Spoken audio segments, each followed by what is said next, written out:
Of the flying spirit tribe beings, only 2 stood still in the air and showed no intention of attacking. One of them was short and skinny, the 7 Pass race's Ao Qing. The other was a large dual-pupiled man. They both appeared quite indifferent and tightly frowned. Seeing the rainbow moth dust that surrounded the area and that their attacks were unable to affect it, the tall man slowly said, "Fellow Taoist Ao, this is the first time a demon insect like the gold abyss moth appeared on the myriad vine path. The insect should only exist on the 4th level of the earth abyss. There is something different about the earth abyss, causing these deeper-level demons to appear here." Ao Qing coldly replied, "I already knew that. Since mid-grade demons can be encountered on the 1st level, it isn't much of a surprise to find gold abyss moths here.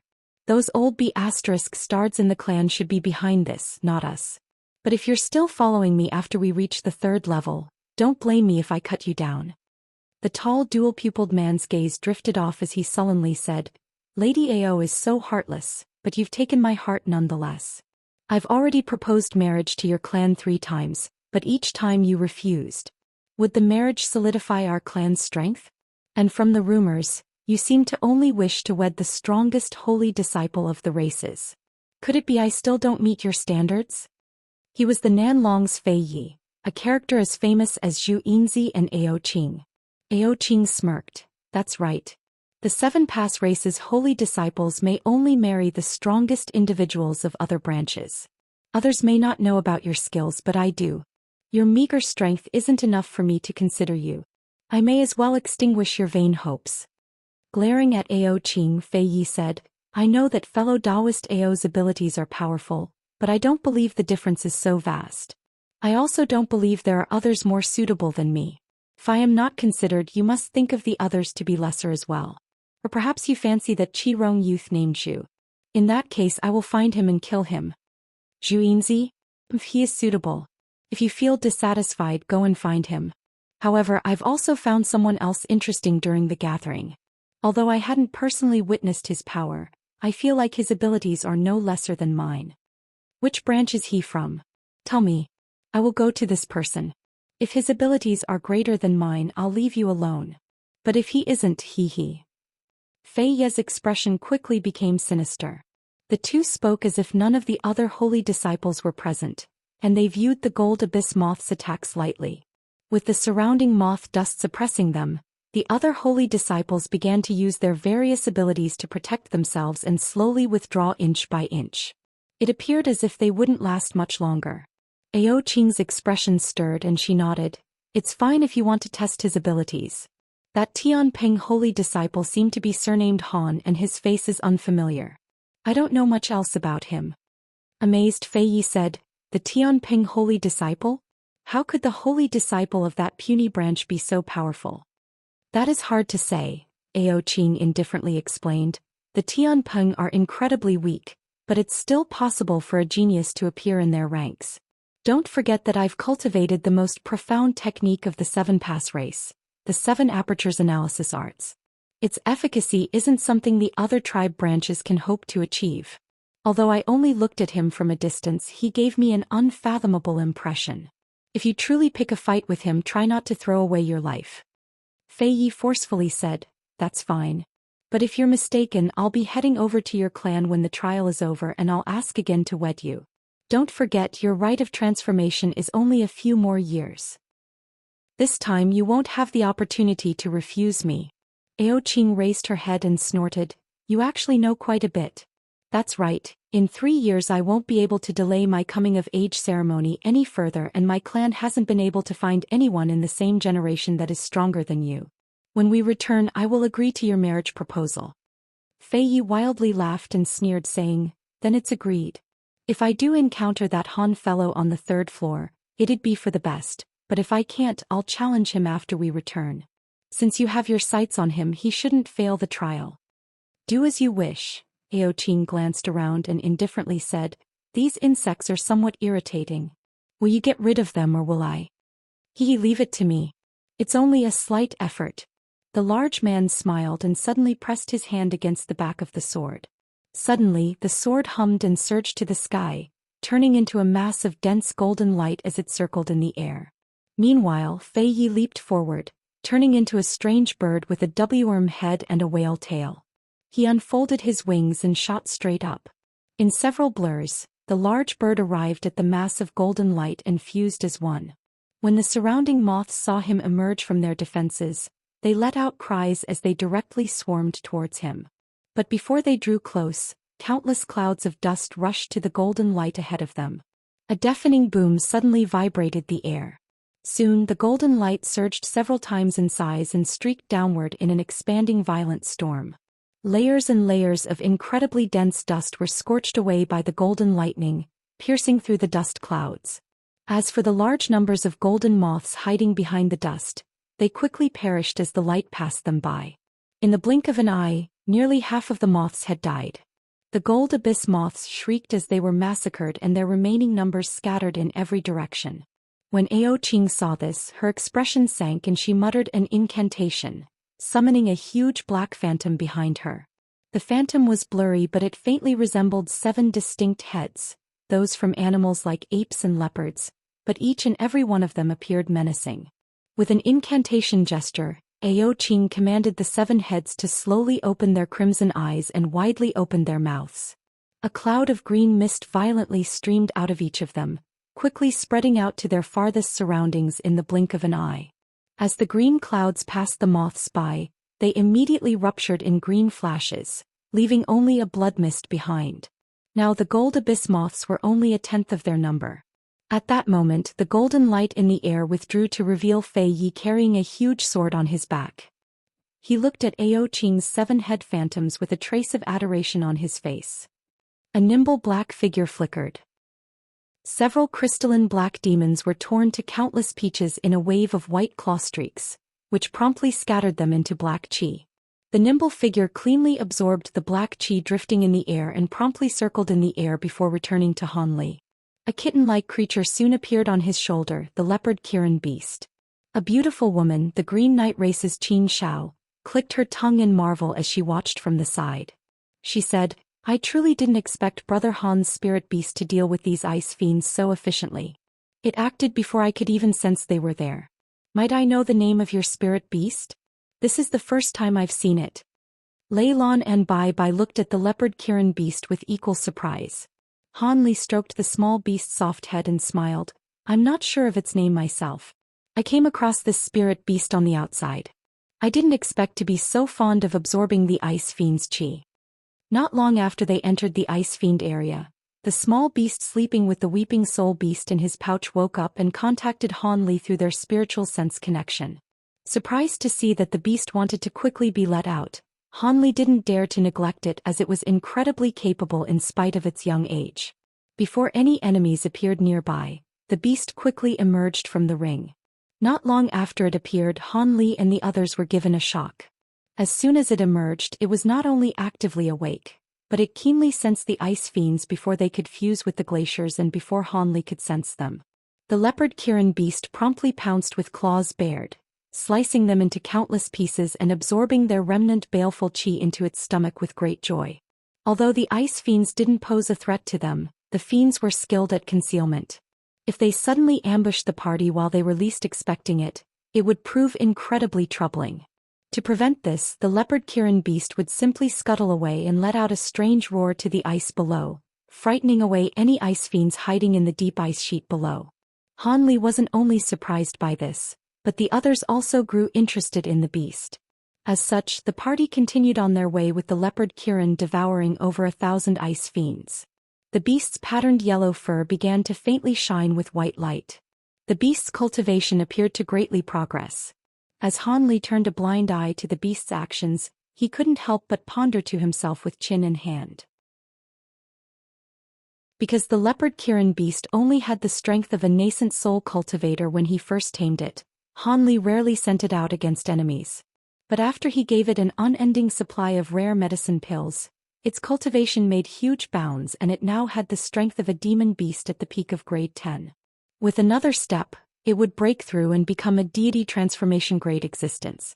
According to conventional reasoning, most grade 8 demons would be subjected to lightning tribulation, gaining human form and full sentience. However, a few variant spirit beasts and beasts of peculiar bloodlines are an exception to this rule. There were a few that underwent tribulation at a different rank, or those that didn't transform during their entire lifetime. But when these exceptions did acquire a transformation, their wisdom and abilities would far exceed those from beasts of similar grade, to the point where they would outright exterminate them. The leopard Kirin beast was originally a strange beast that inherited the Kirin bloodline. Only the heavens knew if this was the opportunity it needed for a change or if a later opportunity would come. But now it appeared, the ice fiend Qi gave the beast the chance to break through the bottleneck to deity transformation stage. Han Li could only wryly laugh in his mind when he quickly realized what the beast was facing. If the beast were to break through any other time, it would be well received, but they were currently in the earth abyss. If the beast advanced during this period, it could provoke trouble. Lei Lan and the others didn't know the circumstances of the leopard Kirin beast, but the increasingly dazzling white light shining from its body and its growing aura amazed the party nonetheless. At that moment, their party already threaded deep into the ice fiend territory. They've nearly traveled halfway through the area. After the leopard Kirin beast devoured another mid-grade ice fiend, it crouched back down on Han Li's shoulder and closed its eyes drowsily. It was glowing with unending white light and roamed across its body in a blinding fashion. At that moment, the party was flying past an icy mountain range when they came across an extremely long canyon. Black winds stormed in the skies above it, appearing as if only the canyon was safe to pass through. Han Li and company wasn't surprised at all by this strange scene. They've seen this several times on their journey already, and they made their way into the canyon without any hesitation. The canyon wasn't very wide. It was only about 1 kilometer wide, but it was 3,000 kilometers deep. With the addition of the black winds whistling above them, they felt an indescribable gloominess cloud their mood. Fortunately, Han Li and company were unordinary people and didn't allow this strange atmosphere to cloud their thoughts. But then Han Li's expression stirred as he heard a roar and he couldn't help but turn his head. The leopard Kirin beast crouching on his shoulder, stood up on its hind legs and widely opened its eyes. Its fur stood up on its back as if faced a great enemy. Han Li was stunned. The beast encountered so many ice fiends, but it never reacted like this. Could it be that? As the thought flashed through his mind, he came to a sudden stop. The others stopped one after another behind him and began to look around with suspicion. Without speaking a sword, Han Li looked ahead of him with blue light flickering from his eyes. Before the others could ask anything, he suddenly waved his hand in front of him. Golden light shot out from his palm and sliced at the canyon's depths. A huge boom erupted and golden light flashed through the darkness. It cleaved through the ice at the very bottom of the canyon, creating a narrow long crack. A strange cry of pain sounded from underground, followed by a violent burst of black chi. In the blink of an eye, a 30-meter large ball of black mist had condensed. It's an ice fiend king. There is truly such a demon here. Bai Bai cried out. Lei Lan and Xianxia were immediately startled. At that moment, the huge ball of mist spun in the air, gathering up countless shards of ice towards it from every direction. Black light blindingly shined as a 60-meter large black ice phoenix flew out from the mist. Its body was crystalline black and its eyes glared black, rigidly staring at Han Li. No, it was actually staring at the leopard Kirin beast on Han Li's shoulder as if it were its nemesis. The leopard Kirin beast snarled, excitement clear in its green eyes. Han Li raised his brow and pondered.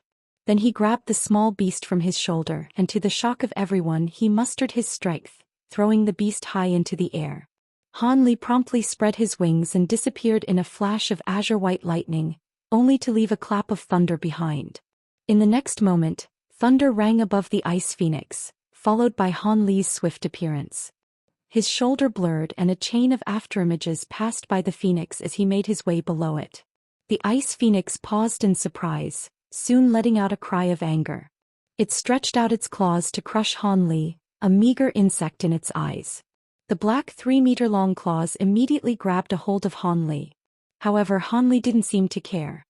His hands blurred as black-white fists left a torrent of afterimages above him. Booms deafened without end as black-white light erupted from the claws. The two huge claws began to break before shattering like porcelain. They crumbled inch by inch until they were no more. The black ice phoenix let out a world-shaking shriek. It opened its mouth and a black torrent of wind emerged.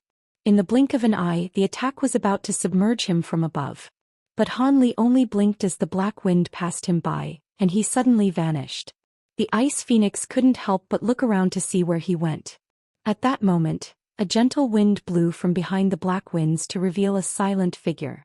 The figure stirred, arriving at the ice phoenix's back with ghost-like agility. His black-white fists flashed as he struck down Ice Phoenix's back with vicious power. 2 huge explosions followed.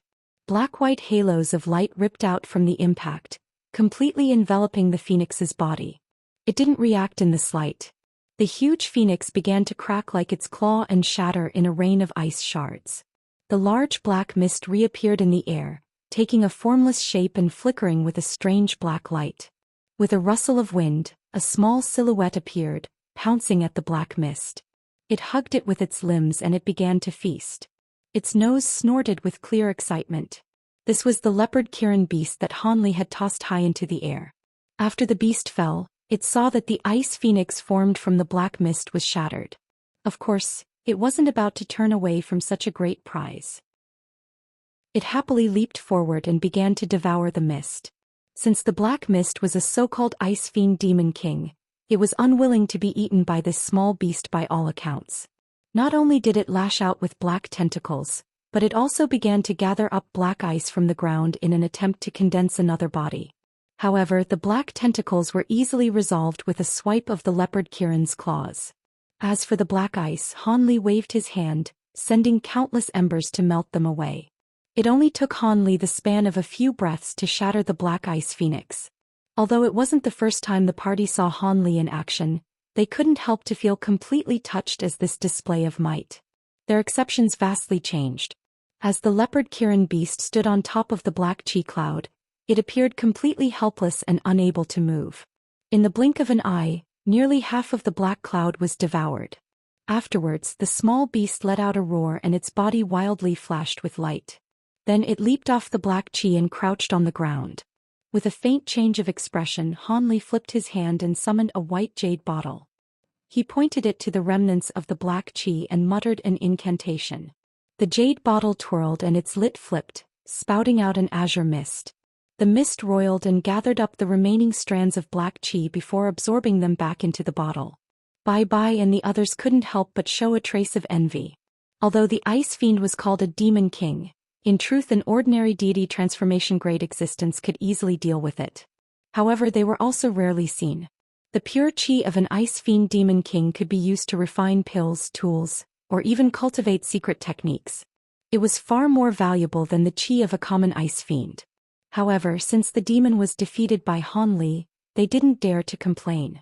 A short moment later, the remaining ice fiend chi was completely absorbed into the jade bottle. Han Li waved his hand, retrieving the bottle in a streak of white, and had it disappear into his sleeve. At that moment he glanced at the leopard Kirin beast with a trace of worry.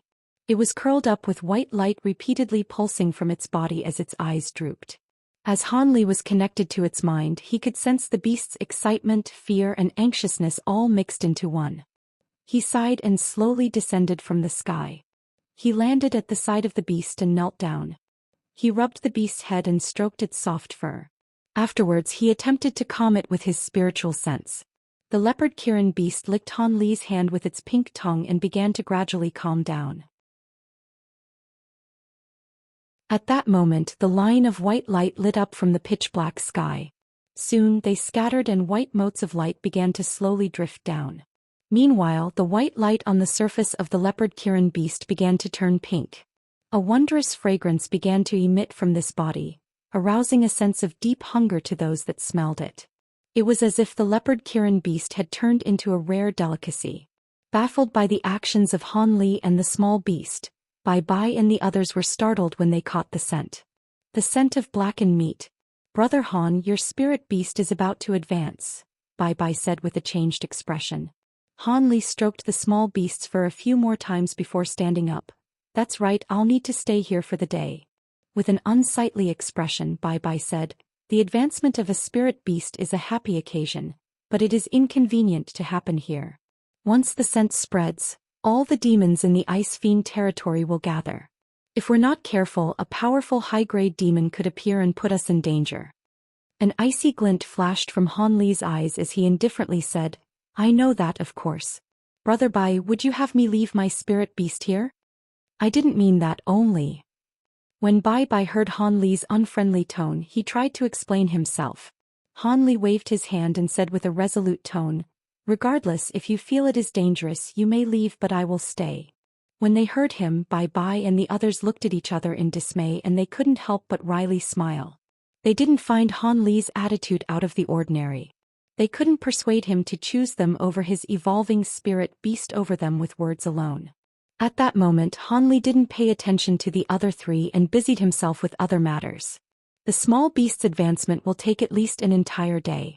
During this period, the scent it emitted would attract the nearby demons. Of course, since this was the Ice Fiend territory, the most demons would be Ice Fiends. Azure light flashed from his body as he soared into the air. He swept his hand past his storage pouch and summoned piles of formation flags and plates. He lifted them all with a single hand. Tens of streaks of light scattered in every direction, vanishing into the air without a trace. A chain of explosions sounded from the ground as 10 pillars of red light rose from the ice.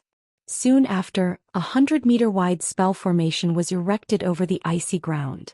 The spell formation contained strange designs and scarlet talisman characters. A scorching aura spread out, filling the air with a burnt scent. This was a fire-attributed formation set that Han Li spent many spirit stones to acquire back in Deep Heaven City. It was called the Encompassing Flame Death Formation. Once it was laid down, when a deity transformation cultivator entered the formation was powerful enough that they wouldn't be able to immediately break out. It would be even more devastating towards ice-attributed demons. However, Han Li didn't stop there.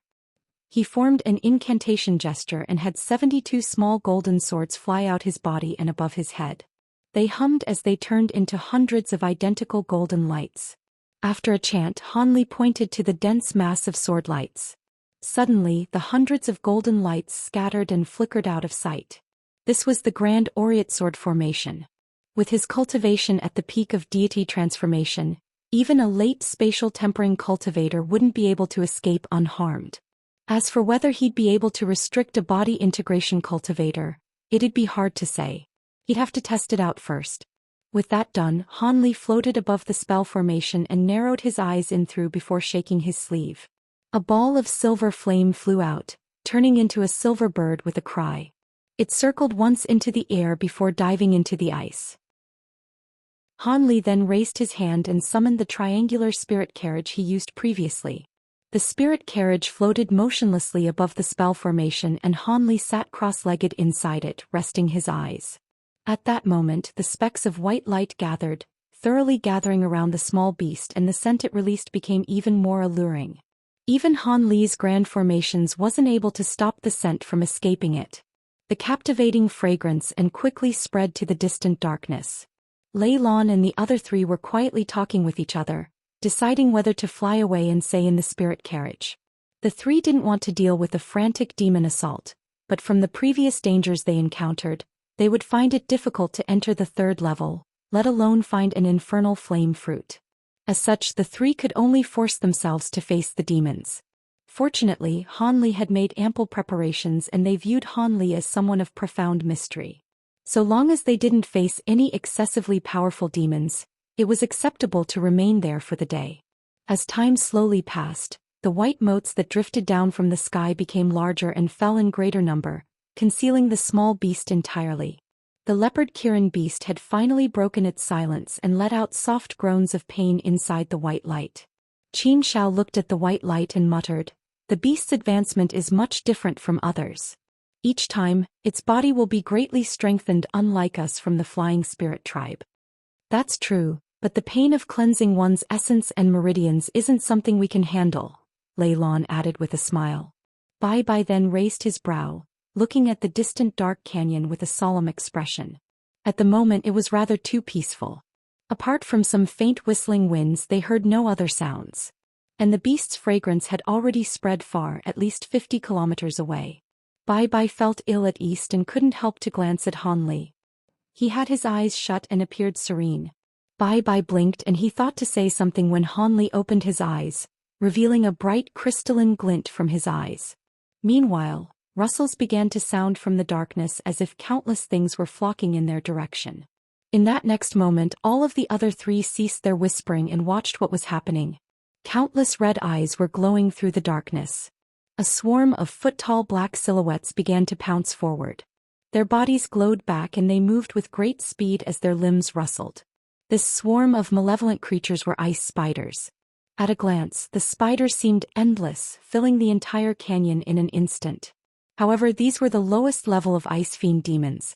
Since Hanli didn't need to deal with them, Xianxia let out a shout and waved her sleeve, releasing a dozen green lights onto the spiders.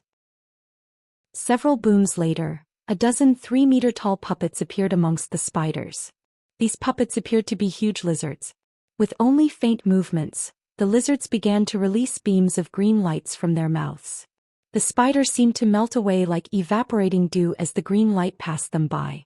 The puppets were standing in a line and simply moved their heads as they launched their attacks, preventing the ice spiders from moving forward even a single step. In the blink of an eye, countless piles of dead spiders littered the ground. However, the spiders were truly too great in number. Even with the incisive beams of green light, they eventually began to advance slowly in complete disregard of their lives. Under this unceasing assault, the spirit stones in the puppets began to dwindle in power. Soon, the puppets' beams began to dim in light and could no longer hold the spiders back. As such, the spiders soon broke through the line and approached the puppets. Countless black threads shot out from the spiders and enveloped the puppets thoroughly. The threads then dragged the puppets to the ground, rendering them entirely still. Within the carriage, Xianxia was somewhat alarmed, but she merely whispered, "You don't need to take action. Hand over these small things to me." Soon after, the woman flew up in a green ball of light and arrived before the ice spiders in front of the grand formation. The spiders immediately sensed her and they hissed, releasing countless black threads into the air. Xianxiao's expression sank. Suddenly, a dark green flame emerged from her body. When the black threads touched her, they combusted into smoke. The woman shouted and straightened her arm. A green fire sword appeared in her hand and she swung down. A huge wave of flames suddenly spread out from the strike. With a huge explosion, a 3-meter-wide trench appeared in front of the spiders. Green flames still burned inside it, turning the spiders that touched it into ash in just a moment. Xianxia faintly smiled at the sight, and just as she thought to expand the trench, furious cries sounded from the distance, followed by the appearance of several 3-meter-tall bodies. Under closer examination, the woman's expression changed. The huge figures were giant 4-headed spiders. Each one was covered in black fur with sharp fangs from each of their mouths, each of them roaring. Xianxia raised her brow and bluntly waved her fire sword at them. In that instant, a series of black light roamed across their bodies, creating a pair of black cicada wings. With a tremble, their wings took them into the air. Xianxiao's relaxed expression instantly changed when she saw this. When Lei Lan saw this, she frowned and turned to Bai Bai, saying, "These will be troublesome. I'll lend older sister Qin a hand." With that said, golden light flashed from her body and she flew out of the carriage. But Bai Bai raised his hand to stop Lei Lan and forced a smile, saying, "Junior Martial Sister Lei, you don't need to help Lady Qin. We have other things to deal with." Lei Lan was startled and looked off in the direction Bai Bai was pointing. At another edge of the darkness, a large swarm of demon wolves was silently approaching. From a glance, one could only see their fur. Their true number was unknown. Meanwhile, cries sounded from a different direction. Lei Lan looked over and saw black silhouettes moving. They were a large group of 3-meter-tall ice apes. Their fur was extremely long and somewhat curled, but they held wood or stone clubs in hand. They also had menacing fangs hanging from their mouths. "I'll deal with the wolves. I'll leave the ice apes over to Senior Martial Brother Bai." Lei Lan gave a quick response before hurrying off in a silver bolt of lightning. Thunder clapped above wolves as a dozen bolts of lightning struck down. The silver lightning swept past the wolves, leaving them scorched and trembling on the ground. Bai Bai shook his head and gave Hanli a salute before flying off in a streak of light. A short moment later, the apes became restless and a ball of golden light erupted from the sky. Countless golden threads spread downward. Miserable screams echoed. Golden light flashed across the apes, piercing holes through them and spilling blood across the ground. The wolves and apes were only low-grade demons and didn't prove a match to the two. But in a swarm, there were bound to be a few capable mid-grade demons. They could only slowly deal with them. Han Li watched this from the spirit carriage and his expression stirred. He pondered whether the three should return and he would deal with these demons using the might of the Grand Formation. But at that moment a peculiar sound rang through the air, signaling that something has arrived. Blue light flashed from his eyes and he attentively looked in the distance and his expression sank. He saw over 100 ice fiends of varying form flying through the air. Their bodies were a sparkling black and ranged from 30 meters to only a foot in size. From their aura they appeared to be mid-grade demons. These demons appeared excited and were rushing over to the Grand Formation, clearly attracted by the leopard Kirin beast scent. Han Li coldly chuckled and stood motionlessly in place. The demons quickly arrived before the Grand Formation and they strangely buzzed as they rushed into the formation towards the small beast at its center. Han Li only took action when he saw nearly half of the flying ice demons enter the formation. He flipped his hand to produce a 3-inch large sparkling scarlet formation flag. He immersed the flag with the entirety of his magic power and quickly pointed downward. A crackle sound as a beam of red light disappeared into the spell formation. A huge rumbling sounded as the 10 pillars at the edge of the spell formation trembled. Once the talisman characters appeared, mists of red light began to gather around the formation and completely envelop the ice fiends. In their fright, the demons either spat out icy white winds or spread out their wings to summon black snow and hail. But regardless of their abilities, when red light swept past them, they turned to ash, melting away as if they were thawing ice. In the blink of an eye, the demons inside the spell formation vanished, leaving only clouds of ice fiend chi lingering in the air. The remaining demons outside the spell formation were alarmed. There were a few that didn't want to leave because of the scent and lingered outside the formation, but those that were smarter quickly took off. Han Li raised his brow and opened his mouth, spitting out a ball of azure light that contained a small azure cauldron. The cauldron spun in the air and pulsed with light, expanding to 3 meters in size. A bang sounded as Han Li slapped his palm on top of the cauldron. The cauldron droned, instantly shooting its lid into the air. A swarm of azure threads shot out from it and strangely vanished into space itself. A short moment later, space warped near the ice fiend demon lingering outside the formation, and countless azure threads shot out in every direction. The ice demons were skewered. Even those that fled earlier weren't able to escape the threads. Once the threads faded away, the corpses fell to the ground in fragments. With Han Li's increase in cultivation, the might of the Heaven Void Cauldron was also vastly different. The others also used their various abilities to slay the mid-grade demons and eventually repelled the swarm of demons. Lei Lan and Qin Shao returned to the carriage and clicked their tongues in wonder. I didn't expect there were so many demons in the Ice Fiend territory. Who knows what else is hiding? In a flash of golden light, Bai Bai returned to the carriage. He chuckled and slowly said, "An area this large is bound to conceal much. However, these were only the nearby demons. Soon demons from farther away will come. There may be a few high-grade demons among them." When Han Li heard this, he remained calm. Not long after, howls sounded from all around them. Various demons had appeared again and were rushing the formation. This time Han Li didn't have the other three head out. Instead, he activated the restrictions of the Grand Formation. Any of the demons that entered the formation were given a painful death, turning to ash as red mist swept past them. Time slowly passed as they were besieged by waves of demons and half a day passed. During this time, only one high-grade demon appeared.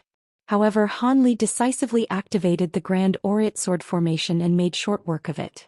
After this, no other powerful demons had appeared for some time. Han Li and the others were happy to spend time peacefully. 6 hours later, when the leopard Kirin beast scent had begun to wane and a murder of strange crows was charging into the spell formation, the crows suddenly fled without warning. Just as Han Li observed this, he heard heavy footsteps thud from a distance away. Each step caused the ground to shake and it was slowly growing closer. Lei Lan and the others glanced at each other with astonishment. As for Han Li, he narrowed his eyes as blue light flickered from them. A short moment later, a kilometer-tall dark green colossus walked out from the darkness. As soon as it could be seen, Bai Bai gravely shouted, A greenwood demon. It's a greenwood demon. The demon before them was quite peculiar. Its huge figure was half man, half deer. Its surface appeared emerald green as if it were chopped out of a tree. And the green leaves and flowers growing on top of it also appeared quite comical. However, the demon was holding a pair of huge hammers the size of hills, stifling any laughter about its appearance. Bai Bai quickly glanced at Han Li and said, "No matter. Although it may be large and powerful, the greenwood demon, but its body is cumbersome. So long as we don't let it strike with its weapons, it is no threat." However, the three only saw Han Li's sullen expression. This was the first time he showed such an expression since the beginning of the demon assault. "Brother Han Yu." When the others saw this, they were bewildered. After some silence, Han Li said, "If it were only this demon, it would be easily dealt with. But the demon standing on its head might be a problem." "There's another one?" Frightened, the others quickly looked on top of the giant's head. Under closer examination, they eventually made out another demon. It was only 2 feet tall, appearing to be a long-haired dwarf with green robes. He held a cane in one hand and stood motionlessly on top of the giant. Most of his body was concealed by vegetation, so it was no wonder he wasn't easily discovered. When the demon saw Han Li and the others had discovered him, the dwarf hadn't opened his eyes and arrogantly said, "I know you are from the Flying Spirit tribe and have some abilities. However, you are no match for me at your level of cultivation. So long as you obediently hand over the evolving spirit beast to me, I will immediately leave. Otherwise you will die here." Lei Lan and the others looked at each other in dismay at his arrogant tone and uncertain abilities. Han Li's eyes flickered, but when he saw the opponent's cultivation he couldn't help but sigh. It was no wonder he spoke so arrogantly. To control a high-grade demon like the greenwood demon, he had the fearsome cultivation of a mid-spatial tempering stage. Ordinary Flying Spirit tribe holy disciples wouldn't prove a match against him. But to Han Li, so long as he didn't have any heaven-defying abilities, he wouldn't be a strong match against Han Li. Too lazy to respond, Han Li held his arms behind his back and looked at him with a mysterious smile. Bai Bai and the others felt apprehensive, but they tactfully kept quiet as Han Li was their leader. When the dwarf saw this, he was enraged and opened his white eyes. He coldly said, "Since you choose death, allow me to take you there." The dwarf tapped his cane on the giant below him. The demon let out a bellowing roar and stepped toward the grand formation in large steps. Han Li coldly watched as the huge demon took a few steps forward, betraying no emotion from his face. Only a bit closer and the greenwood demon would enter the range of his aurit sword formation. He would release it without reserve and slay both demons in a single attack. At that moment, red light flashed from the distant sky, followed by a howling cry. 3 balls of blood light appeared from the dark and streaked in their direction. When the dwarf saw this, his expression vastly changed. He tapped his cane on the wood demon and turned his head to face the crimson streaks. A trace of astonishment appeared on his face. After several thuds sound, the greenwood demon stopped right outside the aurit sword formation. Han Li frowned. But when he saw this new development, he also turned to look at the distance. The other 3 appeared apprehensive at the new demons that appeared. The 3 crimson streaks were incredibly fast, traveling near them at lightning speed. The light faded away to reveal 3-foot-tall silhouettes. These small people had delicate faces and one couldn't make out their age, but they wore peculiar red armor. Dense talisman characters appeared on the surface of their faces, their skin gleamed scarlet, and they smelled of rotting blood. The 3 emotionlessly swept their gaze around them before setting their glowing eyes on Han Li. Han Li narrowed his eyes and felt an icy chill spread across his body. It was as if 3 vipers were staring at him. When the demon saw the silhouettes, his complexion paled and his eyes were filled with awe. Blood puppets. They're the puppet incarnations of Lord Dixue. Blood puppets? Dixue. Han Li's mind quickly stirred, but he found the name unfamiliar. The 3 small figures stared at Han Li for a long while before a harsh expression appeared on their faces. They opened their mouths and released 3 blood-red beams at Han Li. Although Han Li was already prepared, furious alarms still ranged through his mind as the attack came with no warning. He instantly reacted, raising his hand and summoning a gray mist in front of him. At that same time, black chi burst from his body to create a simple black armor. 3 muffled pops sounded. The 3 beams of blood light was only stalled by the divine essence-fused light for a moment before piercing through and striking Han Li's baleful armor. The blood light swayed as it struck, gradually dimming to reveal 3 bowl-sized holes through the armor and directly striking his chest. Lei Lan and the others turned bloodlessly pale when they saw this, but what happened next left them even more dumbstruck. Thunder rang from Han Li's chest and boomed, revealing blood light clashing against golden-silver lightning and canceling each other out. The attack was blocked in the end by Han Li's lightning robes. Even so, Han Li was still greatly frightened and his face suddenly sank. He coldly snorted and released clouds of black qi, instantly mending the 3 large holes in his baleful armor. If his baleful armor hadn't scattered the power of the 3 beams of blood light, he feared his lightning robes wouldn't have been able to block it. Seeing that their attacks didn't succeed, the 3 blood puppets hadn't betrayed any emotion. Light simply flickered from their back as pairs of blood-red wings unfolded, and they immediately vanished. Han Li felt his heart tremble. Before he could react, the nearby space fluctuated and the 3 silhouettes flickered into existence.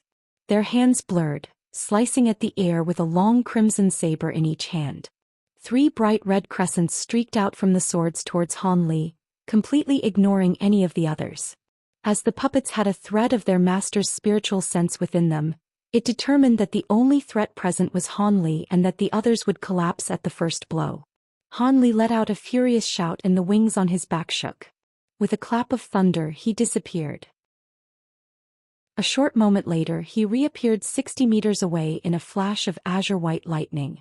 At nearly the same time, 3 crimson lights flashed in his direction.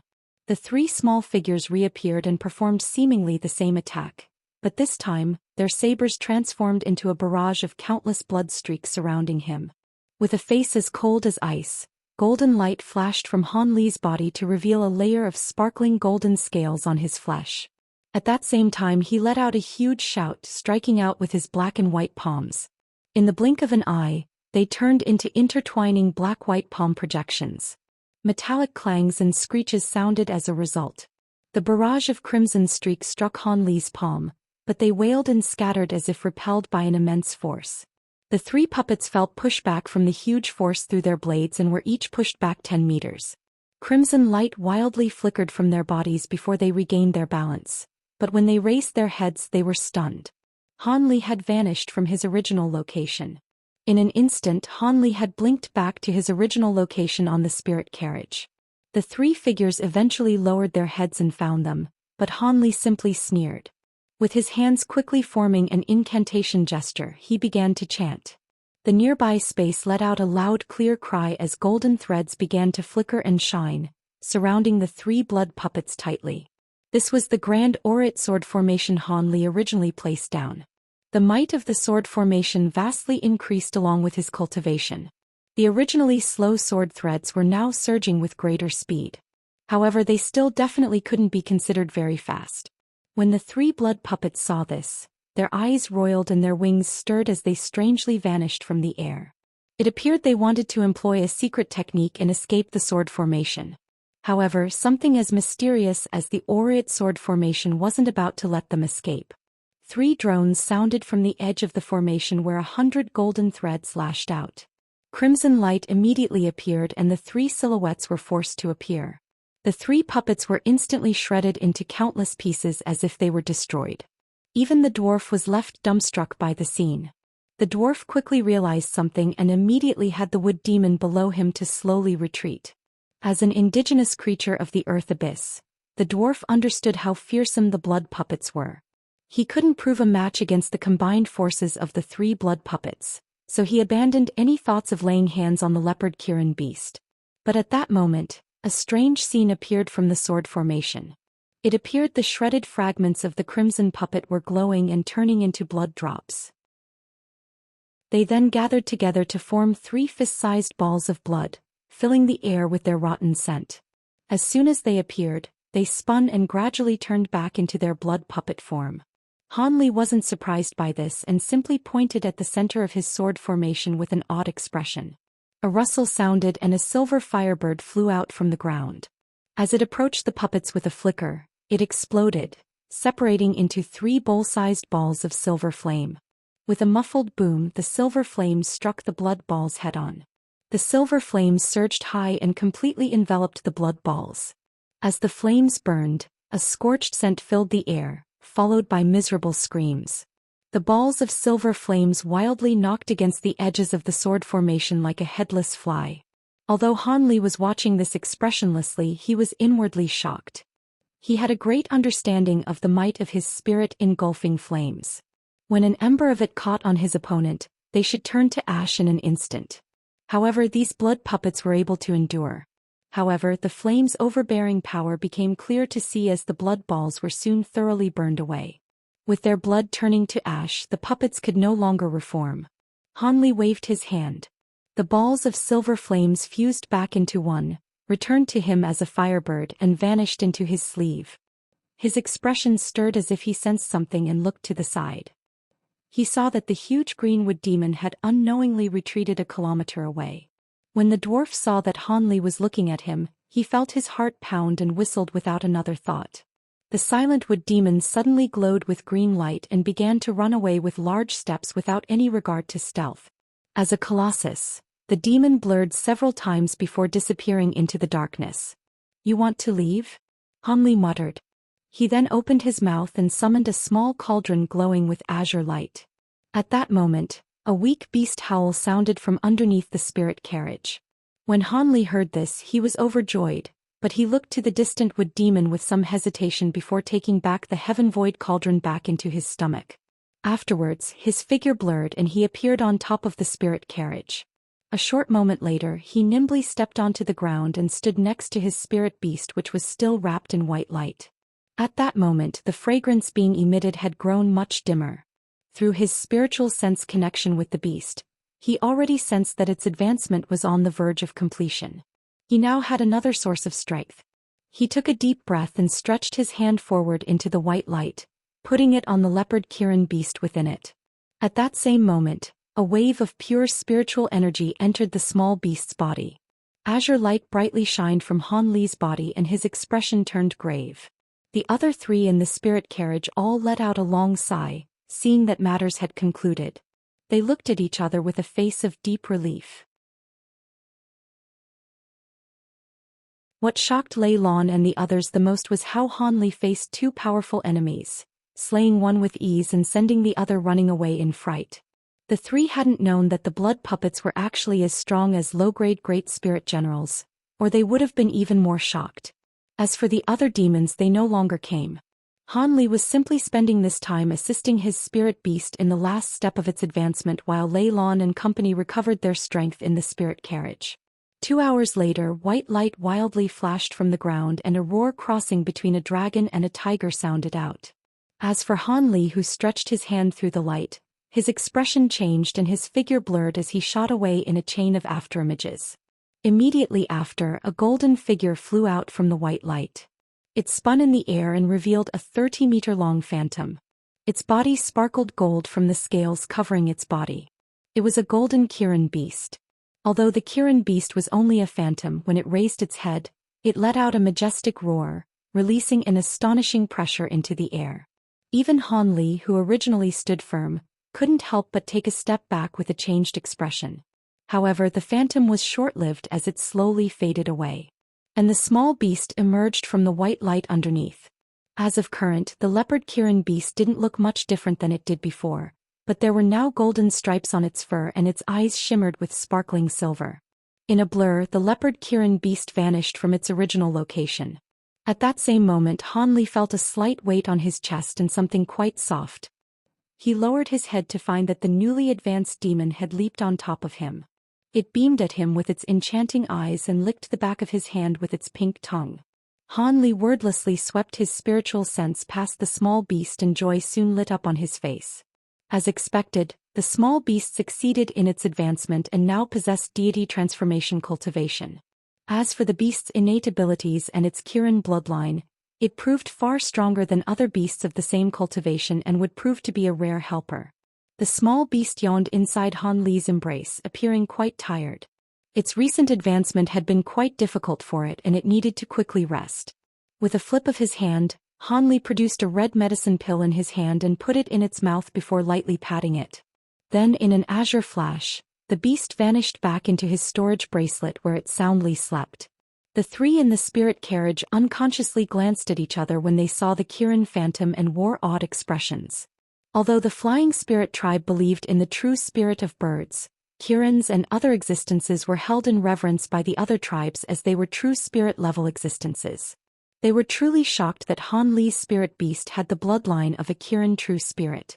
At that moment Han Li's expression stirred and he soared into the air as an azure streak. Rainbow streaks flew out from the ground as the formation flags and plates in the surrounding area flew up. With all the formation tools in his sleeve, the 10 crimson pillars emerging from the ground vanished and completely disappeared.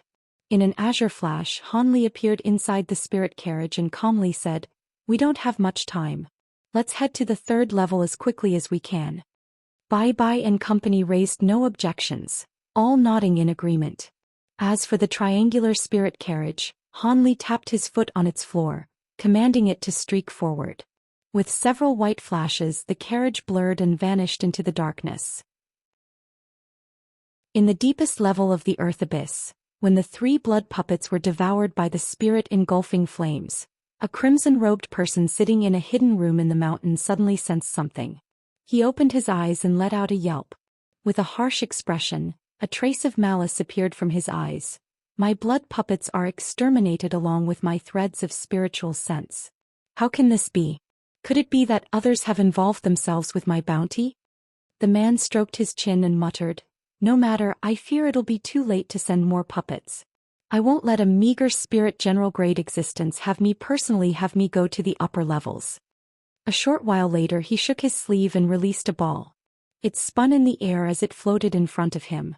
He formed an incantation gesture and pointed at the ball with his free hand.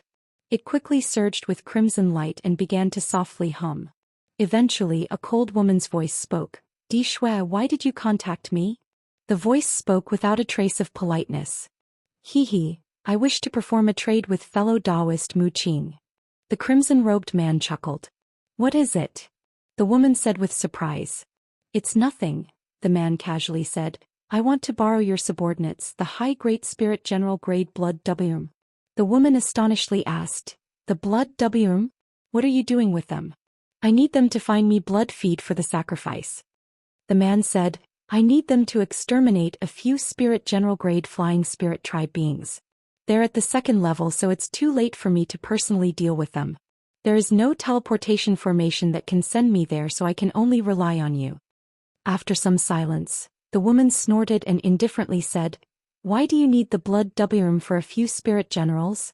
I don't care what you're planning to do with my blood W, but it'll be fine if you give me that spirit concealing wood. Otherwise, consider the matter null." The man calmly said, "That's fine, but I do have one request. I want the soul of the flying spirit tribe beings. After you kill them, have the blood W deliver them to me. That is a small matter. Send their appearances and locations over to me," the woman said with a softer tone. "Of course. It'll just be a moment." The man extended his finger to the pearl and gently closed his eyes, sending the information with his spiritual sense. A short moment later, the man withdrew his fingers and opened his eyes. "I have you their most recent location. You should be able to easily find them with your blood W. I will be awaiting good news. As they are only spirit general existences, it won't take up much time. But if your information isn't accurate..." The woman then coldly laughed with a deep tone. "If it isn't accurate, Fairy Mu can cancel the trade," the man said with a smile. With his abilities, he naturally wouldn't mistake the cultivation of spirit general grade beings. "Since you are certain, then so be it. I will directly send the blood WRM to the 2nd floor. You should receive news in 3 days, the woman calmly said. Then with a red flash from the ball, the connection was severed. When the man saw this, he appeared satisfied rather than anger. He withdrew the ball and muttered, "With the high Great Spirit General grade blood W, they shouldn't fail. If they truly fail, then it shows that those old fellows from the Flying Spirit tribe have truly infiltrated the Earth Abyss. It is better to deal with this carefully." The man sat in his chair and quickly drifted off to sleep. On the 3rd level of the Earth Abyss, in a large hall constructed from black wood, there was a vague silhouette that sat on top of a 3-meter large golden flower. They motionlessly held their chin in hand. Sitting not far away from them were 2 rows of black figures of varying heights. There were 16 of them. A short moment later, the black figure sitting on the flower raised their hand, releasing a green streak, quickly disappearing into the air. A short moment later, a rumbling thunder sounded from the outside. Crimson light flashed from the hall gates and a hazy blood mist shot inside. The blood mist vanished to reveal a demon with a WRM's head and a human's body. It respectfully bowed to the figure sitting on the golden flower and hoarsely spoke. "May I ask what master has called Xuedu for?"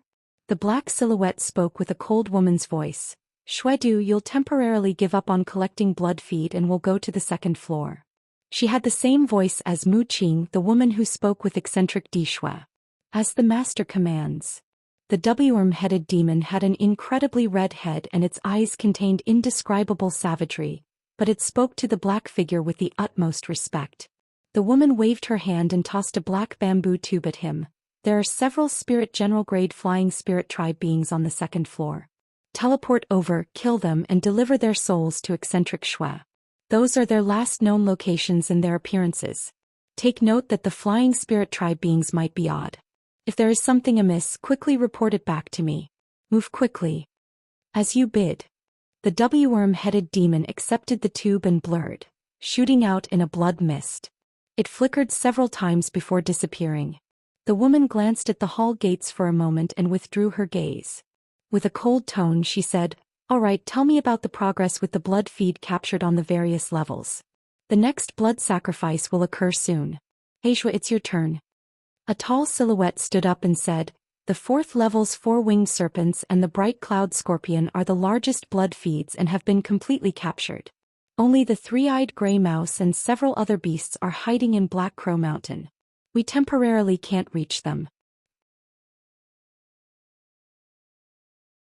On the 2nd level of the Earth Abyss, there were 4 faint white-winged figures with disheveled hair. They were fighting against black meter-long scorpions as they were moving away. Although the scorpions didn't have any wings, they were able to fly through the air with swift movements and could spit acid from their mouths. Over an hour later, one of the flying spirit tribe resolved themselves and employed much of their magic power to cast a formidable technique, releasing balls of sparkling blue flames and turning 4 of the surrounding black scorpions into ashes. Finally, the black scorpions had reluctantly retreated.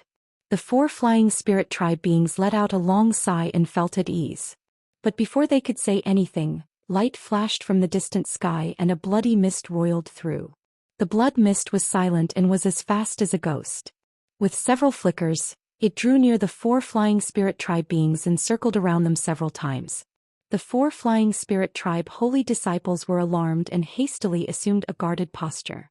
The blood mist coldly snorted and looked at them with crazed eyes. After its gaze passed the holy disciples, they heard an icy hoarse voice. "Although you aren't the ones I'm looking for, you're still out of luck to have come across me." With that said, thunder rang from the blood mist and the nearby sky turned blood red. Bloody clouds began to strangely form and roil in the sky. "No, run. It's heavenly blood lightning."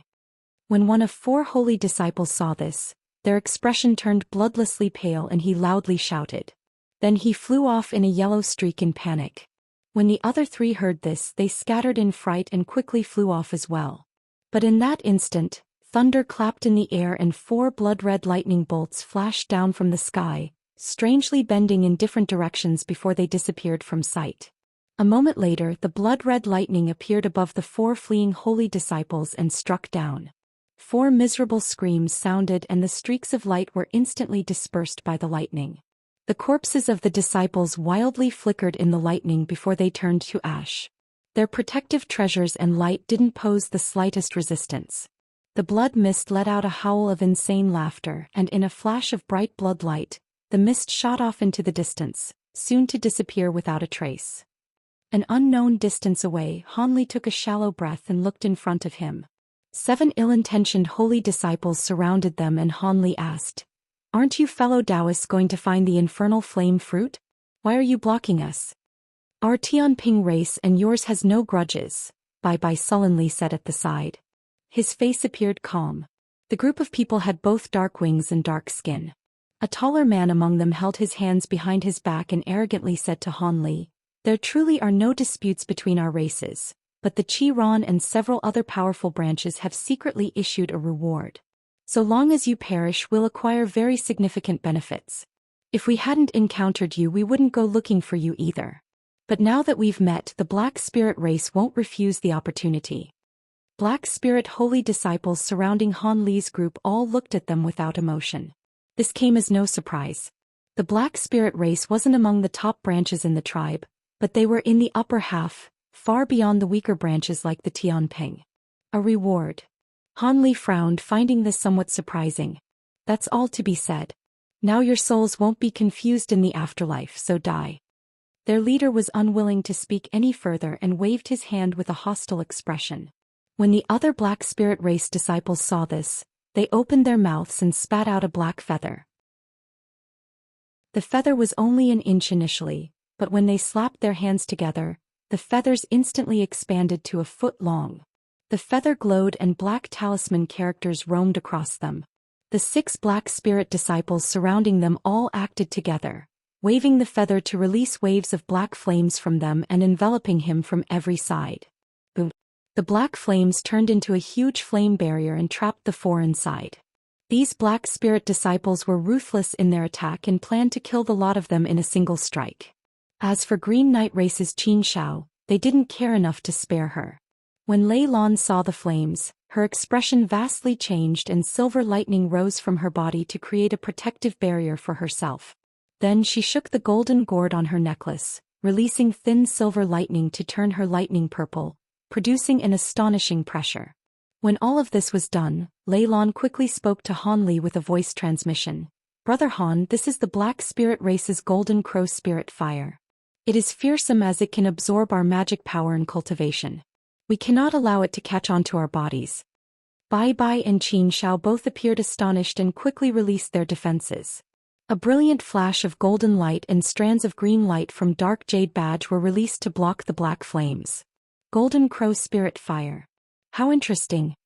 Han Li smiled, seemingly taking no action. Then rainbow flames appeared from his body. Even as powerful as they were, when the black flames touched the rainbow flames, they began to crackle with muffled thunder. A violent reaction occurred similar to icy water and boiling oil. The Black Spirit disciples were stunned. Their leader narrowed his eyes and shouted, "Increase the flame's power. We have more people. Even if this person has the ability to temporarily block the flames, he can't hold out much longer." The others promptly acknowledged the order and waved their feathers even quicker. Each of them even produced a large black crow projection from their backs. Most of them appeared vague, but those that were clearer still pulsed dimly, clearly showing that they were unstable. When the true spirit projections appeared, the black feathers' might greatly increased and the flames turned pitch black. As the flames swept through the air, they faintly warped the air and summoned a soft crow's cry. The flames were clearly being used to the extent of their power. Against such might, the defenses of the other 3 were reaching their limits. They hastily brandished their treasures in alarm as if they couldn't hold out much longer. However, Han Li's rainbow flames seemed to be endless. As the might of the black flames increased, the rainbow flames surged a meter high and kept the black flames at a distance. At that moment, the Black Spirit disciples' expressions turned unsightly. But before they could say anything, Han Li narrowed his eyes and glanced at the others who were struggling against the flame. He promptly spat out a ball of silver flame and turned into a silver firebird in a crackle. As soon as the silver firebird appeared, it stared at the black flames and let out a cheerful cry. It spread its wings and expanded several times in size, turning a meter wide. Without waiting for Han Li's command, the silver flames flew out to the black flames. Black and silver flames silently roiled together, and soon, the firebird's body turned into a magnet and absorbed the black flames towards itself. The spirit engulfing flame was originally a fusion of other powerful flames. Furthermore, with the instinct it possesses, it is quite adept at devouring different flames. Although the golden crow flames they used weren't the golden crow true spirit flames that could melt space and burn earth, with the support of the golden crow feather, they could use a sliver of the golden crow's divine flame. It was something the spirit engulfing flames happily enjoyed consuming. Thus, when the bird formed from the spirit engulfing flames entered the fire, It devoured them without reserve, and within the span of a few breaths, the bird circled around the black flames and devoured them entirely. All of the black spirit disciples were left dumbstruck. Lei Lan and the others were overjoyed. Furious, the black spirit leader shouted, "Who are you? The Tianping race doesn't have such techniques." "I don't have to answer you," Han Li lazily said. He spread his wings and vanished in a bolt of azure-white lightning. But as someone with rich battle experience, the black spirit leader quickly reacted, shaking one of his sleeves and forming an incantation gesture with his other hand. Suddenly, a net of black threads shot out of his sleeve, but it wasn't aimed at Han Li, rather, it covered himself. In the blink of an eye, a thin black cloth thoroughly covered him. As for his other hand, he summoned 3 cup-sized balls of black lightning to circle around outside. In a clap of lightning, Han Li appeared next to the black cloth. 3 booms sounded as the black lightning flashed and struck Han Li. However, a black armor had already emerged around him. Despite having scattered away half of his armor, the lightning hadn't done any damage to him. Rather, Han Li remained expressionless as golden light flashed from his body, revealing a layer of golden scales underneath. Then his hand became blurred as it stretched out faster than sound, with his fingers aimed at the black spirit leader's vitals. The golden lightning from his fingers tore through the black cloth like paper. The black spirit leader felt a chill run down his back as the golden hand pierced his chest. Strangely enough, blood didn't drip down Han Li's arm. The black spirit leader wore an expression of disbelief. He shouted and grabbed the arm in his chest. A cold glint then flashed from Han Li's eyes and golden light brightly shined from his arm. A meter-long sword then strangely appeared from his hand. A flash of sword light flickered, followed by a metallic ring. Not only did the black spirit leader's arm fall off, but his body had been sliced in 2 by the sword light. Only a crystal core and a ball of green flames appeared from the bisected body. His soul had been destroyed by the sword light. The other black spirit holy disciples turned pale with fright. Their leader was a high spirit general grade being. In regards to cultivation and abilities, he was unrivaled. How could the Tianping holy disciples slay him in a single strike? Soon 4 of the black spirit holy disciples let out furious shouts and they aggressively dived towards Han Li in the form of large black crows. As for the remaining 2, they wordlessly exchanged a glance and withdrew their feathers, immediately taking off to the distance in black streaks of light. Han Li smirked and thunder rang from his back as he disappeared in a flash of lightning. The large black birds were startled by this and couldn't help but stop. In that brief delay, azure light flashed and the image of a winged figure appeared underneath one of the black crows. Before the crow could take action, the figure's arm moved and released a glaring flash of golden light. The crow was startled, but its body immediately felt a chill before it was split into 2. The 2 corpse halves rained blood into the air as it fell.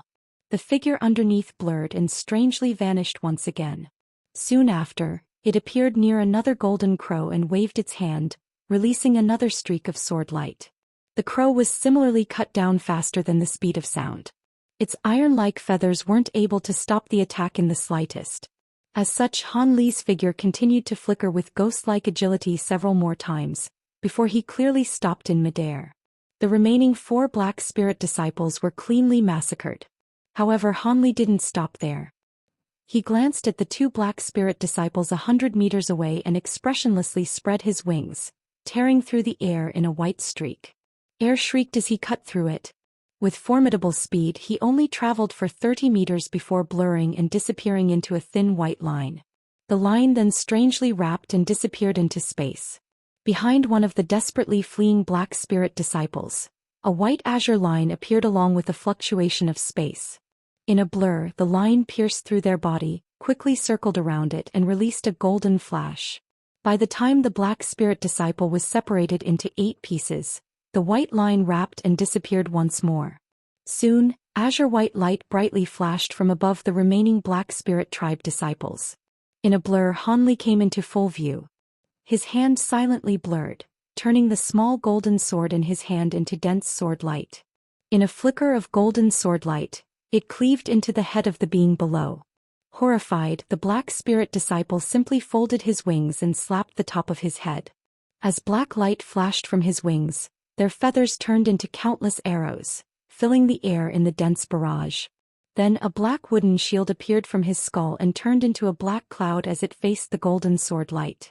Regardless, the shield was unable to withstand the incisiveness of his bamboo cloud's warm sword. Golden light flashed and the black cloud was split into two along with the black spirit disciple's body. As for the black feather arrows, they were blocked in midair by a gray mist. When the gray light swept past them, the arrows disappeared, leaving Hanli completely unharmed. Hanli looked at the corpses with a raised brow as if something came to mind, and he reached out to them. With a rustle, a foot-long black feather flew out from one of the corpses and into his hand. Hanli stroked the feather in his hand as he observed them. The pitch-black feather glowed and traces of gold faintly shined from them. With a slight shake, black talisman characters appeared from them and they turned into balls of black flame, releasing a scorched scent into the air. Hanli revealed interest and black light flashed from his hand. As for the corpses, they were each given a fireball and turned to ash. Hanli circled the air at a low height, collecting all of the black feathers from the corpses and took them into his hand. In an azure flash, Hanli returned to the others in a fierce streak. "Let's continue," Hanli said as if nothing had happened. Lei Lan and the others had pale complexions, but they obediently nodded nonetheless. Half a day later, Hanli arrived in the air of an unfamiliar land. Not far from him was a short, dense forest. Most of the trees in the forest were only a bit over 10 meters tall, but their leaves were a sickly yellow and released a putrid scent. When the party stopped at the edge of the dense forest, Hanli stood in front and silently observed the forest with a sullen expression. Bai and the others didn't know what he was thinking. They simply stood 10 meters behind him, not daring to stand at his side. They all viewed Hanli with traces of awe. To tell the truth, ever since Hanli easily killed the 7 Black Spirit Holy Disciples, they realized how truly powerful Hanli was. Perhaps even the legendary 7 Pass races Ao Qing and the Nanlong races Fei Yi couldn't rival him. Therefore, as they continued on their way, Lei Lan and the others spoke to Hanli with an unconscious tone of reverence, as if Hanli was one of their clan seniors. With a powerful companion like Hanli, they shouldn't have much trouble passing the trial. Hanli eventually said with a soft voice, "If I'm correct, this is the Rotten Leaf Forest. It is the place most concentrated with filthy qi on the 2nd level. Our luck is good to have come here. Although our chances aren't high, we can acquire infernal flame fruits here. Do you plan on spending some time to find them here, or will you rush to the myriad vine path?" The 3 hesitantly exchanged a glance and Bai respectfully replied, "Brother Han, the Rotten Leaf Forest isn't very large. Although our spiritual senses are restricted, we'll be able to search through it in only half a day." Feeling that there was no problem, Hanli nodded and said, "Oh, I understand. Half a day's time isn't much. We'll stop here for the time being." Lei Lan and the others were happy to hear this. If they could find the infernal flame fruits here, they wouldn't have to risk looking for them in the 3rd level. The 3 had a quick discussion and Qin Shao shook her sleeve, summoning a dozen more lizard puppets. She had them spread out to various parts of the rest before disappearing. Lei Lan and Bai were also making their own preparations. Lei Lan raised her head and summoned a white jade box. She muttered to it a moment and its lid flew off to reveal tens of inch-long butterflies. They flickered with silver light and flew off. Bai's wings trembled and a dozen small golden snakes shot out from his body. They burrowed into the ground with a flicker. Following that, the 3 sat down cross-legged in the air, controlling their puppets and insects to search through the forest. Hanli floated motionlessly in the air, completely separating himself from the matter. Time slowly passed by. Hours later, Lei Lan and the others searched through most of the forest but to no avail. But after consuming so much spiritual sense in the search, their complexions had turned faintly pale. Hanli held his arms behind his back and he frowned. He looked at the horizon with a trace of shock. At that moment he sensed a powerful aura, but it quickly flickered and disappeared, causing him to doubt his senses. His eyes flickered. Just as he thought to examine this more closely, Lei Lan cried out in alarm and delight. Hanli tossed the matter to the back of his mind and turned around in surprise. "What? Did you truly find the infernal flame fruits?" Lei Lan's beautiful eyes lit up and she excitedly said, "That's right. I've truly found an abyss fruit tree. Furthermore, it has 6 fruits. Most of them seem ripe. Bai's heartbeat quickened. Unable to further control his butterflies, he asked, Junior Martial Sister Lei, are you sure? That's right, the Earth Abyss has many fruits that appear similar to infernal flame fruits. Junior Sister Lei, let me have a look, Xianxia spoke with a trembling voice. The woman also was distracted from using her puppets. Lei Lan shook her head and confidently said, I can't be wrong. Although this is the first time I've seen it, both the tree and fruit are exactly as described. Han Li calmly said, very good, let's go verify it. If there is no problem, we won't have to head to the third level. Originally, one could find the fruit on the second level, but the odds weren't very high. It wasn't an impossible outcome. Yes, let's head over. Lei Lan happily answered. She quickly stood up. The other two also stood up. Although they were trying to appear calm, their excitement was betrayed by their eyes. With Lei Lan leading the way, the party flew at full speed. A quarter hour later, they arrived at a deep part of the forest covered in gray qi. Lei Lan pointed down and said, it's here. There is a pond nearby and the infernal flame fruits are growing at the side of the pond. Looking at the fog below, Han Li's eyes flashed blue, allowing him to clearly see through it. He shook his sleeve, blowing a strong wind and clearing away most of the fog. The bottom of the foggy area could be faintly seen. There was a pond near it that was about 300 meters wide. And about 30 meters away, there were tens of short trees, but most of them were rotting.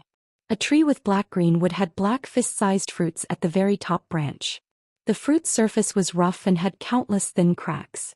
Even odder, it had black qi swirling into it. Han Li narrowed his eyes. The fruit was similar to what was described in records. When the others saw these fruits, they couldn't help but break into a smile. Bai happily said, Junior Martial Sister Lei was correct. It truly is an infernal flame fruit. Han Li took a deep glance at them and calmly said, pick off the ripe fruits. There is enough for us all. If the Qi Rong are lying in ambush for us on the third level, let's have them continue to wait, Lei Lan jokingly said, clearly expressing her happy mood. Xianxia was also cheerful. But when the three planned on descending on grabbing the fruits, Han Li's expression sank and he raised his arm without turning his hand, pointing at an empty space. A loud crack sounded and a large rainbow hand appeared in the air. It bluntly swiped down and crimson light flashed in response, summoning a blood-red hand to meet the attack. A boom sounded as the hands struck one another. Rainbow and blood light intertwined and disappeared in a flash. How interesting! The two different voices shouted. The yelp came from Han Li, who just turned around and saw what happened. The other voice belonged to the tall figure in the ball of blood qi where the large blood-red hand had appeared. Han Li looked at the blood mist and solemnly said, Who is your esteemed self and why are you acting so secretively? It is truly suspicious that a mere spirit general can discover me. The person in the blood qi let out a sinister laugh. Han Li blinked and waved his arm at the other three and sternly commanded, Head down and collect the infernal flame fruits. I'll deal with this person. Yes. As you command. Be careful, Brother Han. Although Lei Lan and the others weren't able to see the power of the figure from the blood mist, Han Li's serious appearance caused their hearts to drop. Afterwards, the three flew down towards the fruits. The blood figure glanced at the three and spoke with an odd tone. What? You're quite interested in those fruit trees. Although they aren't anything good, they won't be so easily acquired. Han Li's heart trembled and his spiritual sense stirred. He immediately thought to warn the three, but it was already too late. A huge boom sounded. A wave suddenly rose out from the pond and several pink tentacles emerged from the wave, shooting out a dense barrage of countless icicles. Having already landed at the pond side, they were greatly frightened. As the abyssal flame fruits were behind them, they didn't dare to dodge. With no other option, they unleashed their abilities to block the strike. Lei Lan clapped her hands and unleashed several dense bolts of silver lightning. Bai released a myriad of intertwining golden threads. As for Xianxia, she opened her mouth and spat out a green mist. The three abilities combined smoothly and knocked against the barrage of ice. The deafening force of the impact forced the three several steps back. What resulted from the many attacks was a scorching liquid on the ground and a messy, bloody scene. A painful wail cried out from the pond. Soon after, a wave of ice rose to reveal a brown octopus demon. When it glared at them with its strange green eyes, several tentacles emerged from the water and stretched forward. Each one rose over 30 meters high. On the top of the demon's head grew a dense batch of blue fur. Every time a tentacle swung, the fur released the cracking of torn space. Lei Lan and the others felt their hearts sink. The wounded tentacles were restored to completion after they flickered with blue light. The demon was unleashing its full strength as it regarded the pond's surroundings as its own territory. It raised its head and released a savage roar as its tentacles began to stir, glowing to blue light as they swept towards the holy disciples. As the three were aiming for the abyssal flame fruit, they couldn't afford to step away and could only confront the attacks head-on. Suddenly, rolls of thunder and explosions repeatedly boomed as they sank into battle with the demon. Up above, Han Li glanced at what was happening but didn't betray the slightest emotion from his face. Although the demon appeared fierce, it would be defeated given enough time. Rather, the main enemy was the blood figure. He would have to deal with him carefully. Han Li stared at the blood mist and asked, "What relation do you have with the blood puppets that appeared before?" "Hee, blood puppets? You mean eccentric Di Shui already sent people over here? They should have slaughtered you. Good, very good. It seems my trip was worth it." The blood figure let out a cold laugh. He clearly had no intention of answering Han Li. Han Li frowned, feeling the swords in his body shake with anticipation. At that moment, a sharp whistle sounded, causing his ears to ring dully. Han Li was startled. Before he realized what happened, a cold wind attacked him. A hair-thin blood needle had attacked from a foot away and was about to bore into his skull. At such a distance, Han Li could hardly react. He simply saw a bloody glint and the needle devilishly arrived in front of him. The blood figure's lips stirred and formed an evil grin. He had killed countless strong opponents with this ability and it had yet to fail. A metallic clang sounded. The thin penetrating needle spun through the air, repelled. Han Li's expression vastly changed and his arm blurred as he stretched it forward, grabbing the blood needle in his hand. The smile on the blood figure's face froze. "Your physical body is able to block my blood river infernal spike?" The blood figure spoke with disbelief. Han Li wordlessly retracted his fingers and saw a blood needle jumping in his palm as if it were alive. Layers of rainbow flames were wrapping around his needle. Han Li's face was unsightly and his complexion was ashen. An extreme cold gripped his heart.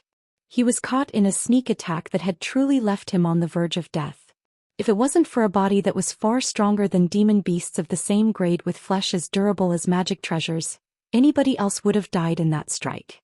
Even so, Han Li felt cold sweat cover his body. It had been many years since he felt that he had this close a brush with death. The figure in the blood mist was no less shocked than Han Li. His opponent had a body that was sturdy to untold degrees. He couldn't help but doubt Han Li's identity as a flying spirit tribe being, or as a powerful demon that took the form of one. His expression wavered. At that moment, Han Li slowly raised his hand and a strange light flickered from his eyes. Then he let out a cold snort. The figure in the blood mist felt an attack shake his mind as if it were being pierced with a needle. He was overcome with acute pain. Although the figure's spiritual sense was far stronger than demons of the same grade, his body couldn't help but sway from the pain, nearly bending down as a result. At nearly the same time, his last trace of clarity sensed a wind blow behind him and he felt a strange coldness approaching his waist. The figure was greatly alarmed and attempted to dodge, but his suffering spiritual sense distracted him, causing his movements to become delayed. He could only let out a shout as blood light brightly shined from his body, summoning a strange azure scale armor around him. Crackle! A golden light struck his armor. It penetrated only a few inches before it stopped entirely. The gold light faded away to reveal a foot-long sparkling golden sword. It was one of Han Li's bamboo cloudsworm swords. 10 meters behind the blood mist, Han Li stood there with an astonished expression. At the same time he used his soul fright thorn, he used lightning movement to turn to wind and strike at the figure from behind. But he didn't expect that the figure would regain a trace of clarity and summon a strange scale armor that could block his incisive bamboo cloudsworm sword. What kind of armor is so durable? Han Li felt amazed. You're courting death. In that instant, the figure in the blood mist recovered from the soul fright thorn. He felt a lingering fear from Han Li's strike, and in his rage, he turned around and released a crimson beam from his mouth. However, Han Li wasn't so easily hit. With a wave of his wings, he vanished in a flash of azure white lightning. A short moment later, Han Li stood in his original place. His expression was calm as if nothing had happened. At that moment, he heard a roar and the blood mist dissipated in a roil. The figure's true appearance was revealed. A blood-red demon with a WRM's head and a person's body. A blood WM. Han Li narrowed his eyes. Staring at the recognizable demon, Han Li felt greatly surprised and apprehensive. This wasn't the first time he had seen this demon. He had killed a metamorphosed venomous flood dragon back in the mortal world's scattered star seas, and it looked exactly the same as this demon. However, this blood WM wasn't a grade 8 demon beast, but a fearsome existence at the high spatial tempering stage. After exchanging an attack, he knew that the demon's abilities were extremely fearsome. He was no ordinary spatial tempering stage being. Han Li's thoughts quickly churned, pondering if he could deal with the opponent before him. The blood WM glanced at Han Li and solemnly said, "It is truly odd for a spirit general to be capable of injuring me. It is no wonder my master had given me a warning." "Your master?" Han Li felt his heart tremble. Behind this fearsome high spatial tempering grade demon was a greater demon at body integration stage. How could such an existence in the earth abyss set their eyes on him? This was the first time he's arrived here. Bewildered, Han Li's expression sank. The blood WM wore an odd expression and mysteriously smiled. "If you can block my next strike, I will immediately turn around and spare you for the time being." Afterwards, the demon cared no for Han Li's amazed expression. He formed an incantation gesture and crimson light flashed from his body as a large blood mist spread in every direction. The blood mist that earlier dispersed has returned, roiling as it concealed the crimson WRM's body. With a strange incantation, the large blood mist began to form a huge blood cloud in the sky. The cloud loudly roared with thunder and blinked with crimson light. What ability is this? Han Li's heart was greatly shaken. Although the cloud's lightning had yet to drop, it gave him a feeling of dread. Without another thought, he slapped the back of his head and released a large mist of gray light above him. Following that, azure light flashed from the top of his head, summoning the heaven void cauldron. It released countless twinkling azure threads and formed a net below the gray screen. Even so, Han Li still didn't feel safe. He spun his body to release 72 flying swords. They formed a sword screen as they rushed in circles around him. As for his gold-silver lightning robes, they turned into layers of gold-silver talisman characters in front of him. Black mist also surged and he summoned his baleful armor. In an instant, Han Li erected 5 layers of impenetrable defense. Han Li then raised his arms and the black figure on his hand blurred, releasing a small foot-tall mountain. He flicked the fingers of his other hand to release 5 pulsing white skulls, each with a different colored flaming wandering around it. When the blood WM saw this, he felt his heart jump and he hesitated briefly. He quickly circulated the blood essence in his body and pointed at the blood cloud in the sky. The cloud flashed blindingly. 9 flaring bolts of blood lightning fiercely cleaved down from the sky, striking at Han Li in 3 waves. Each wave striking down with even greater lightning. Thunder rang thrice. The first wave struck down on the gray light mist with 2 bolts of lightning. Even the might of the divine essence fused was scattered away by the 2 bolts of blood lightning. The second wave struck down with 3 bolts. In an explosive flash, the azure net was easily dissolved and struck down on the sword screen. The 72 bamboo clouds warm swords seemed to form an imaginary defense. The blood lightning directly struck through it and attacked the talisman characters formed from the lightning robes. World-shaking thunder clapped and the talisman characters turned into lightning balls, blocking the blood lightning. The 3 lightning bolts were like snakes, attempting to spread down, but the gold-silver lightning furiously exploded in an astonishing display of power, unresigned to defeat. But it was clear the blood lightning was more powerful. The blood lightning wildly flashed, scattering the silver-white lightning. The thinned 3 bolts of blood lightning continued to strike down on Han Li's baleful armor and released 2 muffled explosions. Han Li effortfully released protections were destroyed in an instant. At that moment, the last wave of the thickest 4 lightning bolts was about to strike. Han Li's expression sank. Without making any other movements, he released a bright golden light from his body. A 3-headed 6-armed projection appeared.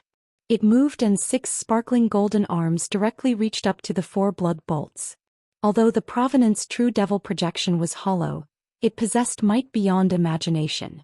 Its 6 arms stirred and turned into balls of blurred golden lightning. 4 crimson bolts of lightning flashed, directly striking at the golden lightning. The 2 sides struck and silence followed. 2 flashes of blood lightning flashed and the 6 balls of golden light were no more. 2 unobstructed bolts of blood lightning directly struck the top of Han Li's head. Han Li's figure blurred and he clenched his hands together. Then he reached for the sky with his bare hands and met the 2 bolts of lightning with his fists. His black-white fists suddenly expanded several times in size before the lightning struck them. A gray mist and a roaming rainbow flame both spiraled around the fists and seemed to compress the nearby air.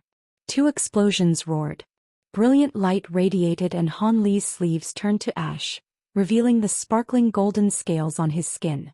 His fist projections and the lightning erupted, turning into gray ash. Han Li tumbled back and began to fall before he held himself up and regained his bearings. He raised his head and looked to the blood wurm in the distance. Han Li's cold eyes seemed to express he suffered no injuries. The blood wurm felt his blood run cold and he couldn't conceal his surprise. At that moment the blood cloud flashed several more times before it faded away, exhausted of its power. Although the blood wurm was beyond astonished, he was unresigned and sullenly said, "You were actually able to receive my 12th-fold heavenly blood lightning. However, that wasn't my true cultivation art. And once I cultivate this to a deeper level, I'll be able to unleash 4 waves of blood lightning. Nevertheless, you won't be receiving any more." When Han Li heard this, blue light flickered from his eyes, and his body blurred before he vanished. In that next moment, a gale blew above the blood mist, following Han Li's bizarre appearance. He violently struck down with tens of sword light. As the sword light weaved through the air, the nearby space droned as white streaks were left in their wake. In the blink of an eye, the blood mist was submerged by the sword light. With the stir of so much sword chi, the vague figure instantly sliced into countless pieces. But when the blood mist faded away, nothing was left, let alone the corpse of the blood wurm. Han Li was stunned. Before he looked around, the wild laughter of the blood wurm sounded 300 meters away. "Since you've received my heavenly blood lightning, I won't take the risk of further battling with you. Once I report this back to my master, they will certainly be interested in you. I believe we'll see each other soon." Han Li quickly turned around and only heard the sound of fluctuating space and a faint blood-red flicker. Then light flashed and the blood-red streak flashed through the sky. Using some strange movement technique, the blood wurm was able to travel over 300 meters in only a few blurs with seemingly normal movements. In a few flickers he was at the horizon and with another he was gone. This speed exceeded even the full abilities of his thunderstorm sings. A flicker of astonishment appeared on Han Li's face, but he remained still in the air. A short moment later he raised his hands and brought them in front of him. His crystalline white hands was now faintly black and scorched. He looked at them in silence. The blood wurm had to be the top subordinate of a body integration stage demon. If he truly fought to the death against the blood wurm, his chances of victory was no greater than 70%, even if he used his gold-devouring beetles. The heavenly blood lightning was truly terrible. Furthermore, his treasures weren't able to block it. His bamboo cloud's worm swords were particularly useless against it. From the wurm's words, this ability wasn't even fully cultivated. This caused Han Li's heart to stir. However, what caused Han Li the most unease was the master that the blood wurm mentioned. Needless to ask, he definitely wouldn't be a match against them. Although Han Li felt greatly doubtful about how he provoked such a fearsome enemy, he didn't have the time to ponder over the matter and could only return as quickly as he could. So long as he returned to where the Flying Spirit Tribe elders were, this great enemy wouldn't be able to do anything to him. Han Li finished his thoughts after a moment of time. He then turned his head and saw that the 3 were still battling the giant octopus-like demon. With a cold glint in his eye, he sent a golden streak downward. When Lei Lan and the others saw the first streak, countless others began to rain down. This originally fearsome octopus along with its dozen tentacles were instantly turned into countless pieces, scattering blood in every direction. The golden light faded and Han Li appeared above the demon's shredded corpse. He glanced at the three and coldly said, "You have the time of 13 breaths before I return. Hurry, collect the infernal flame fruits. I won't wait for any of you." Han Li spoke without any emotion in his voice. Upon hearing Han Li's cold words, Lei Lan and the others could naturally see that Han Li wasn't kidding. As such, they didn't dare to delay as they hurried over to the infernal flame fruit trees, pulling out wooden boxes within which they could store the fruits. Qin Shao even took an extra fruit and handed the wooden box to Han Li with both hands. Han Li accepted the box without any hesitation, sweeping a sleeve through the air, and the box disappeared amid a flash of azure light. At this moment, Lei Lan and Bai Bai had also collected their infernal flame fruits and gathered nearby. "Let's go. Don't pause or delay for anything. We have to get back to the surface as quickly as possible," Han Li said in a grave voice before flying away as a streak of azure light without providing any additional explanations. Bai Bai and the others didn't know why he was suddenly in such a hurry to leave the earth abyss, but they could guess that this most likely had something to do with the blood womb. Even the unfathomably powerful Han Li was in such an urgent state. The other three were feeling even more uneasy. Thus, Lei Lan and the others immediately set off in close pursuit. The four of them disappeared into the distance in the blink of an eye. 2 days later, the giant golden flower still stood within that wooden hall on the 3rd level of the earth abyss. The black shadow woman down below was stroking her chin, seemingly in deep thought. At this moment, there was no one else in the hall aside from a pair of green-robed female servants. All of a sudden, a streak of crimson light shot forth from outside the doors, following which the crimson light faded to reveal a crimson demon beast half-knelt within the hall. It was none other than the blood womb that had just faced Han Li in battle. "I pay my respects to my mistress," the blood womb said in a respectful manner. The woman turned an indifferent gaze toward the blood womb and asked, "How did it go? Were you able to kill those people and take their souls?" "My mistress, I was too useless and was unable to kill those people," Shuedu replied as it lowered its womb head even further. "Oh, so that means those people really are quite out of the ordinary." Not only was the woman not enraged, she was quite intrigued. "Yes, my mistress.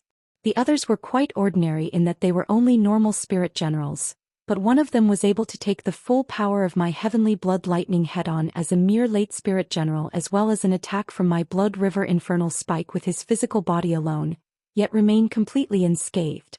You told me to return immediately if I encountered any mishaps, so I returned after my failed attacks," Shuedu recounted. "He was able to withstand your heavenly blood lightning and blood river infernal spike?"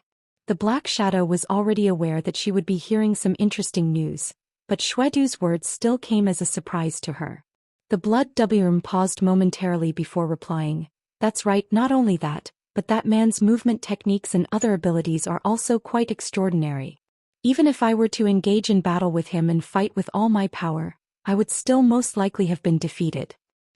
There are countless abilities in this world, so it's not too much of a surprise that he was able to withstand your heavenly blood lightning. However, being able to repel your blood river infernal spike with just his physical body alone as a late spirit general really does suggest that he's quite an extraordinary being. It means that his physical body is extremely powerful and he would be the ideal blood sacrifice. Very good, we should have prepared 3 premium blood sacrifices, yet I've only found one and I was just fretting over this matter." A hint of elation had crept into the woman's voice. "What do we do next, mistress?" "I'll go in person and capture that man alive, then use him to conduct the final sacrificial ceremony." The woman's voice suddenly turned quite sinister. "But mistress, isn't Master Di Shui after this man?" The blood womb reminded. "Du Shui clearly wants to kill these flying spirit beings for their own souls and use them for some kind of exchange. I only want this man's physical body, so there's no conflict of interest here. Why should I be concerned?" The woman said in a cold voice, and her guess was spot on. "Your wisdom is unmatched, mistress." The blood womb was enlightened by her words. "We shouldn't delay any further. Di Shui, teleport to the 2nd level with me and let's hunt this man down together," the woman instructed. Yes, mistress. The blood Wurm immediately rose to his feet. The black shadow on the giant golden flower flashed. The woman appeared beside the blood Wurm in a wraith-like manner. She made a hand seal and began to chant something, upon which inky black light poured forth from her body, sweeping up the two of them in the blink of an eye. Following a quick flash, the two of them disappeared amid the black light. On the other end, Han Li and the others were flying with all their might, covering a distance that would have taken several days otherwise in just a single day. However, they were still racing along. Thankfully, all of the dangerous demon beasts along the way had already been exterminated by them, and they were quite familiar with this route, having traveled it once already, so there was no need for them to stop for anything. Even so, Bai Bai, Xianxia and Lei Lan had expended a lot of spiritual power during such high-intensity flight, and they were struggling to maintain this pace. However, they didn't dare to complain in the slightest at the sight of the grim expression on Han Li's face, so they could only grit their teeth and continue onward. A day later, a swamp appeared up ahead and the second-level exit was revealed to them. Han Li heaved a faint sigh of relief upon seeing this before immediately leading the group into the exit without any hesitation. Half a day later, Han Li and the others reappeared in the valley on the first level of the Earth Abyss. At this moment, Han Li suddenly made a decision that had the others completely dumbstruck. As soon as they exited the valley, Han Li suddenly said in a cold voice, "We'll split up from now on. Separate yourselves from me and we'll fly back the surface as quickly as we can along different routes." "What? Why, Brother Han?" Bai Bai and the others were all stunned to hear this.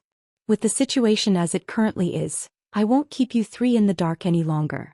We may have caught the interest of a demon monarch-level existence in this Earth Abyss. Even with my abilities, there's no way I can oppose such a fearsome being. I don't know when they'll be able to catch up to us, but if we split up, there's a very good chance that they'll come after me, which means there will be a greater chance for you three to escape to the surface. On top of that, without having to take the three of you with me, I'll be able to flee without any inhibitions. There should be very few things on this first level that can pose a threat to you, so you should be safe here," Han Li explained. "How could a demon monarch-level being have developed an interest in us? Are you sure you haven't misjudged the situation, Brother Han?" Xianxia immediately turned deathly pale. "I don't know the reason behind this, but that's all I have to say. Your lives belong to you and you can choose whether you believe me or not. However, I suggest that it's best for us to split up. Perhaps our pursuers will catch up to us soon," Han Li said in a brisk tone. Lei Lan and the others glanced at one another upon hearing this. It was just as Han Li had said, their lives belonged to them. Regardless of whether Han Li had misjudged or not, they could only regard this to be true. Furthermore, Han Li's judgment had been faultless throughout their journey, so there was a good chance that he was correct on this occasion as well. As such, Lei Lan and the others could only follow his advice and fly toward another direction after Han Li flew off and left them behind. As long as they could return to the surface, they would most likely be safe. A streak of azure light sped through a set of barren plains in a frenzy, moving as fast as lightning. It traveled from one end of the sky to the other after just a few flashes, and it was racing along in a completely soundless manner. Many demon beasts and demonic insects down below had noticed the streak of azure light in the sky, but they were nowhere near fast enough to catch up to it, so they could only look on as it disappeared into the distance. Han Li was flying as quickly as he could while holding a pair of top-grade spirit stones to replenish his energy. Back when he was traveling to the spirit realm through the spatial node, he had used up all of his myriad-year spirit milk. As such, he had no choice but to use top-grade spirit stones instead. They were indeed extremely valuable, but in this dire situation he certainly couldn't be stingy with them. Han Li's decision to split up with the other three was a forced one. He had told Lei Lan and the others most of the truth, but he had hidden one thing from them.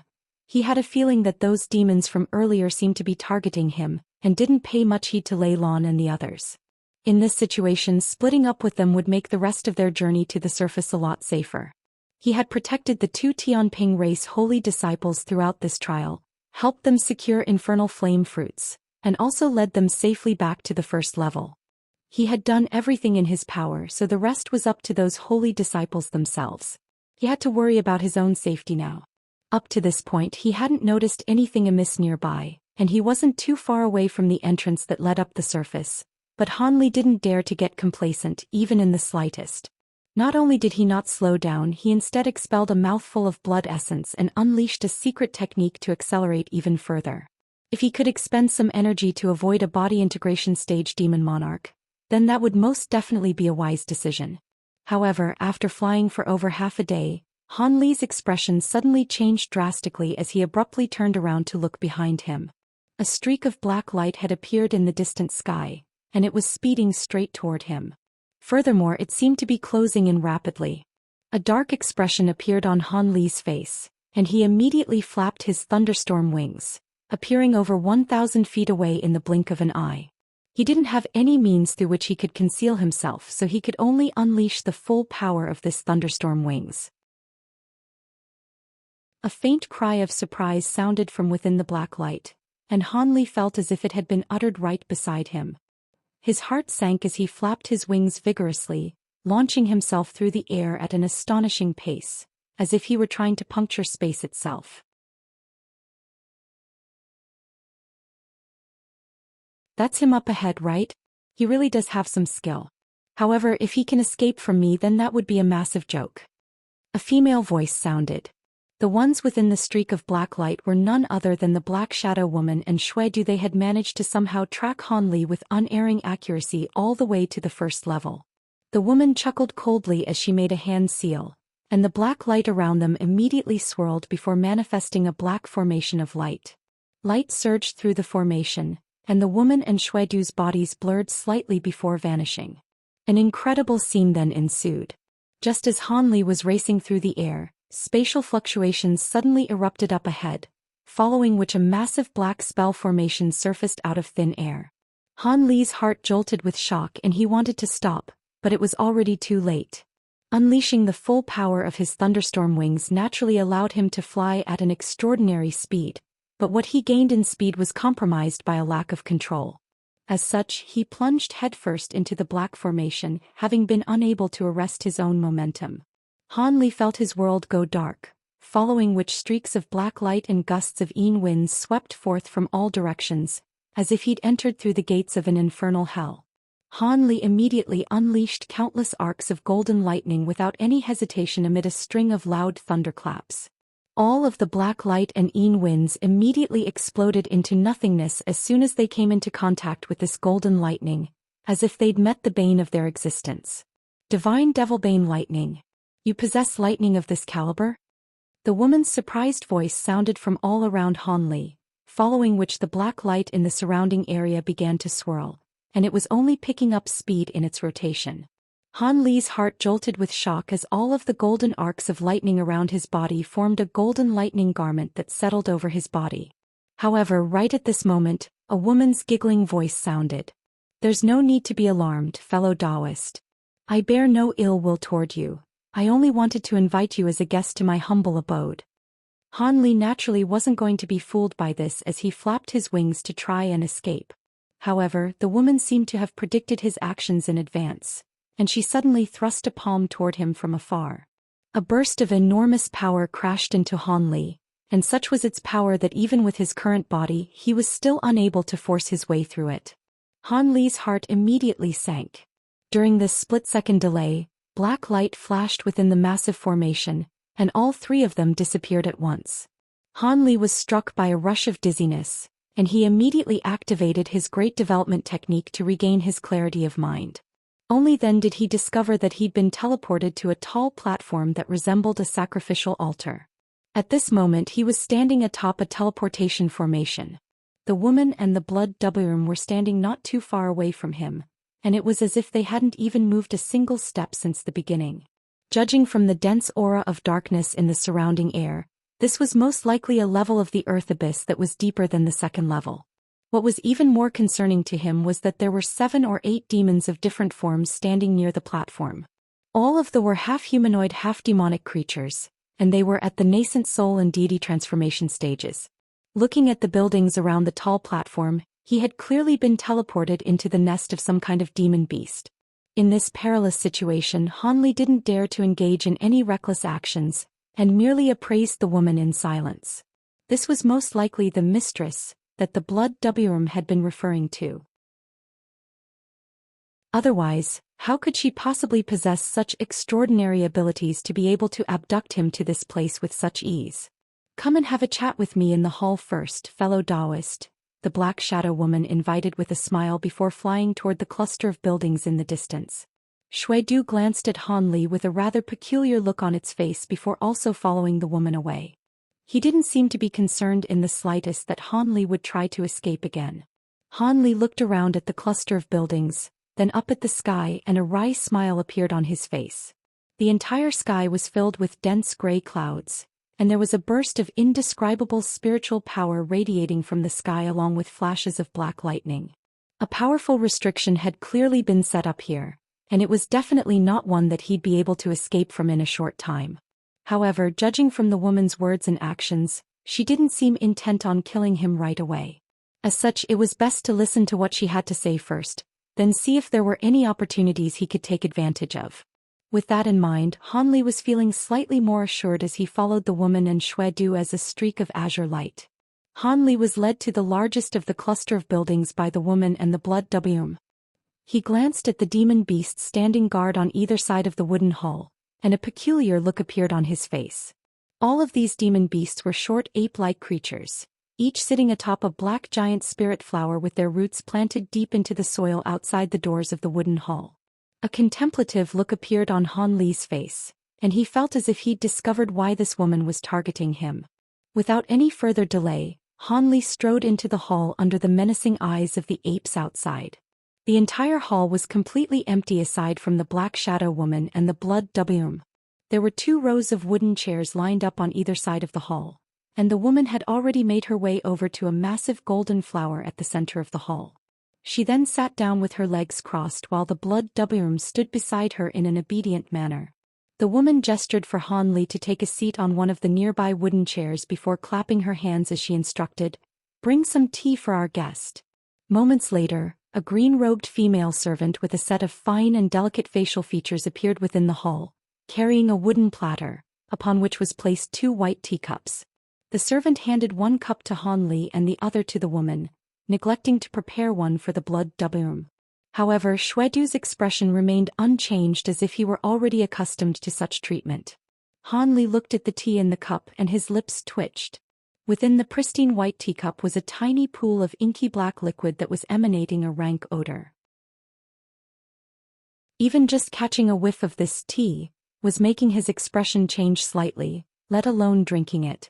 He was able to instantly identify that there were several tens of types of lethal poison in this tea, and he had only been able to identify a small portion of its constituents. Even with the poisons that he'd identified, those would definitely be sufficient to kill a normal person the spot. Han Li was indeed quite confident in his physical body, but he certainly wasn't going to go around drinking poison for no good reason.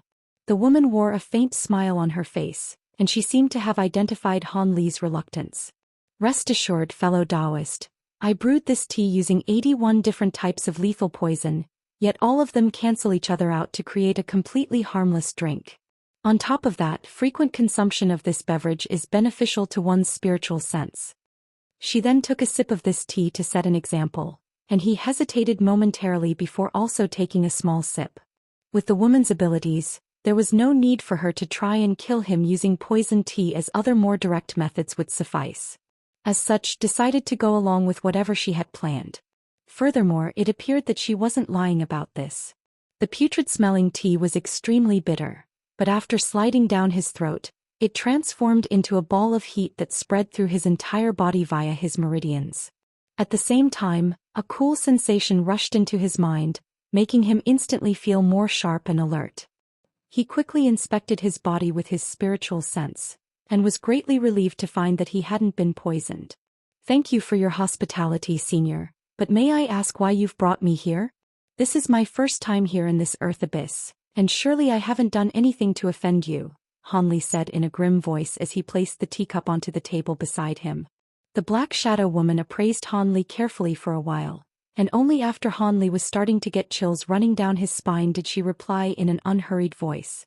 "I've invited you here because I have something important to discuss with you, but there's no hurry in that. You can stay here for a few days first and I'll reveal everything to you after that.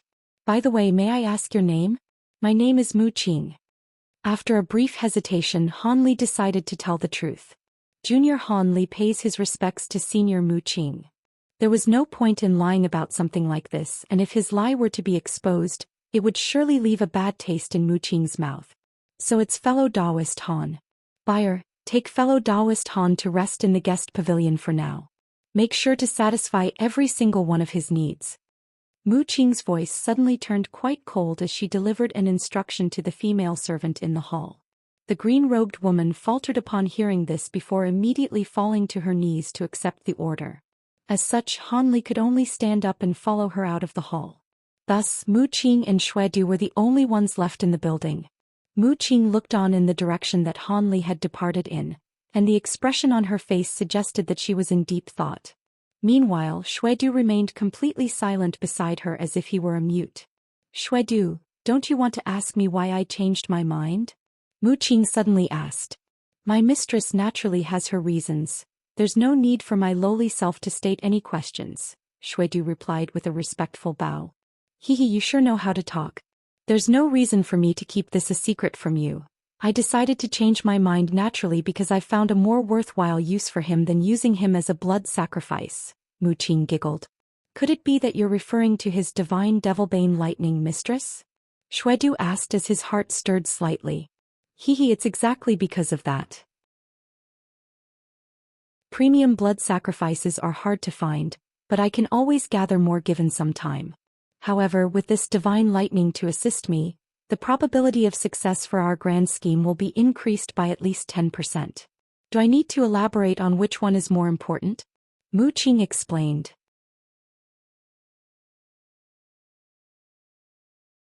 I see. No wonder you changed your mind then, mistress. However, Master Di Shui singled out that man to be killed, so we'll have to give him a proper explanation. After all, he's certainly not the kind to forgive and forget, Xuedu chuckled. I'm well aware of that. However, make sure to keep a close eye on that Han brat before I reveal everything to him. Otherwise, it'll be quite troublesome if he were to get away again, Mu Qing instructed. Yes, mistress. I'll be sure to keep a constant eye on him, Xuedu replied in a respectful manner. Mu Qing nodded with a pleased expression before waving a dismissive hand, and Xuedu immediately recognized that as a cue for him to leave. Meanwhile, Mu Qing sat still in contemplation for a while before suddenly laying a hand on the giant golden flower before her. The massive flower tremored slightly, and a shimmering golden mirror of an antiquated design emerged from the flower's core. There were runes flashing indistinctly over the mirror, and Mu Qing opened her mouth to expel a ball of green qi onto the mirror's surface. Golden light flashed and the green qi disappeared into the mirror, following which a layer of golden light appeared over the surface. Moments later, an indifferent male voice sounded from within the golden light. Why have you contacted me, fellow Taoist Mu? Mu Qing smiled upon hearing this voice and she replied, Brother Lu Zhu, I was wondering how your Yin Qi collection was going. Will you be able to supply sufficient Yin Qi for that ghost hag to refine a sufficient number of Yin armor profound ghosts by the designated date? After a brief silence, Lu Zhu replied in a completely emotionless voice. I've collected all of the Yin Qi there is on the lower levels. The Yin Qi on the first level is the most sparse, but I can gather quite a bit given sufficient time. There will definitely be enough for 8,000 of those profound ghosts. Why are you suddenly asking me this, fellow Taoist Mu? Instead of answering the question, Mu Qing changed the subject. According to our plan, the 8,000 profound ghosts and all of Di Shui's puppets are mere cannon fodder to pave the way for the infernal river ghosts. However, we have to employ another method to remove the restriction on the infernal river. The resources that we currently have at our disposal may not be all that reliable for that task.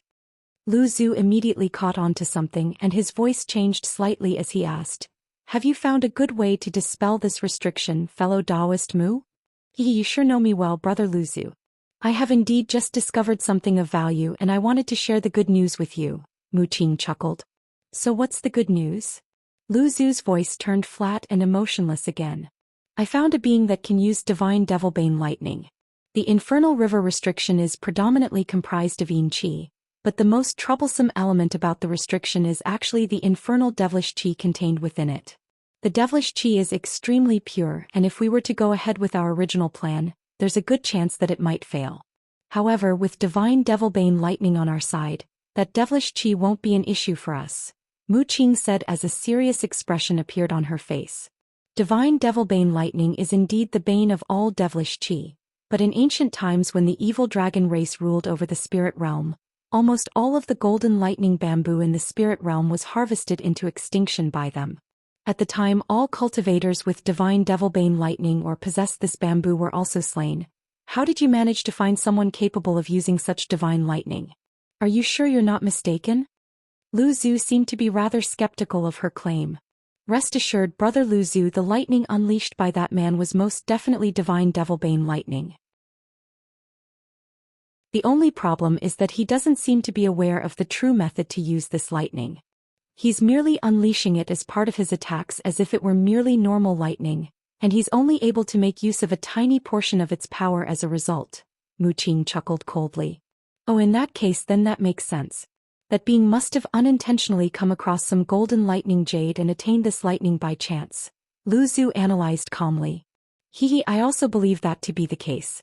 Otherwise, if he were capable of unleashing the true power of his divine Devilbane lightning, even you and I would have to be wary of him. However, for us to encounter a being like this at this time and in this place is a massive stroke of fortune for us. It appears that even the heavens is lending us its assistance, Mu Qing said with a smile. If he really does possess divine Devilbane lightning, then he'll naturally be a great help to us. However, why have you suddenly decided to tell me about this? Are there some troublesome circumstances involved? Lu Zhu asked. Your wisdom is truly unmatched, Brother Lu Zhu. Truth be told, Di Shui asked me to kill this man and hand over his own soul to him. I'm guessing that this most likely has something to do with the ghost hag, Mu Qing replied with a faint smile. I see. So you want to keep this man for yourself and ask me to mediate. Lu Zhu immediately understood Mu Qing's intentions. Exactly. You should be aware that I possess a wood spirit body, so my understanding of golden lightning jade is unmatched among the four of us.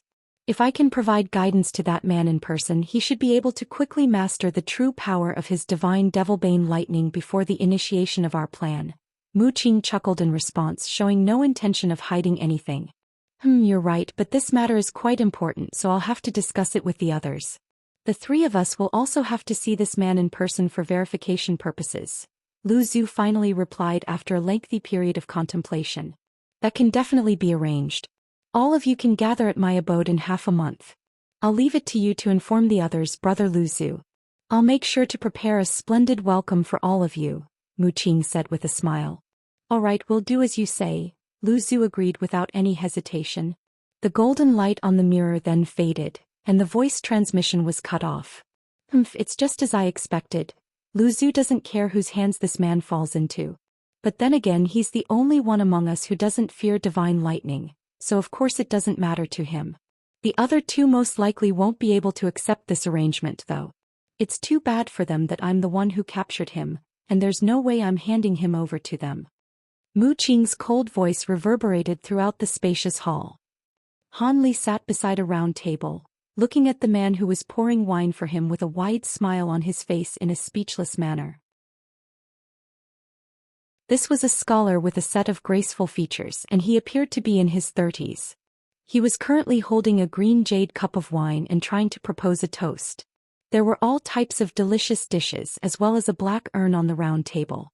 The urn was filled with delectable wine that was giving off a mesmerizing aroma.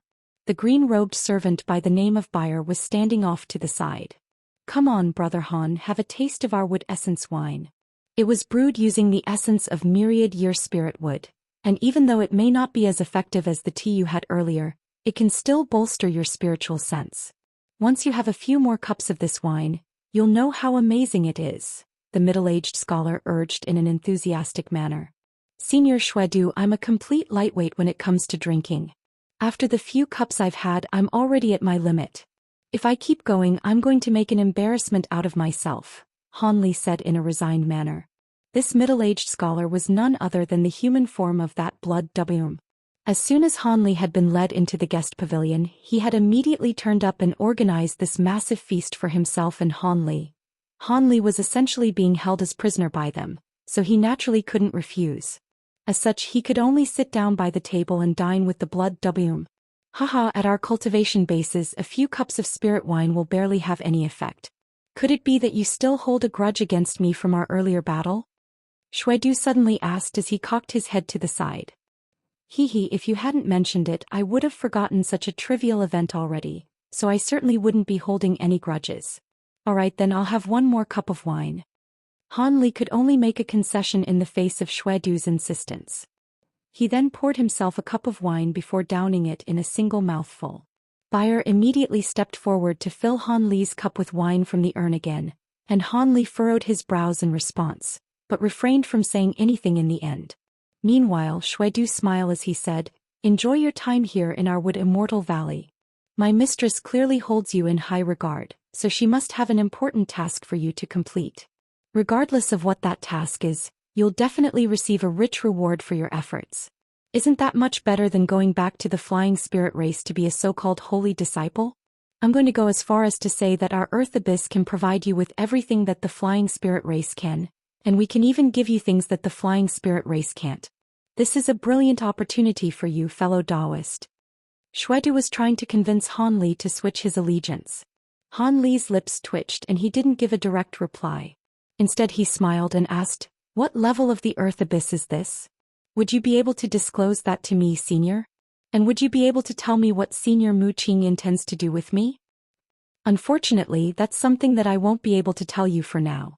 However, everything will be revealed to you in half a month or a month at most by my mistress.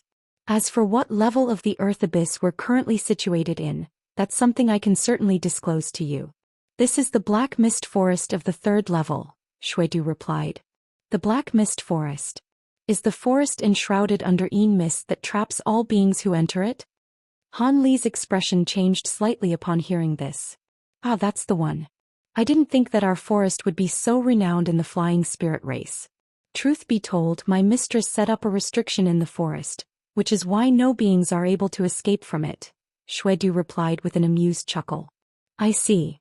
A wry smile appeared on Han Li's face and he didn't say anything further. After convincing Han Li to down a few more cups of wood essence wine, Xuedu suddenly asked, "By the way, there's something that I'm quite curious about. Would you be able to enlighten me, Brother Han?" "Of course. I'll tell you everything I know." Han Li's heart stirred, and he immediately activated his great development technique to completely dispel the hint of inebriation that was numbing his mind.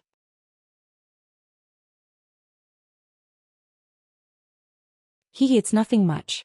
I was just wondering how you were able to attain such a powerful body. Even though my Blood River Infernal Spike isn't renowned for its sharpness, for you to be able to repel it with your physical body alone is still incredible," Xuedu said after a brief pause.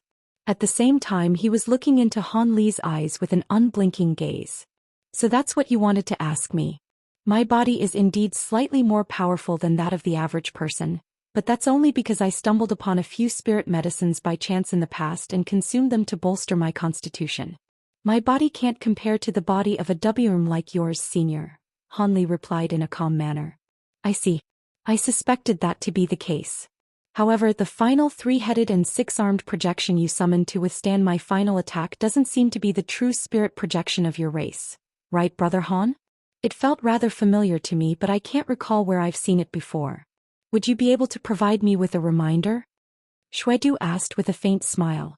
"Oh, that's just a foreign cultivation art that I happened to obtain, and I decided to cultivate it, seeing as it was a rather useful ability, but I'm not too familiar with its origins either," Han Li replied in an extremely vague manner.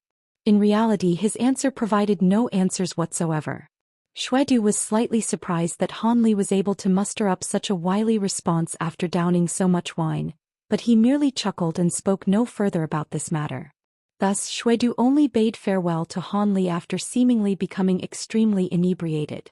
Han Li stood at the window of the pavilion, and his fake smile faded as he looked out at the departing Xuedu. The middle-aged scholar stumbled unsteadily toward another pavilion that was only several thousand feet away from the one that Han Li was situated in.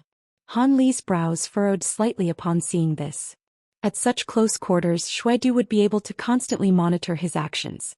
It appeared that he had been tasked with keeping an eye on Han Li. With that in mind, Han Li strode away from the window. At this point, the green-robed servant had already carried the dishes and wine urn away, and the room had been cleaned up to a pristine condition. She then stood respectfully off to the side, awaiting any instructions from Han Li. Han Li waved a dismissive hand toward her and said, "You can go now, I want to take a rest. I'll be on the first floor. Feel free to summon me at any time, Master Han," Buyer replied obediently before departing from the room. After the servant had left, Han Li swept a hand over his storage bracelet to produce a stack of azure formation flags. He then raised his hand and a dozen or so streaks of azure flew in all directions around the room before disappearing into space. Han Li made a hand seal and cast an azure incantation seal, following which a dull thump erupted all around him. An azure barrier of light appeared on the walls of the room, creating a restriction. This restriction had no defensive properties, but it was quite effective in cutting off the spiritual sense of others. Han Li knew that he had been imprisoned, but he still didn't want Xuedu to be able to see everything that he was doing. In the other pavilion, Xuedu had just sat down atop a futon with his eyes closed when his expression changed slightly, and he abruptly reopened his eyes. However, a cold smile then quickly appeared on his face as he closed his eyes again. At this point, Han Li had already laid down on his bed. Even though he was in a perilous place, there was nothing he could do about his current situation. Furthermore, he was rather exhausted from the ordeals he'd been beset with during this Earth Abyss trial, so this was a good opportunity for him to relax and recuperate. He could consider strategies to try and escape after recovering to his peak condition. With that in mind, Han Li quickly fell asleep. He slept for an entire day and an entire night before finally waking up. After getting up from his bed, Han Li did a series of stretches in an unhurried manner before sitting down in the wooden chair beside his bed, stroking his chin in deep thought. Mu Qing and Xuedu had tried to convince him that they wanted to entrust him with an important task from the very beginning, but Han Li didn't believe a word of that. Setting aside everything else, with his countless years of battle experience, he could tell that the two of them had truly been intent on killing him initially. As for why this Mu Qing suddenly changed her mind, that was definitely because she's unintentionally discovered something about him that could be used to her benefit. However, it had only taken mere moments for her to change her mind, and the only clue that Han Li could think of was that she seemed to have been alarmed by his ability to use divine Devilbane lightning. Han Li's eyes flashed as this thought occurred to him. He felt like he was onto something. However, despite the fact that the divine Devilbane lightning was extremely effective for anguishing all powers of darkness and evil, its efficacy was limited when the devilish qi was of a high enough caliber. How could the power of his divine Devilbane lightning possibly have garnered the interest of a body integration stage demon monarch like Mu Qing? If a devilish creature or evil spirit was too powerful even for her to deal with, then how was Han Li's divine Devilbane lightning supposed to do anything? Han Li was feeling rather perplexed. However, he didn't try to force himself to arrive at a conclusion. Instead, he merely exhaled and relinquished this train of thought for now. Seeing as they had found a worthwhile reason to keep him alive, then he would most likely be safe for now. As long as he remained alert, he was quite confident in his ability to escape from this place. Next, he only had to wait for Mu Qing to disclose everything to him before formulating a plan based on that information. Thus, Han Li decided to play the waiting game.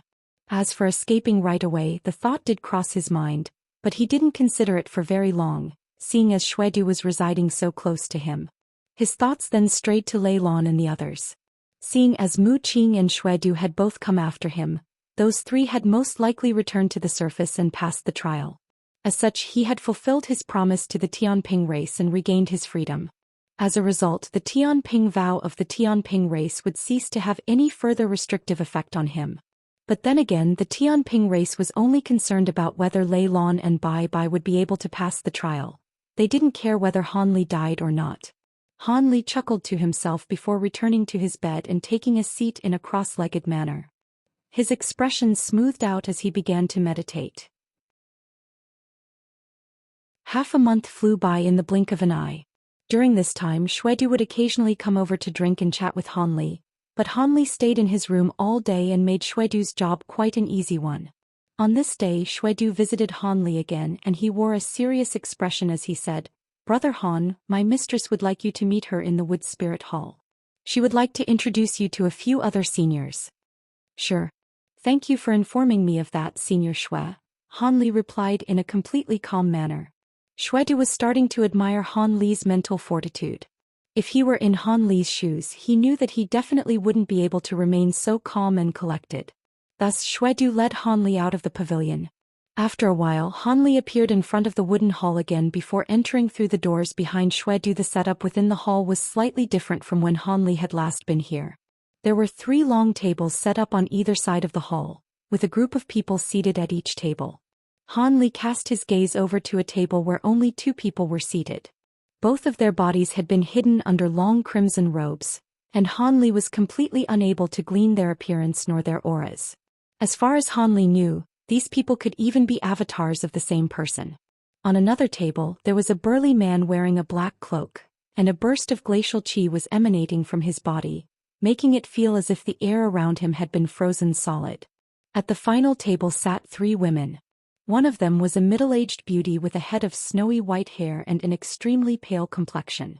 She wore a green palatial dress and sat at the head of the table. 2 young women sat at the table with her. One of them was quite petite with a sweet and adorable oval face and a pair of shimmering eyes. The other woman had a lithe and graceful figure with skin as fair as snow, and an expression as cold as ice. All 3 women were quite pale in complexion. None of the people on the first 2 tables caught Han Li's attention. Even though all of their cultivation bases were unfathomable to him, he had expected this to be the case prior to coming here, so he wasn't very surprised. However, his calm facade finally cracked a little at the sight of the 2 young women on the final table. He quickly composed himself again and his expression reverted back to normal, but the hint of shock in his eyes betrayed his true emotions. How could it be them? Back when he'd been separated from these 2 in the scattered star seas of the human world, he hadn't heard anything about them again, and never would he have thought that he'd encounter them here in the spirit realm. Seeing as the 2 of them were still alive, it appeared that they had successfully mastered the soul rise technique.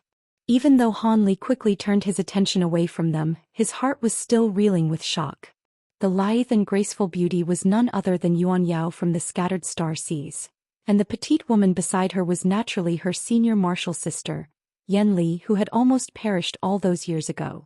Back when he was starting to make a name for himself in the human world, he'd encountered Yuan Yao on several occasions. He was touched by her determination to save Yan Li and gave in to her pleas in the end, deciding to provide her with his assistance. However, who would have thought that they'd encounter the legendary ghost mist along the way? He was sucked into the Umbra realm as a result, and only managed to escape after an extensive struggle. However, after emerging from there, Yuan Yao had disappeared. Now that he was encountering her again, she was seemingly ranked alongside the demon monarchs of the Earth Abyss. How was Han Li supposed to remain calm after making such a discovery? In the instant that Han Li made his way into the hall, everyone else also turned their attention toward him. However, Yuan Yao and Yan Li's reactions were quite different. A hint of astonishment had flashed through Yuan Yao's eyes upon catching sight of Han Li, but she immediately adopted an expressionless facade again, not giving away anything. In contrast, Yan Li merely blinked with confusion, and it was quite clear that she'd basically forgotten about Han Li, yet was struck by the feeling that he was rather familiar somehow. "He's just a spirit general. Are you sure he'll be useful to us?" the middle-aged woman sitting at Yuan Yao's table asked in a cold voice.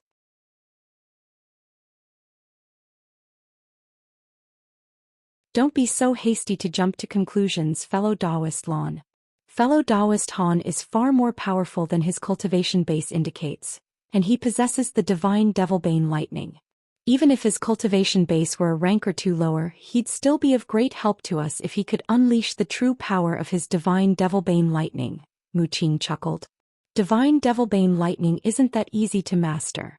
The higher one's cultivation base, the greater the likelihood that they'll be able to master this lightning. I'm very skeptical that a spirit general would be able to truly unleash the power of the divine lightning. If I recall correctly, you'd have to at least be an early great spirit general to be able to unleash the divine Devilbane lightning's full power, right? A red-robed being from another table spoke on this occasion, and his voice was quite sharp and piercing, akin to the sound of metal grating on metal. Don't worry about that, Brother Di Shui. Even though fellow Taoist Han is only a late spirit general, the purity and abundances of his magic power is only a tiny bit inferior compared to that of an early great spirit general, so I'm sure he's up to the task. Alternatively, do you have any suggestions for methods that could help us dispel the infernal river restriction? Mu Qing asked in a meaningful voice. If this man really can help us break the restriction, then that would naturally be fantastic. I have no intention of stopping him. I'm merely concerned that he's not going to be able to provide us with any substantial assistance, so please don't misconstrue my words. The other red-robed figure chimed in, and his voice was exactly the same as that of the man who had just spoken, as if they were the same person. Mu Qing's expression remained unchanged as she said, "It would be best if that was indeed the case. Brother Lu Zhu, Sister Lan, what do you two think of this? As long as it's beneficial to our grand scheme, I'll support it," the mysterious figure in the black cloak said in an emotionless voice. However, the white-haired beauty's brows were tightly furrowed, as if she were mulling over something. "What is it, Sister Lan? Do you have any alternative opinions you'd like to air?" Mu Qing asked. "This man's soul is remarkably powerful, and I was planning to refine his soul into one of my ghost monarchs, but I have to source other materials now. Besides, Shui Di and I discovered this person before you, so isn't it inappropriate for you to claim him like this?" The woman said in a calm voice. "Hee, are you saying you'd like to instruct him instead, Sister Lan? But if I'm not mistaken, you're vulnerable to lightning, are you not? In that case, how will you instruct him to master his divine lightning? If we miss out on this opportunity due to a delay on your end, we'll be regretting this for the rest of our lives," Mu Qing said with a faint smile. "Oh. It sounds like you're implying that you have a better understanding of divine devilbane lightning than I do. Neither of us has attained this lightning before, so why does it make a difference whether you or I instruct him?" The white-haired beauty chuckled coldly. "I possess a wood spirit body. Back in ancient times, divine devilbane lightning was the paramount wood attribute divine lightning among the divine lightning of the 5 elements. Surely I'm more qualified than anyone else here to instruct him." Mu Qing's expression darkened slightly. "That's not necessarily the case. I've spent far more years cultivating than you have, and I believe that Gulfin experience is more than enough to outweigh any other advantages you may have in this respect," the woman retorted in a cold and unyielding manner. Mu Qing's expression changed slightly upon hearing this, and she was just about to say something when Lu Zhu interjected, "There's no need for an argument. Shouldn't we confirm whether fellow Taoist Han truly possesses the divine devilbane lightning before we discuss anything else?" This Lu Zhu was clearly the most authoritative figure among the 4, as evidenced by the fact that both women did indeed fall silent upon hearing his words. Mu Qing turned to Han Li with a calm expression and said, "I'm sure you've heard everything we've just discussed, so I'll have to trouble you to unleash your divine devilbane lightning again and display it to everyone present. I'm sure you wouldn't refuse such a small request, right, fellow Taoist Han?" A wry smile appeared on Han Li's face, and he wasted no time with words as he made a hand seal. A rumbling thunderclap immediately erupted as brilliant golden light radiated from his body. Countless thin arcs of electricity surfaced from within his body before forming several thick bolts of golden lightning in the blink of an eye, creating quite a marvelous spectacle to behold. Everyone in the wooden hall stared intently at the golden arcs of lightning, including Mu Qing, even though she'd already seen it once before. Lu Zhu waved a sleeve toward Han Li, and a burst of blacking winds rushed directly toward him. Han Li raised an eyebrow before pointing a finger, sending a bolt of golden lightning hurtling toward the oncoming gust of winds. The golden lightning exploded amid a loud boom as soon as it came into contact with the black winds, and the latter faded like snow under the scorching sun, disappearing into nothingness in the blink of an eye. "There's no mistaking it. This really is divine devilbane lightning." Lu Zhu nodded, and there was a hint of elation in his voice. "How many bolts of divine devilbane lightning of that caliber are you capable of unleashing, fellow Taoist?" one of the red-robed figures suddenly asked. "Around 20, but after that it'll take a long time for the lightning to recover to its original power," Han Li replied. He was completely lying in his response. In reality, he was able to unleash thrice the quantity of lightning he'd proclaimed. 20 should be enough. The other red-robed figure cackled with glee upon hearing this. Indeed. Even though the infernal river restriction is quite formidable, there's no way that it'll hold up in the face of so many bolts of divine lightning. All right, his divine lightning has been confirmed. Let's discuss who will be instructing fellow Taoist Han. Fellow Taoist Di Shuai and I are quite unfamiliar with divine lightning, so we won't put our names forward. The issue at hand is that both Fairy Mu and fellow Taoist Lan want to take fellow Taoist Han under their wing, and it's rather difficult to decide who is the better candidate. Here's my proposal. There are still a few years left until the implementation of our plan. For the first 2 years, we can get him to learn from Fairy Mu, and the 2 years after that will be spent under fellow Taoist Lan's tutelage. As for the final 2 years, those will be for fellow Taoist Han to cultivate and digest what he's been taught on his own. Do either of you two have any objections? Lu Zhu said in an emotionless voice. Both of the women faltered upon hearing this proposal. That's a brilliant suggestion, Brother Lu Zhu. Neither of the fellow Taoists seems willing to back down, so this is the best way to proceed. One of the red-robed figures cackled as he rubbed his hands together. The white-haired beauty hesitated momentarily before nodding in response. Seeing as both fellow Taoist Lu Zhu and fellow Taoist Di Shuai approve of this arrangement, then I have no objections either. In contrast, Mu Qing remained silent with a contemplative look on her face. A cold light flashed through Lu Zhu's eyes as he asked in a cold voice, "Are you unhappy with this arrangement, Fairy Mu?" "Of course not, we'll do as you say." Mu Qing's heart stirred as she forced a smile onto her face. Then it's settled. These are all trivial matters anyway. Everything is building toward the implementation of our grand scheme.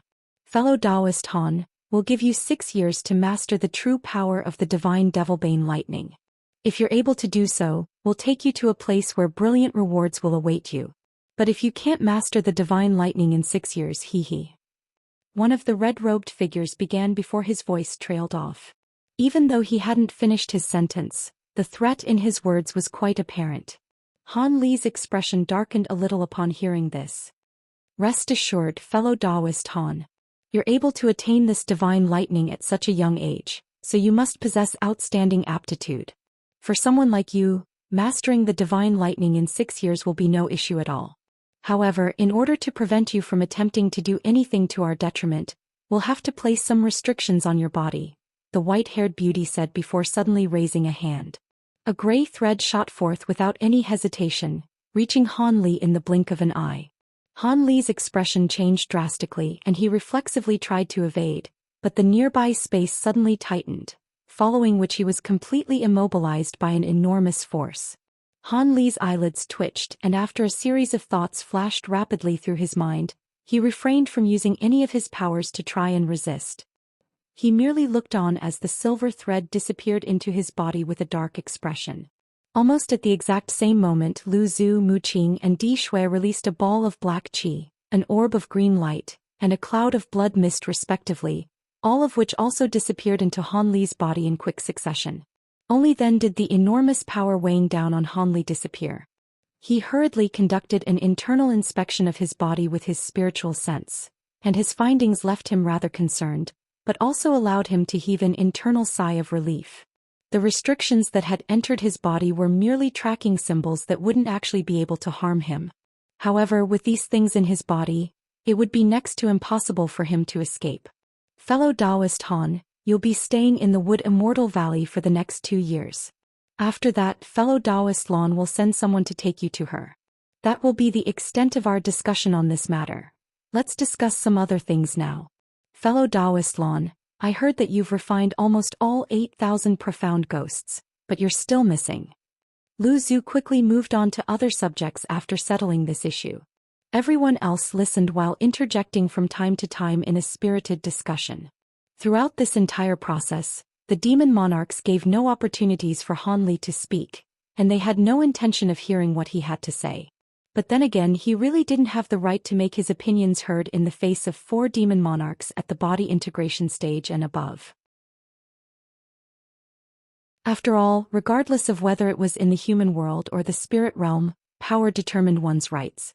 A mere deity transformation cultivator like him was far too insignificant to take seriously.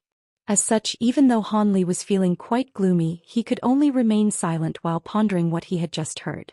The demon monarchs hadn't revealed many details, but he roughly understood the situation now. As expected, these beings wanted to borrow the power of his divine Devilbane lightning, and they wanted to use it to break some infernal river restriction. However, what was it that they had said about truly mastering the divine Devilbane lightning? Could it be that there was some kind of unique method to maximize the divine lightning's power? Or was there another ability he could unleash with it? Han Li was completely perplexed. All of a sudden, Han Li sensed someone scrutinizing him, and he looked up just in time to meet a furtive glance from Yuan Yao. Yuan Yao remained completely expressionless even after meeting Han Li's gaze, but Han Li's expression stirred slightly. Only after a while did he withdraw his gaze in an unhurried manner.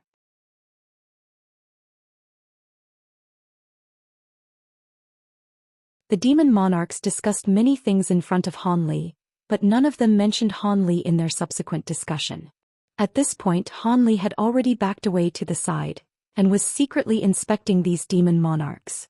In all honesty, the two most mysterious and unfathomable beings among these four demon monarchs were Lu Zhu and Di Shui. The former was emanating a frosty aura that was extremely unsettling, and he didn't even seem to be a living being.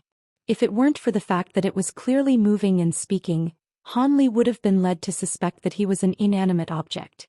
The latter was also quite unfathomable to him, as both of the red-robed figures were completely identical in every single way. Their voices, statures and auras were both completely identical, and both of them were referred to as Di Shui, thereby further adding to Han Li's confusion. As for Mu Qing and the white-haired beauty, Han Li had roughly gleaned their origins. Mu Qing's body was enshrouded in a layer of black that even his bright-side spirit eyes were unable to see through, but he could glean a faint wisp of green through the black light. In conjunction with the extremely pure wood attribute spiritual power emanating from her body, Han Li was almost certain that she was a rare wood spirit demon, but he didn't know what kind of spirit wood her true body consisted of. As for the white-haired beauty, her body contained the densest yin qi that he had ever seen. Furthermore, judging from the conversation between the demon monarchs, Han Li could determine that she was a ghostly demon. As such, the fact that she was able to manifest a body identical to that of a normal person was a sufficient indication of her power. However, Han Li also noticed that Yuan Yao's body also contained dense yin qi, suggesting that she was also no longer a normal human. However, she wasn't a true ghostly being like the white-haired woman, so she had to have gone down a slightly different path. Yan Li's situation was also identical to Yuan Yao's. Judging from the auras emanating from their bodies, the two of them were only at the early deity transformation stage. For them to be allowed to accompany the white-haired beauty with their cultivation basis suggested that the woman truly adored them, or was keeping them around for other purposes. The discussion between the demon monarchs didn't last too long. There were occasional clashes of opinions, but they were quickly resolved through diplomatic votes. After a while, everything had been discussed and everyone got up to leave. Mu Qing rose to her feet and saw off the demon monarchs in person. When the two red-robed beings were on their way out, they just so happened to pass by Han Li, and one of them asked, "Were you the one who destroyed the two puppets I sent out?" Han Li hesitated momentarily before bowing as he gave an honest reply, "They were indeed destroyed by me. I was unaware that they belonged to you at the time, Senior, so please don't hold it against me. A couple of blood puppets aren't significant enough for me to lose sleep over. However, I can't just let you get away with this. Why don't you do me a small favor at some point in the future to make up for this?" Du Shui suggested.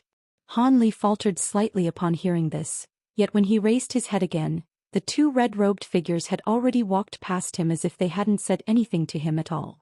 Han Li's brows furrowed and he couldn't help but feel as if he had more trouble on his hands. The white-haired beauties trio was the final group to depart, and they also walked past Han Li. The beauty merely smiled at him yet didn't say anything. As for Yuan Yao, she remained completely expressionless as if she couldn't even see Han Li. In contrast, Yan Li blinked and was looking at Han Li with a contemplative light in her eyes. Han Li's lips suddenly twitched in a barely noticeable manner, following which one of his hands suddenly clenched up into a fist within the sleeve of his robes. As soon as everyone had left, Shui Du turned to Han Li with a smile and said, "Congratulations, Brother Han. Everyone is holding you in very high regard? What is there to congratulate me about? I'm still completely in the dark about everything.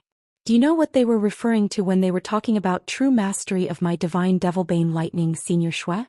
Will it actually improve the power of my lightning?" Han Li asked with a wry smile on his face. To Han Li's surprise, Xuedu actually gave him a detailed response. I do actually know a little bit about this.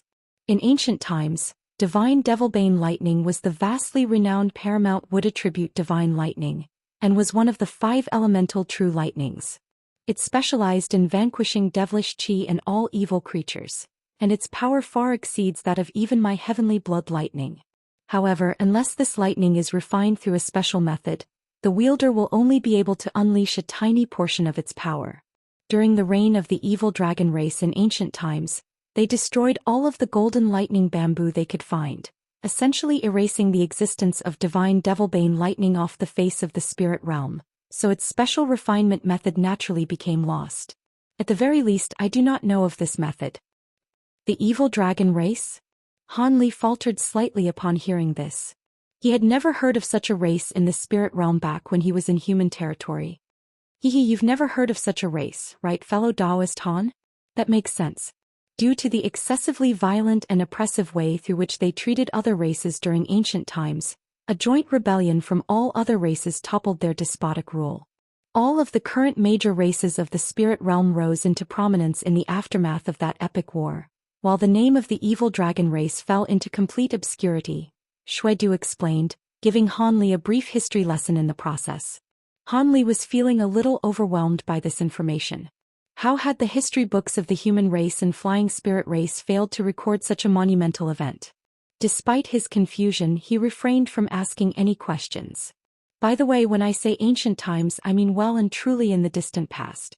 At that point, your flying spirit race hadn't even come into existence yet, so they naturally wouldn't have any records of this piece of history, Xuedu chuckled, seemingly having identified Han Li's confusion. I see. Han Li was immediately enlightened. According to the historical records of the human race, they had appeared in the spirit realm after the flying spirit race, so it was no surprise that they didn't have records regarding this matter either. Just as Han Li and Xuedu were chatting with one another, footsteps sounded outside the wooden hall, and Mu Qing strode in through the doors. Xuedu immediately ceased conversing with Han Li as he made his way over to Mu Qing and extended a respectful salute. Mu Qing nodded in an errant gesture of acknowledgement before sitting back down on her giant golden flower, supporting her chin with a hand as she sat in silence. She seemed to be mulling over a difficult decision, and she didn't say anything for a long while. Han Li didn't know what was happening, so he cast a glance toward Xuedu to gauge his reaction. The blood Wurm wore a calm and collected expression on his face, seemingly already accustomed to such occurrences. Listen up, fellow Taoist Han. I don't care what you're thinking, but you have to master the divine Devilbane lightning under my tutelage within these 2 years. Once you do, I'll think of a way to waive the 2-year period you have to spend with that ghost hag, understood? Mu Qing's voice sounded from within the black light. Han Li's expression stirred slightly, and a wry smile appeared on his face as he replied, I'll be sure to do my best, Senior Mu Qing. You'd better do your best. Otherwise, I won't let you go to that ghost hag without leaving you a memento to remember me with. Mu Qing's voice suddenly became cold and forbidding. Han Li's heart sank and he could only fall silent. 3 days from now, move over to my wood essence cave. I'll instruct you to master your lightning during these 2 years. Xuedu, I'll leave the preparations for the blood sacrifice to you during this time, Mu Qing instructed in an implacable voice. Yes, mistress. Xuedu was rather surprised to hear this, but he naturally accepted his orders. Han Li also faltered slightly in response. After that, Mu Qing waved a dismissive hand as she said, All right, I'm feeling a little weary, so all of you can go back for now. Han Li and Xuedu could only depart after extending farewell salutes. As soon as they exited the hall, Xuedu suddenly said, You're a lucky man, Brother Han. To think that my mistress is going to instruct you in person. This is a brilliant opportunity for you. Is that so? I don't even know if I can master my lightning in 2 years. Han Li shook his head in a rather gloomy manner. The fact that my mistress said what she just did indicates that she has confidence in you, so there's no need to worry, Brother Han. I still have some matters to take care of, so I'll be taking my leave now. Xuedu chuckled before flying away as a streak of crimson light. Han Li stood on the spot and looked on at the departing streak of crimson light. Only after it had disappeared out of sight did he slowly return to his living quarters. Not long after that, Han Li was back in his pavilion. He immediately activated his restriction to prevent anyone from being able to conduct surveillance on him, then sat down on his bed with a dark expression. A while later, he suddenly raised a hand and glanced at his palm. There was a black character around the size of a grain of rice that had appeared on his palm, and upon careful inspection, Han Li discovered that it was the character 4 yuan. A peculiar look appeared on Han Li's face upon seeing this. If he had been slightly skeptical about Yuan Yao's identity before, then all of that skepticism had now been wiped away. This character was something that had appeared soundlessly in his hand when Yuan Yao had brushed past him earlier. No trace of spiritual fluctuations had been set off during that process, so even the 4 demon monarchs were unable to detect anything. It was quite astonishing that a mere deity transformation cultivator was capable of doing something like this. Han Li extended a finger before gently tapping the Yuan character on his palm. A flash of green light erupted from his fingertip to wipe this character away. He then withdrew his hands into his sleeves and began to contemplate his situation with an indecisive expression. After a few moments, he suddenly extended a palm again. A low thunderclap erupted as a fist-sized ball of golden lightning surfaced over his palm, and its mass was fluctuating slightly. A series of shimmering strands of electricity were also flashing over its surface. Han Li appraised the ball of lightning expressionlessly before suddenly narrowing his eyes.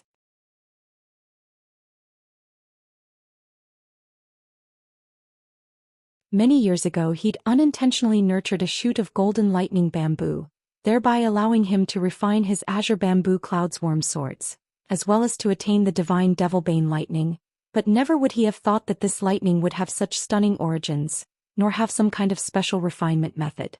If the divine devilbane lightning really was one of the 5 elemental true lightnings of the spirit realm and its power could truly be significantly increased, then it would become staggeringly powerful. In that case, it would immediately become one of his trump cards.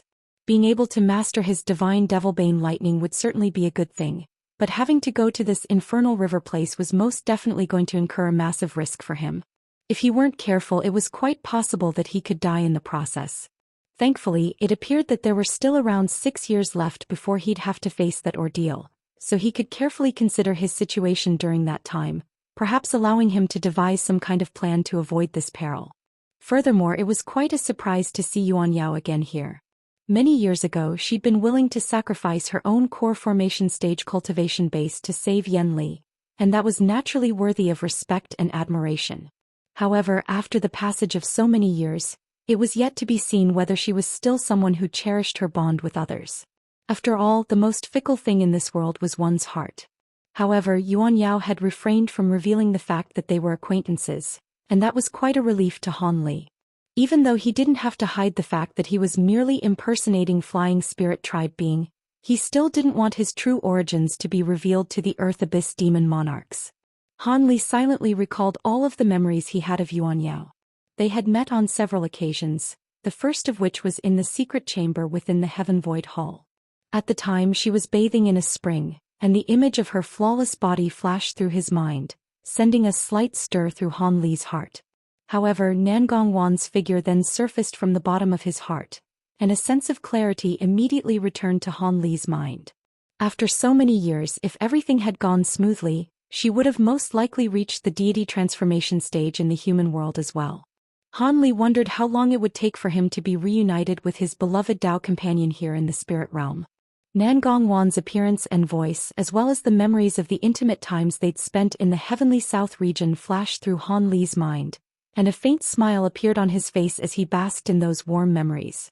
A long while later, when Nangong Wan's voice gradually faded from his mind, another set of exquisitely beautiful facial features surfaced in his heart, and he was once again lulled into a period of sentimental recollection. After the passage of an indeterminate period of time, Han Li heaved a long sigh and finally returned to his senses as a wry smile appeared on his face. He didn't think that Yuan Yao's appearance would trigger such a long walk down memory lane for him. Thankfully, there wasn't anyone nearby who bore ill will toward him. Otherwise, he would have been in some peril, having been completely absorbed in his memories. However, seeing as he was unable to depart from the Earth Abyss anytime soon, he would always get opportunities to meet Yuan Yao again. As such, he didn't have to be in a hurry to contact her. With that in mind, a contemplative look appeared on his face again. 3 days later, Hanli stood before a small mountain, looking at a strange mountain face, the entirety of which was as green and translucent as jade. A hint of surprise quickly flashed through his eyes. This is the wood essence cave that I cultivate in during the seclusion. There are very few places in the spirit realm with such abundant wood attribute spiritual qi, and those using wood attribute cultivation arts will be able to enjoy rapid progress in their cultivation here, Mu Qing introduced in a proud manner. Hanli had turned up to meet Mu Qing as instructed, and Mu Qing had taken him over several mountains, then entered a restriction that was filled with dense mist before finally stopping in this strange place. They were quite far away from his previous living quarters, and it was quite a surprise that Mu Qing had set up her cultivation venue here. However, the entire green mountain face was as smooth as a mirror with not a single cave to be seen. Hanli swept his spiritual sense over the mountain face several times, but was unable to discover anything more than what met the eye. Thus, a peculiar look appeared on his face. Mu Qing stepped forward and swept a hand gently over the mountain face. Green light flashed over the mountain face, following which a large opening appeared, revealing a green passageway that led straight into the heart of the mountain. The entrance to the passageway had been sealed by a layer green light barrier, and there was also a series of strange runes carved onto the surrounding rock face, creating quite a discreet and mysterious camouflage effect. Hanli was quite flabbergasted to see this. How had his powerful spiritual sense been unable to detect this passageway? It appeared that these Earth Abyss demon monarchs really did have some unfathomable abilities. He was going to have to take extra care around them from now on. Mu Qing led the way into the passageway, having been completely unaffected by the green light barrier. Hanli hesitated momentarily before following suit. The light barrier posed no impediment to him either, and soon after he'd passed through it, the entrance of the passageway disappeared again. Not only that, but the entire green mountain face also turned completely dull and lusterless not long after that. On the other end, Hanli walked behind Mu Qing in this passageway for a long while before they finally reached a hall that was not very large. The entire hall was empty, and there was nothing else in there aside from 7 or 8 openings that led to other places.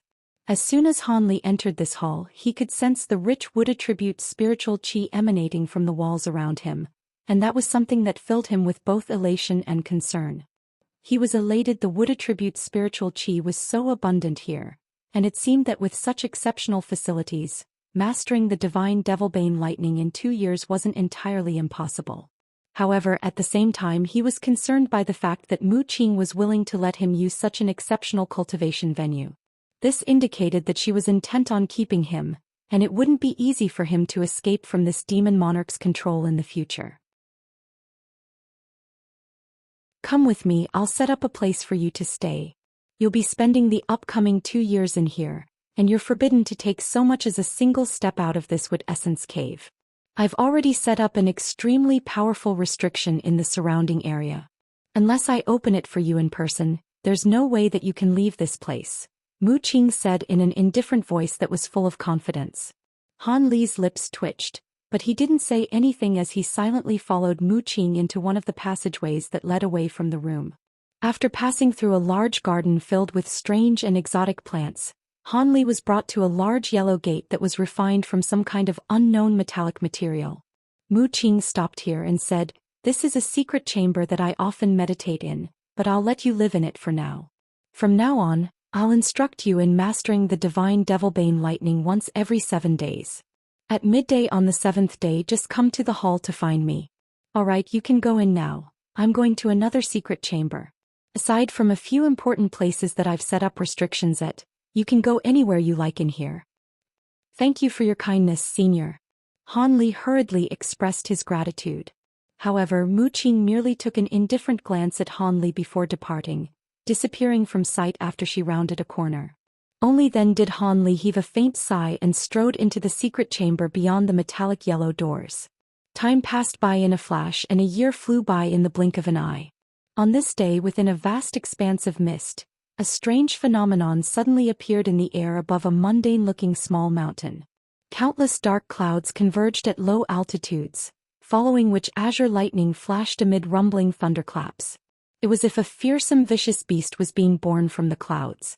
All of a sudden, a black formation that was over 100 feet in size appeared amid a flash of black light on the mountain's summit.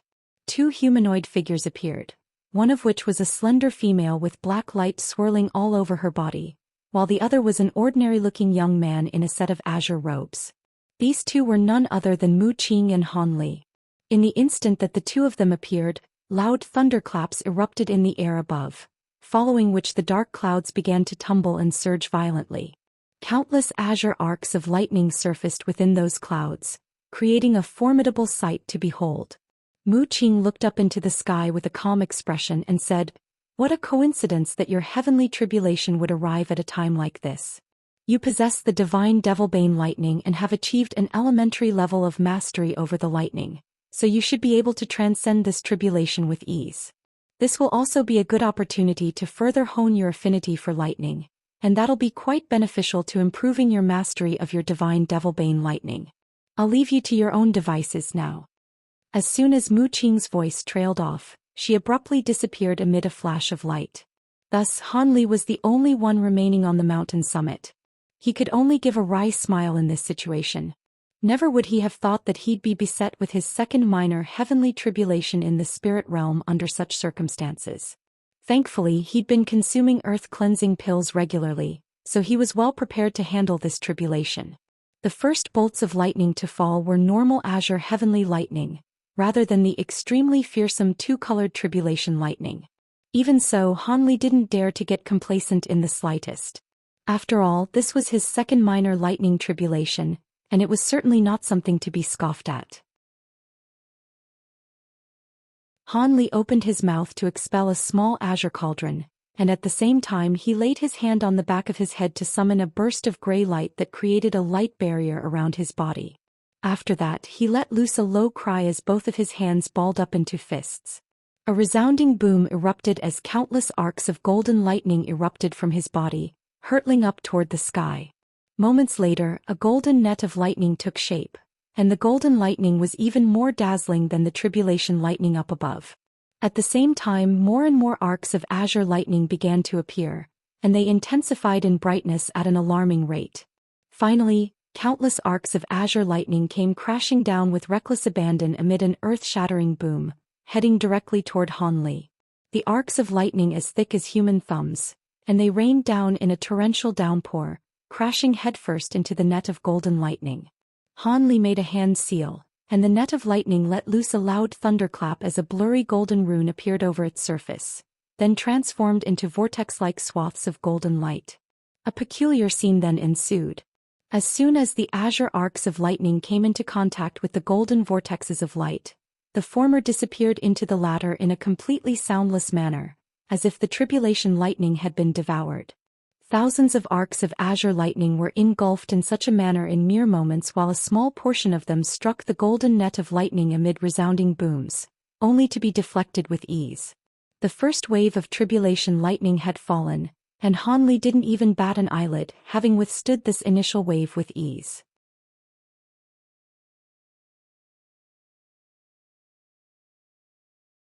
After devouring so much azure tribulation lightning, the golden net above Han Li's head swelled to several times its original size, encompassing an area over 200 feet in size.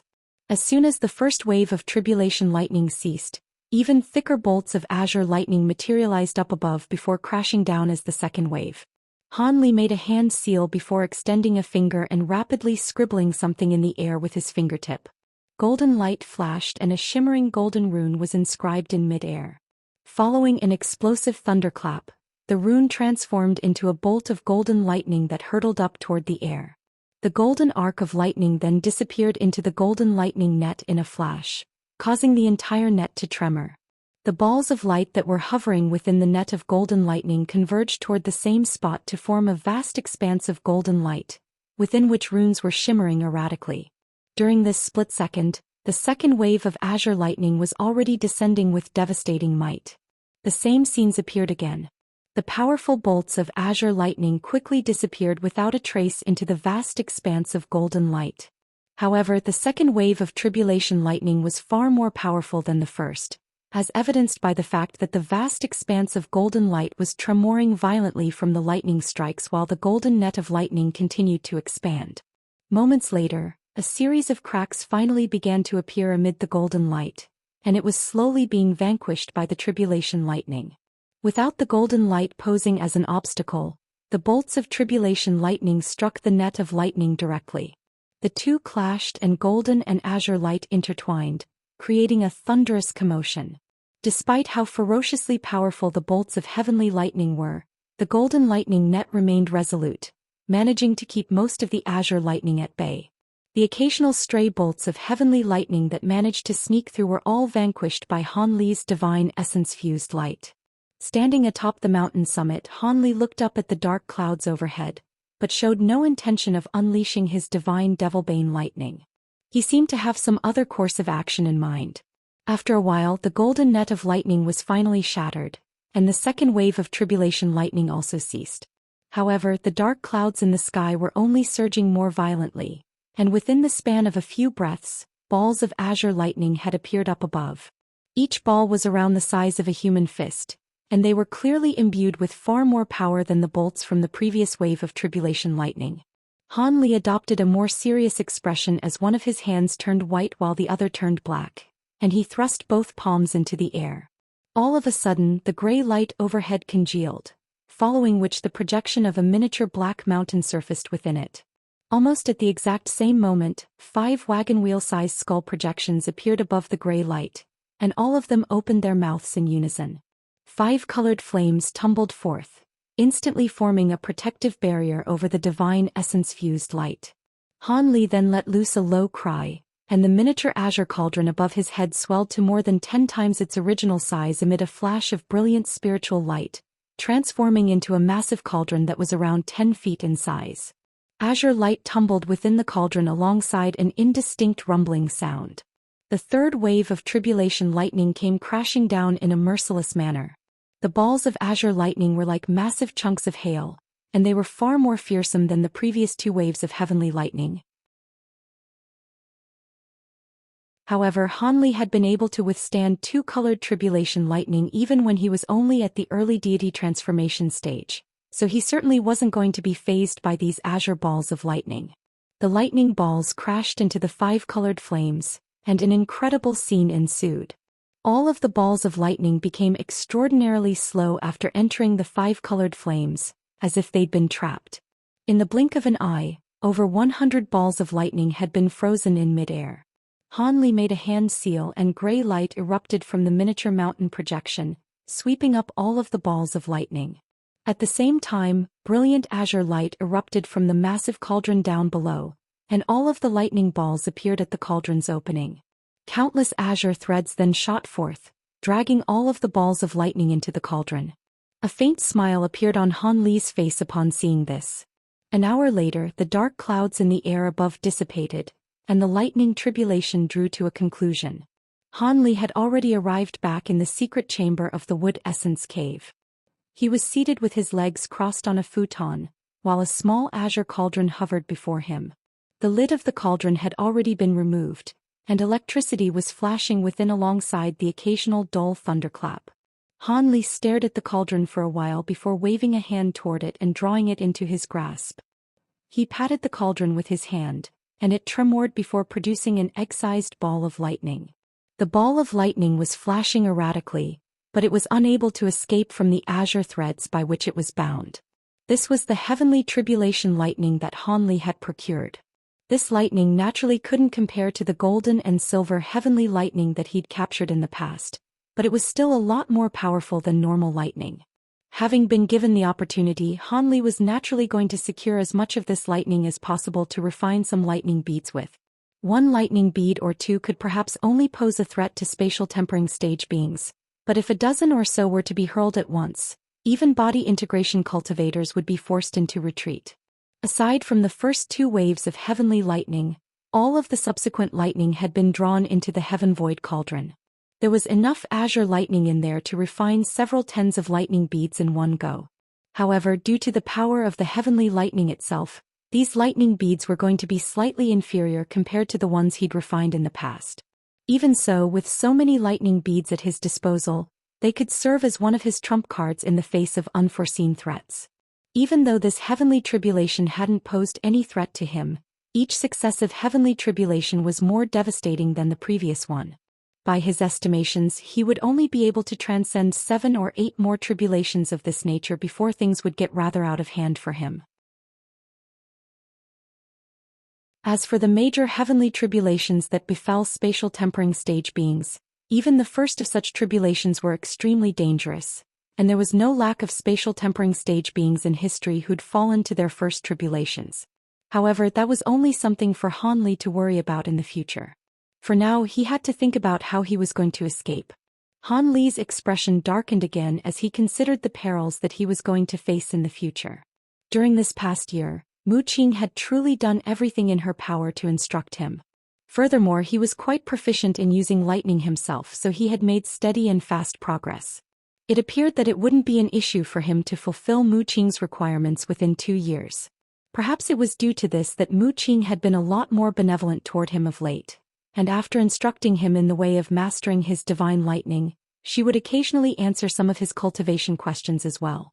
At her lofty cultivation base, her guidance in cultivation was naturally extremely invaluable to a mere deity transformation cultivator like Han Li. However, Han Li naturally wasn't going to allow himself to be imprisoned just because of the improved treatment he was receiving. During this time, he had snuck around the mountain on several occasions to search for any holes in the restriction, as well as researched potential methods to erase the 4 tracking marks within his body. If he could find solutions to these 2 issues, he'd be able to escape. However, the results yielded by his efforts were very disheartening. The restrictions around the Wood Essence Cave was unimaginably profound, transforming the entire cave into a massive cage from which there was simply no escape for him. Of course, that wasn't to say that he couldn't destroy the restriction by force. After all, his divine essence-fused light and spirit engulfing heavenly flames were both extremely effective in this respect. However, if he were to attempt to do this, Mu Qing would immediately be alerted to what he was up to, and things would not end well for him. As for the tracking marks planted in his body by the 4 demon monarchs, they were even more troublesome. The marks seemed to have taken root in his body, and refused to be removed regardless of what he tried. The only way was to use the nascent flames within his body to slowly refine them, but these were marks left behind by 4 body integration stage demon monarchs. Refining them was far from simple. Setting aside whether the demon monarchs that had planted the marks in him would notice what he was doing, even if he were to take a massive risk and forcibly refine the marks, it would still take him at least 3 or 4 years. As such, he was feeling quite depressed. However, Han Li was certainly no ordinary person, and he did manage to devise a feasible strategy. In a dire situation, he could use the powers of his divine essence-fused light and divine devilbane lightning to temporarily mask the 4 tracking marks in his body. Han Li hadn't tried this method to see if it would work, as doing so would most likely alert the 4 demon monarchs. But with his understanding of those 2 abilities of his, he estimated that there was at least a 70% chance that it would succeed. Of course, this masking effect would only work on a temporary basis. As soon as the 4 demon monarchs sensed what he was doing, they'd be able to forcibly summon the tracking marks from within a certain distance, and he most likely wouldn't be able to conceal himself for long. As such, this was only going to be a last resort. Han Li exhaled deeply as if he were trying to expel all of the frustrations in his heart. He then tossed the miniature cauldron in his hand forward and prepared to begin refining lightning beads. Even though this was a place where Mu Qing had once cultivated, he'd set up restrictions here again, so he wasn't afraid that she'd be able to see what he was doing. Thus, loud thunderclaps erupted within the secret chamber as Han Li set about refining one lightning bead after another. Several days later, a streak of green light flew over the nearby garden, then disappeared in a flash through the doors of Han Li's secret chamber. Only after a long while were doors opened, and Han Li emerged from within with furrowed brows and a peculiar look on his face. This wasn't the date for his weekly lesson yet, so why had Mu Qing summoned him using a voice transmission talisman? This was something that hadn't ever happened during the past year. Thus, Han Li made his way slowly down the path in the garden with a hint of confusion in his heart. There were already over 30 extra thumb-sized lightning beads in his storage bracelet, all of which were shimmering with azure light. Han Li had exhausted most of the heavenly lightning that he'd procured to refine these lightning beads, and if it weren't for Mu Qing's voice transmission talisman, he was preparing to refine all of the heavenly lightning in his heaven void cauldron in one go. When Han Li finally made his way into the hall, he was surprised to discover that not only was Mu Qing seated in the hall, there was a crimson-robed figure sitting off to the side. This crimson-robed figure was none other than Di Shui. "Fellow Taoist Han, fellow Taoist Di Shui would like to see you," Mu Qing said in a calm voice as she held a teacup in her hand.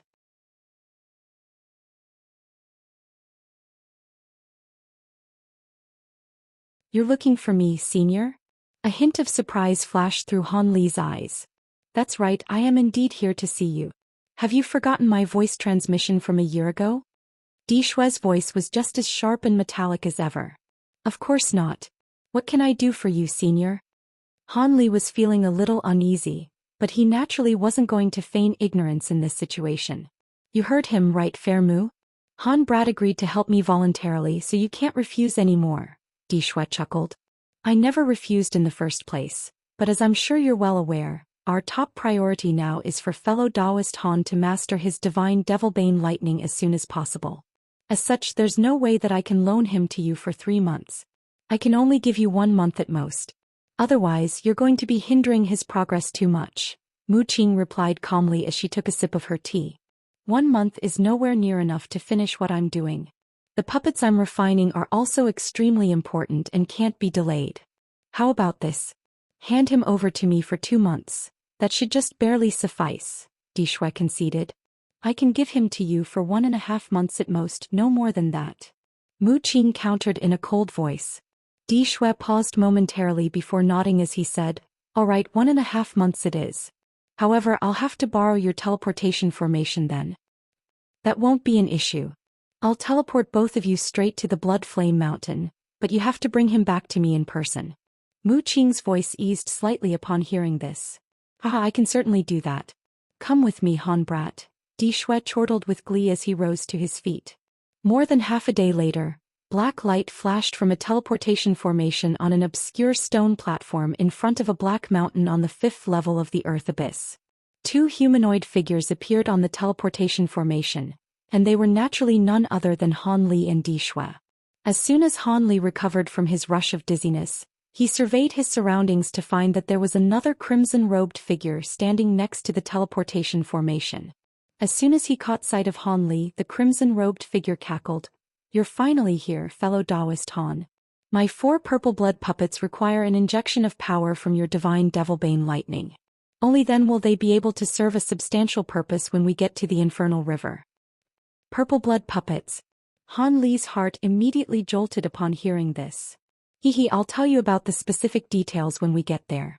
The crimson-robed figure was acting in a very polite manner, presumably because he required Han Li's services. Han Li naturally wasn't going to state any objections, and thus he flew toward the black mountain behind the 2 crimson-robed figures. This mountain was around 40,000 to 50,000 feet tall, and the 2 crimson-robed figures were leading Han Li toward a point halfway up the mountain. In the end, they arrived on a nondescript cliff over 1,000 feet up the mountain. One of the crimson-robed figures strode forward and made a hand seal with one hand. He then began to chant something before abruptly raising his other hand. The scenes that unfolded next had Han Li completely flabbergasted. The entire cliff began to tremor amid a loud burst of rumbling, and black light flashed as a gargantuan moss-covered stone W-worm head appeared. The W-worm head abruptly opened its massive eyes to reveal a pair of crimson eyeballs. It swept a cold gaze across Han Li and the 2 crimson-robed figures, then opened its mouth to reveal a passageway that was shimmering with white light. "Come in," one of the crimson-robed said emotionlessly before making his way into the passageway with his identical companion. Han Li recomposed himself and carefully examined the W-worm head through narrowed eyes for a moment before entering the passageway. The passageway inside was remarkably spacious at around 40 to 50 feet tall, and all of the walls were paved with angular black stones. There were thumb-sized phosphorescent beads embedded into the walls at regular intervals, illuminating the path that led deep into the heart of the mountain. The 2 crimson-robed figures walked side by side and remained completely silent from the moment they entered the passageway. After traversing through the passageway and descending over 1,000 feet underground, they arrived at a series of 7 or 8 completely identical entrances placed next to one another on a large plot of empty land. This was a rather surprising sight to Han Li. However, neither of the two crimson-robed beings stopped for even a single instant as they casually made their way into one of the passageways. The entire mountain seemed to have been hollowed out, and there were countless passageways interconnected with one another, making this place resemble a massive diabolical maze. Through these passageways, one could occasionally catch glimpses of puppets of different shapes and sizes, all of which were wielding different types of massive blades, patrolling through their respective areas. Some of these puppets were constructed from metal and shimmering with golden light, some were of a murky gray color having been constructed from rocks and stones, and there were also some agile puppets carved out of a spirit wood. All of these puppets were emitting astonishing spiritual pressure, and there were even a few special puppets that possessed deity transformation stage power. Han Li was quite astonished by what he saw. He could tell that Di Shue's proficiency in the art of puppetry was most definitely superior to that of the monarch of Soul Divergence. Of course, that wasn't to say that Di Shue possessed far superior aptitude than the monarch of Soul Divergence in the art of puppetry. Not only did Di Shue possess a body integration stage cultivation base, there was a vast variety of materials and resources to be found in the spirit realm that couldn't be sourced in the human world, so it would simply be unfair to compare the two. After traversing through this maze-like structure with the two crimson-robed figures for a while, Han Li finally emerged into a cavernous space with a scorching crimson lake down below. This was a natural underground lava lake. There was a crimson palace floating on the surface of the lake, and even though it wasn't an extremely large palace, it was still over 10,000 feet in size. The entire palace emanated an overwhelming aura of blood and gore, but its construction was absolutely exquisite. There was a massive crimson crystal that was several feet in size attached to the top of the palace, and it was emitting a vibrant crimson light. Han Li couldn't help but falter slightly upon seeing this. This crystal almost immediately evoked recollections of the strange crystal Han Li had seen on the Spirit Seal Tower of the Tianping race's holy city. That crystal was just as massive and mysterious. It appeared that some kind of extremely powerful restriction had to have been placed on those crystals. The crimson-robed figures suddenly descended after leading Han Li to the edge of the lava lake. One of them rustled a sleeve, and a yellow bell immediately shot forth from within before landing in his grasp. Yellow light flashed as a crisp clink sounded from the bell, and as soon as Han Li heard this sound, his consciousness immediately began to waver as he was struck by a sense of feebleness. His heart jolted with shock and he hurriedly activated his great development technique to dispel those debilitating effects. He then retreated a step and appraised the two crimson-robed figures with wariness in his eyes. He didn't believe that the two would suddenly try to kill him here, but he had never let his guard down even for a single instant. One of the crimson-robed figures immediately turned around to appraise Han Li with a cold expression, and a hint of surprise flashed through his eyes upon seeing Han Li's ability to retain clarity of mind. Right at this moment, a burst of violent tumbling and surging suddenly erupted from within the crimson lava in the lake down below, following which a giant beast that was around 100 feet in length emerged. This was a shelled beast that resembled a giant turtle, but it possessed 3 elk-like heads with strange vibrant red coral-like horns on those heads. The beast seemed to have been summoned by the bell, and as it swam quickly toward Han Li and the others as soon as it emerged from the lava. This is my Gate Guardian beast, a chaotic turtle beast. This beast possesses a fire spirit body from birth, and can unleash 3 different types of spirit flames. It's extremely powerful when in its natural habitat of lava, and it took me a lot of effort to tame it. If we want to enter my blood flame palace, we'll have to get around this beast first, one of the crimson-robed figures chuckled. I am truly in awe of your exceptional powers, Senior. Han Li immediately replied upon hearing this. He then cast his gaze toward the lava lake as blue light flashed through his eyes, and his expression changed drastically. With the assistance of his bright sight spirit eyes, he was able to see that there were countless transparent threads up ahead, intertwining to encompass the entire lava lake down below. One end of those threads was connected to the giant crystal on top of the palace, and if someone were to fly down recklessly from above without being aware of the presence of these threads, they would most likely be sliced into countless pieces. Han Li's lips twitched and he drew a sharp breath upon making this discovery. At this moment, the chaotic turtle beast had arrived at the shore of the lava lake, and it opened its 3 mouths to let loose a strange cry that resembled frog croaks. One of the crimson-robed figures raised a hand upon seeing this, and a black fist-sized ball shot forth amid an aura of blood and gore. One of the demon beast's heads opened its mouth to lap up the black ball by expelling a burst of red light. The 3 heads then let loose low cries in unison, seemingly in a display of joy and elation. It then turned around and laid a thick tail onto the shore of the lake to act as a bridge. The 2 crimson-robed figures climbed along the tail onto the creature's back, then turned around to face Han Li. Han Li heaved an internal sigh before also making his way onto the beast's back. One of the crimson-robed figures shook the yellow bell again, and the chaotic turtle beast swam rapidly toward the blood flame palace at the center of the lake with the trio on its back. The lake wasn't very large and it only took moments before the beast reached the palace.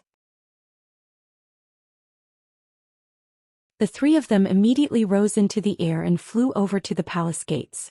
Han Li had only just descended onto the ground when the palace gates abruptly opened up from the inside, and 2 groups of beings emerged. One group was clad in red armor while wielding fiery halberds, and all of their bodies were covered in scorching flames. The other group consisted of unarmed black shadows that were enshrouded in clouds of gray mist. Han Li swept his spiritual sense toward them to find that these 2 groups of beings seemed to possess signs of life, so they didn't appear to be puppets. The 2 groups of strange beings strode forward at once before extending respectful bows toward the 2 crimson-robed figures. "Open the Yin Flame Palace. I'm going to give fellow Taoist Han a warm welcome," one of the crimson-robed figures commanded. The 2 groups of beings immediately sprang into action upon hearing this. Most of them rushed back into the palace while the remaining groups split up into 2 neat lines as they stood respectfully on either side of the gates. None of them uttered a single word during this process, and it was as if they were all incapable of speech. Han Li's expression remained unchanged, but a hint of bewilderment welled up in his heart upon seeing this.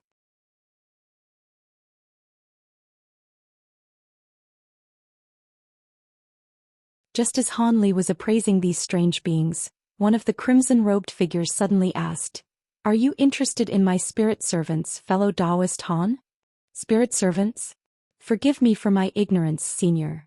This is my first time hearing about such things," Han Li replied truthfully. "Hee, it's no surprise that you haven't heard of it. These spirit servants are a type of semi-puppets that I've refined." The crimson-robed figure chuckled with a hint of smugness in his voice. "Semi-puppets? I really would like to know more about them now," Han Li said with a hint of surprise in his eyes. "You seem to be quite interested in these spirit servants. You must also be familiar with the puppetry arts, right? I'd be happy to provide some guidance, but let's go to the Yin Flame Palace first," the other crimson-robed figure interjected. Han Li naturally wasn't going to state any objections, and he merely nodded in agreement. Thus the group entered the palace and the gates slowly closed behind them. The chaotic turtle beast that was outside the palace also disappeared into the lava again. After a while, Han Li and the 2 crimson-robed figures appeared within a large hall that was over 1,000 feet in area.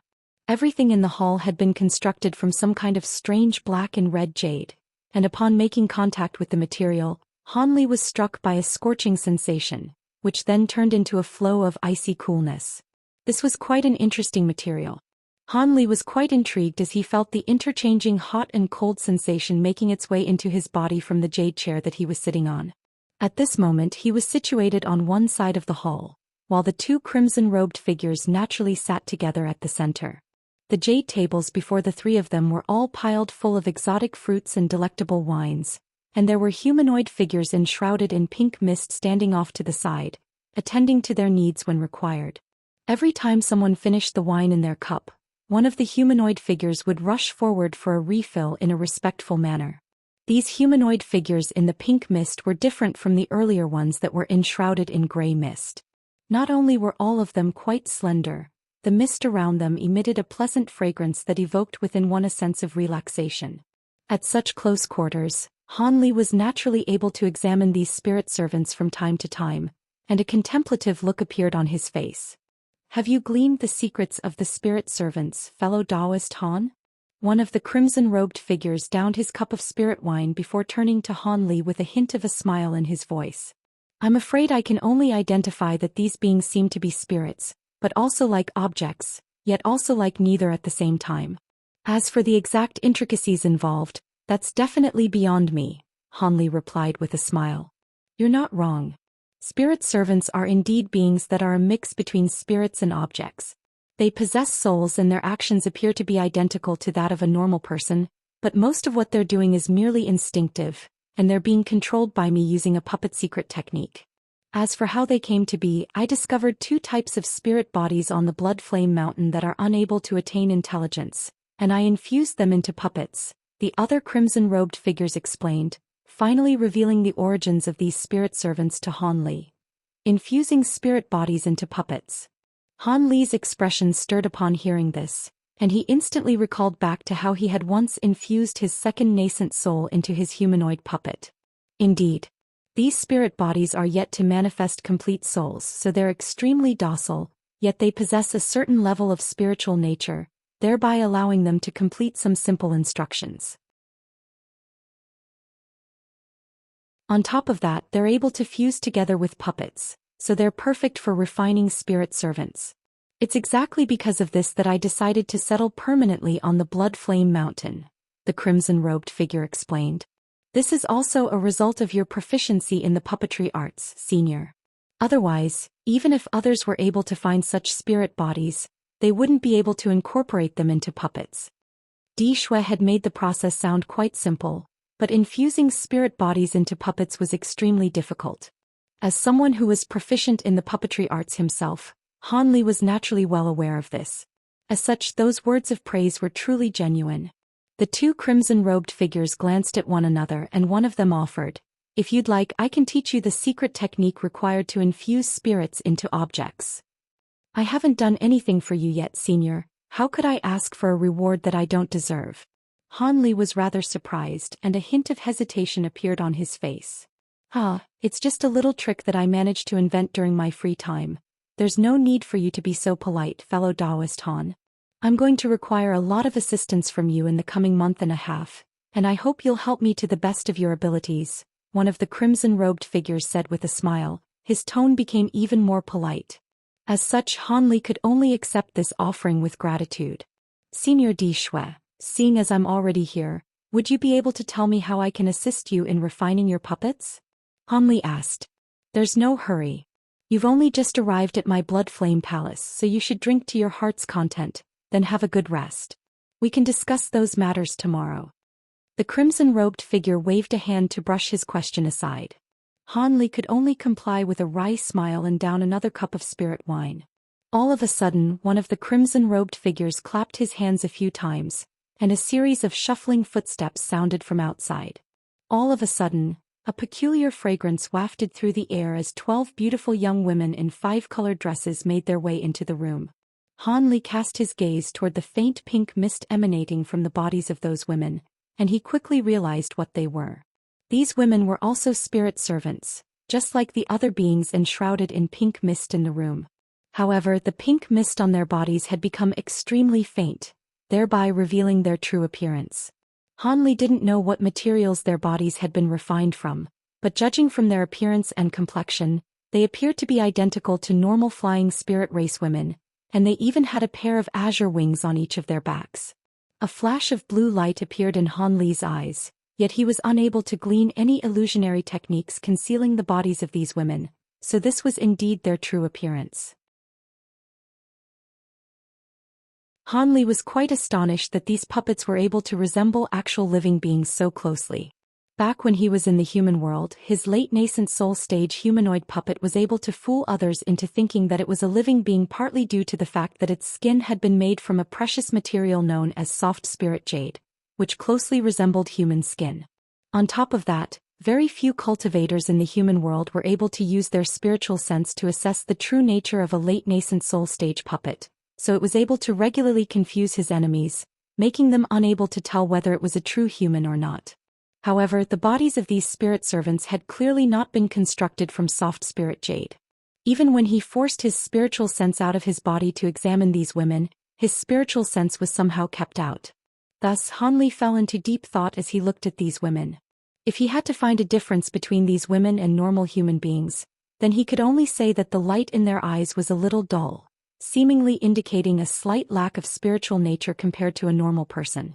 Just as Han Li was looking on in wonder and bewilderment, a few young men that were also enshrouded in faint gray mist appeared on either side of the hall. All of them had fine and delicate facial features, and they sat down onto the ground with their legs, holding a series of strange musical instruments in their hands. Moments later, delightful music began to play in the hall, and the beautiful women put on a mesmerizing dance. Their 5-colored dresses fluttered through the air as they danced gracefully around the hall, sending the peculiar fragrance they were emitting spreading to all directions. Han Li sat still in his chair, seemingly have been completely entranced by these gorgeous dancing figures as he remained silent with his eyes narrowed. The 2 crimson-robed figures glanced at Han Li out of the corners of their eyes, and both of them then looked at one another after witnessing Han Li's seemingly intoxicated state. After a while the music stopped and the 12 women also stood motionlessly on the spot. What do you think of these spirit servant dancers, fellow Taoist Han? Even though they're not spirit servant guardians, all of them are proficient in hundreds of types of rare dances, and it took me quite a bit of effort to refine them, one of the crimson-robed figures suddenly said with a smile. They are indeed quite extraordinary.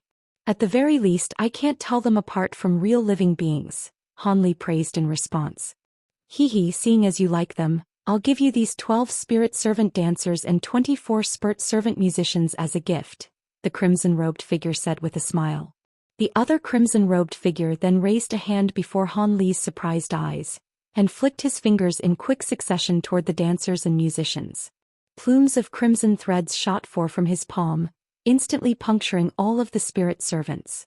After the crimson threads were withdrawn, all of the spirit servants fell to the ground, completely motionless as if they had truly become inanimate objects. At this moment the crimson-robed figure made a grabbing motion with his other hand. All of these spirit servants instantly shrank down to wooden puppets that were only around an inch in size each, then flew onto Han Li's table and arranged themselves in a line. I've withdrawn the seals within the bodies of these spirit servants. You'll only have to refine them again with the secret technique that I'm going to give you, and you'll be able to control them, the crimson-robed figure chuckled. I can't accept this gift, Senior. I've done nothing to deserve it. A peculiar look appeared on Han Li's face as he looked at the line of wooden puppets on his table. They're just a few little toys, so feel free to accept them. Unless, are you unwilling to accept them because you think they're not a worthy present? The crimson-robed figure's expression darkened slightly. Han Li's expression changed slightly upon hearing this, and a wry smile appeared on his face as he cupped his fist in a salute. In that case I'll have to accept your kindness, Senior. Thus, he swept a sleeve over the table and azure light flashed, following which all of the spirit servant wooden puppets disappeared. You should have accepted them from the start. Here's the spirit infusion secret technique I was referring to earlier. You can take it and have a good look at it tonight. It'll be beneficial to my puppet refinement later on if you could master this secret technique. The crimson-robed figure chuckled with a content nod before raising his hand to send a black bamboo tube flying toward Han Li. Thank you, Senior. Seeing as these two were essentially forcing these presents on him, Han Li made no further efforts to turn them down as he made a grabbing motion to catch the object in his grasp.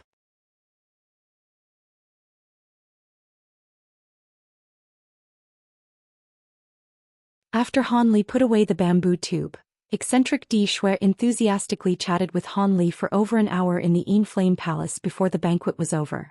Afterwards, with the guidance of the servant behind him, he was led to a quiet side chamber. Han Li closed the door to the side chamber and immediately took out a set of formation flags with a flip of his hand. Then he released them into the air, disappearing in a dozen streaks of light. A barrier of rainbow light suddenly appeared in the room's walls. Han Li sighed and sat down cross-legged on a mat before his mind drifted off in thought. Eccentric Zhou's courteous tone was truly out of place considering he was a body integration grade demon monarch. It left Han Li with an odd feeling. Could it be that the eccentric had spoken to him in that way because assisting in the puppet refinement would be incredibly difficult? Han Li shook his head, feeling that it was unlikely. Even if Zhou didn't do that, Han Li wouldn't have dared to hold back. Apart from the mysterious Lu Zhu, the beautiful woman surnamed Lan, Mu Qing and Yun Yao were trying their best to entice him. Mu Qing in particular seemed entirely unwilling to let him contact the white-haired beauty. It seemed in addition to having him eliminate the infernal river restriction, they had another reason for roping him in, most likely having to do with his divine devilbane lightning. As thoughts quickly formed in his mind, he began to analyze most matters related to this. After a long while passed, he sighed and he closed his eyes once more. Although he didn't know what the demon monarchs of the Earth Abyss were conspiring, if he understood what actions he should take, he wouldn't need to fear for his safety. Han Li's eyes flickered and soon after he shook his sleeve, releasing tens of various styled and colored wood puppets. They circled in front of him as they floated in the air. Blue light shined from his eyes and he began to examine the puppet. From a long distance away, he wasn't able to grasp the marvels of the spirit servant puppets, and he had no trouble pouring his spiritual sense into one of the puppets through his hand. A short moment later, Han Li wore an odd expression as he tossed the puppet away and took another. And he did it again repeatedly. A while later, Han Li examined every one of the puppets. The spell formations inside the puppets were profound and complex. With his current attainments in spell formations, he wasn't able to see through their designs, but he was able to leave behind his imprint with ease. But even Han Li wasn't completely sure of this. After all, puppet techniques involving spirit servants were knowledge far beyond that of the mortal world. Fortunately, Di Shui had given all related refinement techniques over to him. So long as he wholeheartedly studied them, he'd eventually come to understand them. When that time came, he'd fully understand any problems related to them. But before then, he didn't need to waste any more thought on them. Furthermore, after careful consideration, he would be protected from any surprises. With that thought, Han Li swiped his hand past his storage bracelet and produced a faint golden box. The surface of the box was filled with odd decorative designs. From the faint talisman characters roaming on its surface, its mysteriousness was clear to see. Han Li opened the box and waved his hand to the puppets floating in the air. Suddenly, a cloud of azure chi flew out from the box and wrapped around all the puppets, dragging the puppet back into the box. Once the box was closed, Han Li flipped his free hand and produced several various colored talismans. In a flash, the talismans stuck onto the surface of the box and sealed. With that done, Han Li felt more at ease and took out the bamboo tube recording the refinement process of spirit servants. He inserted his spiritual sense into it and began to study it in detail, quickly immersing himself in the mysteries of this new technique. It was only when a few light knocks sounded from his door that he suddenly woke up. He stood up, folding the tube into his sleeve with slight reluctance. He opened the door to reveal a spirit servant shrouded in gray mist. This spirit servant couldn't speak, but it raised its hand and a blood light burst from its hand. Di Shui's relaxed voice sounded out. "Fellow Taoist, please follow the spirit servant for a meeting at the Blood Refinement Hall. I want to officially discuss the matter of the puppet refinement with you." Afterwards, Di Shui's voice came to a stop and the blood light faded. "Lead the way," Han Li bluntly commanded. The spirit servant bowed and promptly twirled around and gently walked, producing no sound as if nothing were there. If he hadn't comprehended Di Shui's secret puppet techniques the day before, Han Li might have found this interesting, but now Han Li glanced at the puppet with seemingly no interest. After the time it took to finish a cup of tea, Han Li appeared at a secret underground area in Blood Flame Palace. When he looked around, he couldn't help but betray his astonishment. The so-called Blood Refinement Hall was a huge underground hall carved out of crystal. It was over 1 kilometer wide and its walls sparkled with white light. The flowing red lava roiled behind the walls, but the walls were completely stable and the hall was absent of scorching heat. But what truly surprised Han Li was the 3-kilometer-tall puppet standing in the lava underneath the crystal hall. The giant puppet wore jet-black armor, arms that stretched below the knees, sparkling purple-red flesh and bowl-sized scales. But when Han Li looked at its head, he felt his heart tremble. Not only did the puppet have a single white horn on its head, but it also had a mouthful of lion's teeth and 6 blood-red eyes. 2 of them were where one would expect, but it also had 2 on either cheek and 2 on the back of its head. Each of the blood-red eyes were slowly looking around, each of them giving off an eerie blood-curdling glint. Having studied the huge puppet for a long while, Han Li deeply sighed and said, This must be Senior's purple blood puppet. Seems to have some intelligence. Could it be he used a secret technique and fused it with a spirit body? A crimson-robed figure appeared in the crystal hall and strangely laughed when he saw Han Li's shocked face. It seems fellow Taoist had spent the night studying the secret puppet techniques I gave him. That's right, this purple blood puppet is infused with a spirit. However, it isn't a weak spirit body like a spirit servant. Rather, it uses a trace of my spiritual sense. Han Li wryly smiled and said, "So it was like that. I think it's an astonishing puppet. Ordinary spirit bodies wouldn't be able to control it. With Senior's immense spiritual sense, even a trace of it wouldn't be a problem." Now that fellow Taoist Han has seen this puppet, you should know why I've had you come to the Blood Flame Palace. I don't want anything from you apart from having you infuse your divine Devilbane lightning with your gray armor. Afterwards, I'll change the divine lightning in accordance to the talisman formation. During this process, there can't be any loss of focus or everything will be lost. Han Li felt his heart trembled and he readily answered, "When the time comes, I'll follow your instructions to the best of my abilities."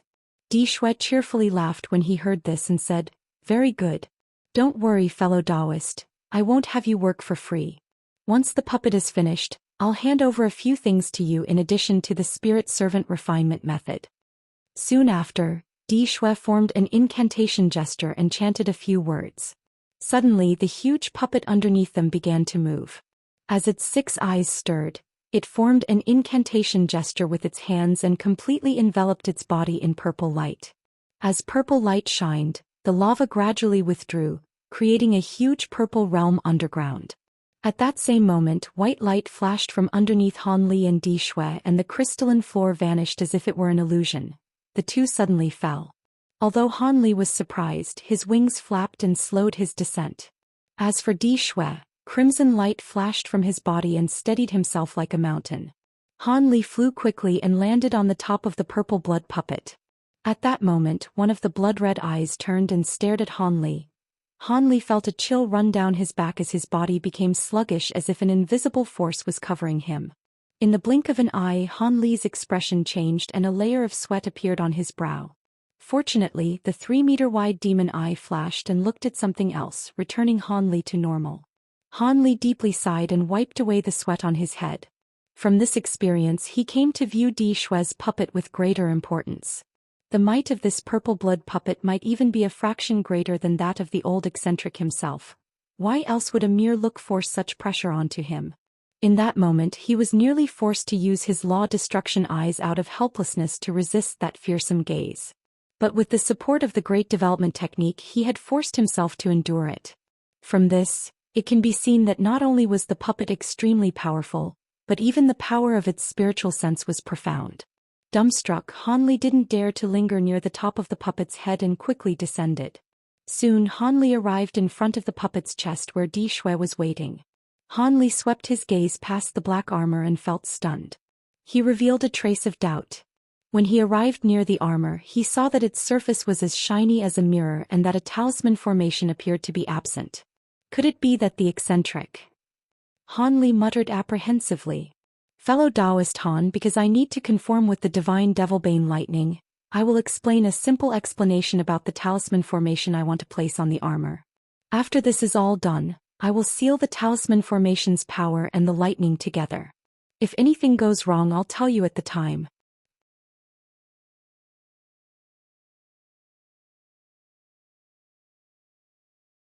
Han Li was greatly surprised by what Di Shui said. Infusing divine Devilbane lightning into a complete formation and infusing lightning during the formation engraving process were two entirely different things. The former was far easier and the latter required step-by-step coordination. It would require much attention as one would imagine. Could that be the reason why Di Shui was kind earlier? Han Li still felt uncertain, but his face remained unchanged and he readily agreed. Di Shui nodded with a satisfied expression in response to Han Li's respectful display. He then flew off several steps to the side of the puppet. He shook his sleeve and summoned a faint red bottle from his sleeve. Di Shui raised his hand and flicked the bottle. Its lid opened, shooting out a ball of purple liquid. It circled once in the air before stopping and shining with a faint light. Di Shui shrouded himself crimson robes, but his eyes turned grave as his hands formed a chain of mysterious incantation gestures. A strange voice suddenly sounded from behind Han Li. "Fellow Taoist Han, be careful. The set of talisman formation inscriptions will cause wonders to emerge from the puppet. I'll explain a bit more in a moment. It'll depend on you how many mysteries you'll be able to comprehend. The more you understand, the easier it'll be to cooperate with me." In his alarm, he turned around to find another crimson-robed man. He seemed to be there this entire time, but Han Li hadn't detected his presence. Han Li cupped his hand and respectfully said, "Many thanks, Senior, for imparting the talisman formation to me. I will be diligent." The crimson-robed man waved his hand, signaling Han Li should be paying attention to the actions of the other crimson-robed man. Han Li looked back over and saw that he was holding a different incantation gesture with one hand. He was chopping his other hand at the ball of purple liquid. A bang sounded and a small fraction of the purple liquid slid off and burst into fist-sized talisman characters, then shooting off towards the huge armor. In a flash of light, a series of talisman characters disappeared into the armor, but a series of low hums immediately sounded immediately after, and the talisman characters reappeared on the armor's surface. Seeing Li waving his fingers with the weight of a boulder, the talisman characters began to reorganize. In the blink of an eye, they transformed into a 3-meter-wide purple outline of the formation. A few talisman characters repeatedly transformed inside as if they had yet to take shape. As Han Li was entranced, the crimson-robed man to the side explained, "This talisman formation is called golden engraving. It has no other use than to make the armor more durable, allowing it to withstand attacks from ordinary magic treasures without damage. The formation is divided into 3 layers. The first layer is..." As someone with deep attainments in puppet and spell formation techniques, Han Li repeatedly shifted his gaze between the man drawing the formation and one that was giving a lecture. A lecture and demonstration by a body integration grade existence was incredibly rare.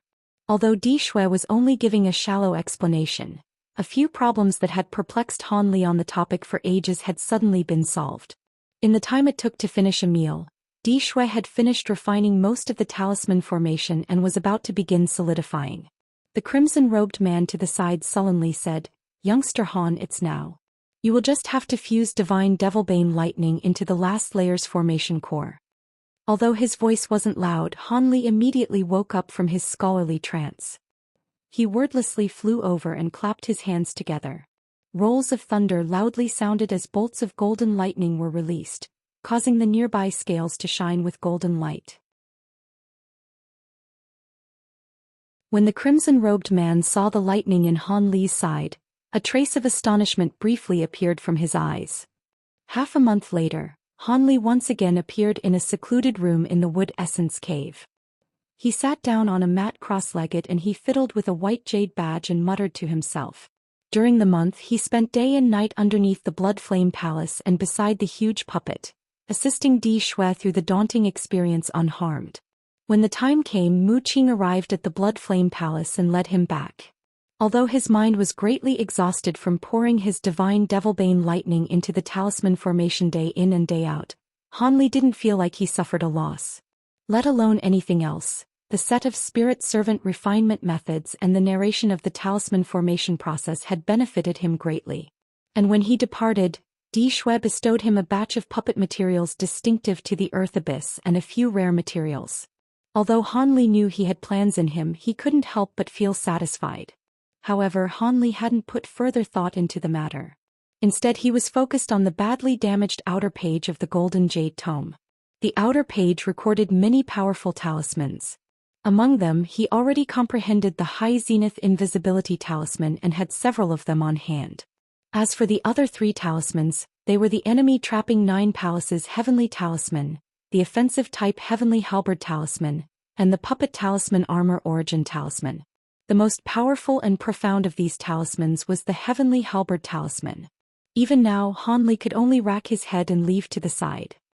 He studied both the 9 Palaces Heavenly Talisman and the Armor Origin Talisman meticulously over the past few years and have comprehended them mostly. There were only a few crucial points that evaded him. But after the month of guidance from Di Shui, a master of puppets and spell formations, and several days of hard study on the spirit servant refinement methods, he resolved these problems and fully comprehended these two talismans. He was now confident he could refine them. The materials of the two talismans were incredibly rare. But fortunately they weren't priceless or never sold. In Deep Heaven City he was able to gather many ingredients of the two talismans and he could now make an attempt. Originally he would need much more experience before he would be comfortable refining these talismans using his rare and precious materials. But with the several body integration grade demon monarchs watching him covetously, he didn't have time to waste. Because of the matters regarding his divine Devilbane lightning, he had several more years of safety. But he had no idea if or when the demon monarchs would change their minds. Since Han Li tread on the path of cultivation, relied on his own strength to ascend to the spirit realm, and achieved his current cultivation, he had never trusted his safety entirely to destiny. Thus he set his mind on refining these two talismans with utmost speed as several life-saving measures. Han Li's expression varied for a long while and his expression became calm. He slowly closed his eyes and his spiritual sense fused into the jade badge, reading through the talisman's refinement process from start to end. After confirming there were no problems, he opened his eyes once more. He shook his wrist at the air and spirit light flashed. A ball of light flew out and whirled in the air. It was Han Li's storage bracelet. He quickly pointed at it. A gust of wind blew out, carrying an azure mist. It laid out tens of bottles and jars as well as few jade and wood boxes all on the floor. Among them he took a white wooden box into his hand and flipped its lid, releasing a sparkling silver object. Han Li drew back his fingers, causing it to flicker in front of him where it stopped. It was a delicate beast hide that seemed as smooth as silk. Not only did the hide sparkle with silver light, but natural talisman designs of various sizes shined from its surface in a gorgeous display. This was an optimal material for refining puppets, a beast hide of a rare ancient beast by the name of Windfire Beast. This beast was not only proficient in wind and fire and had the deity transformation stage strength, but it was also fond of cold and sleep. It would sleep year-long in dark and moist swamps. It would only wake and leave tracks when it hunted. Not only would using this beast hide increase the odds of success in refining a puppet talisman, but its might would increase as well. Its value was as high as one would imagine. At the time, Han Li spent a good deal of effort to acquire many of these hides from various stores in Deep Heaven City in exchange for several myriad year medicine herbs. Han Li planned on refining the Armor Origin Talisman from the start. This talisman was like other puppet talismans in that it would turn into a puppet projection when summoned. It would also be granted the cultivation and partial abilities of its user. Its efficacy depended on the talisman quality itself and the cultivation of its controller. Normally, puppet projection talismans could use only a few abilities and could produce half a user's strength at most. Rumors had it there were perfect puppet projection talismans that could replicate a user's entire strength. It is said only the humans of the heavenly spirit region could produce them, but it has yet to be seen. Naturally, these puppet talismans couldn't be limitlessly duplicated, and only early spatial tempering cultivators and below could use them. These talismans also were consumed in a single use, and their projections would disappear once their power was consumed. As Han Li's Armor Origin Talisman came from the Golden Jade Tome, its might wasn't comparable to ordinary puppet talismans. At the level of the Armor Origin Talisman, the puppet projection not only could produce 80% of the user's strength and a majority of their abilities, but it also allowed use for cultivators at early body integration stage and below. Its qualities were clear to see. As such, it would be equivalently more difficult and complex to create than ordinary talismans. Were it not for the extreme heat and cold flames contained in his spirit engulfing flames, he wouldn't be able to refine them. Han Li gazed at the beast hide with muddled thoughts before he opened his mouth and spat out a ball of silver flames. The spirit engulfing flames let out a clear cry and soon turned into a foot-long bird. It spread its wings and circled around the beast hide. When Han Li saw this, he inwardly muttered an incantation. Suddenly, the bird fluttered in circles and rammed into the hide. With a crackle, the silver flames roiled, wrapping around it. Within the flames, the beast hide didn't burn. Instead, the talisman designs seemed to squirm in the flames as if they were alive. It was truly a mysterious sight.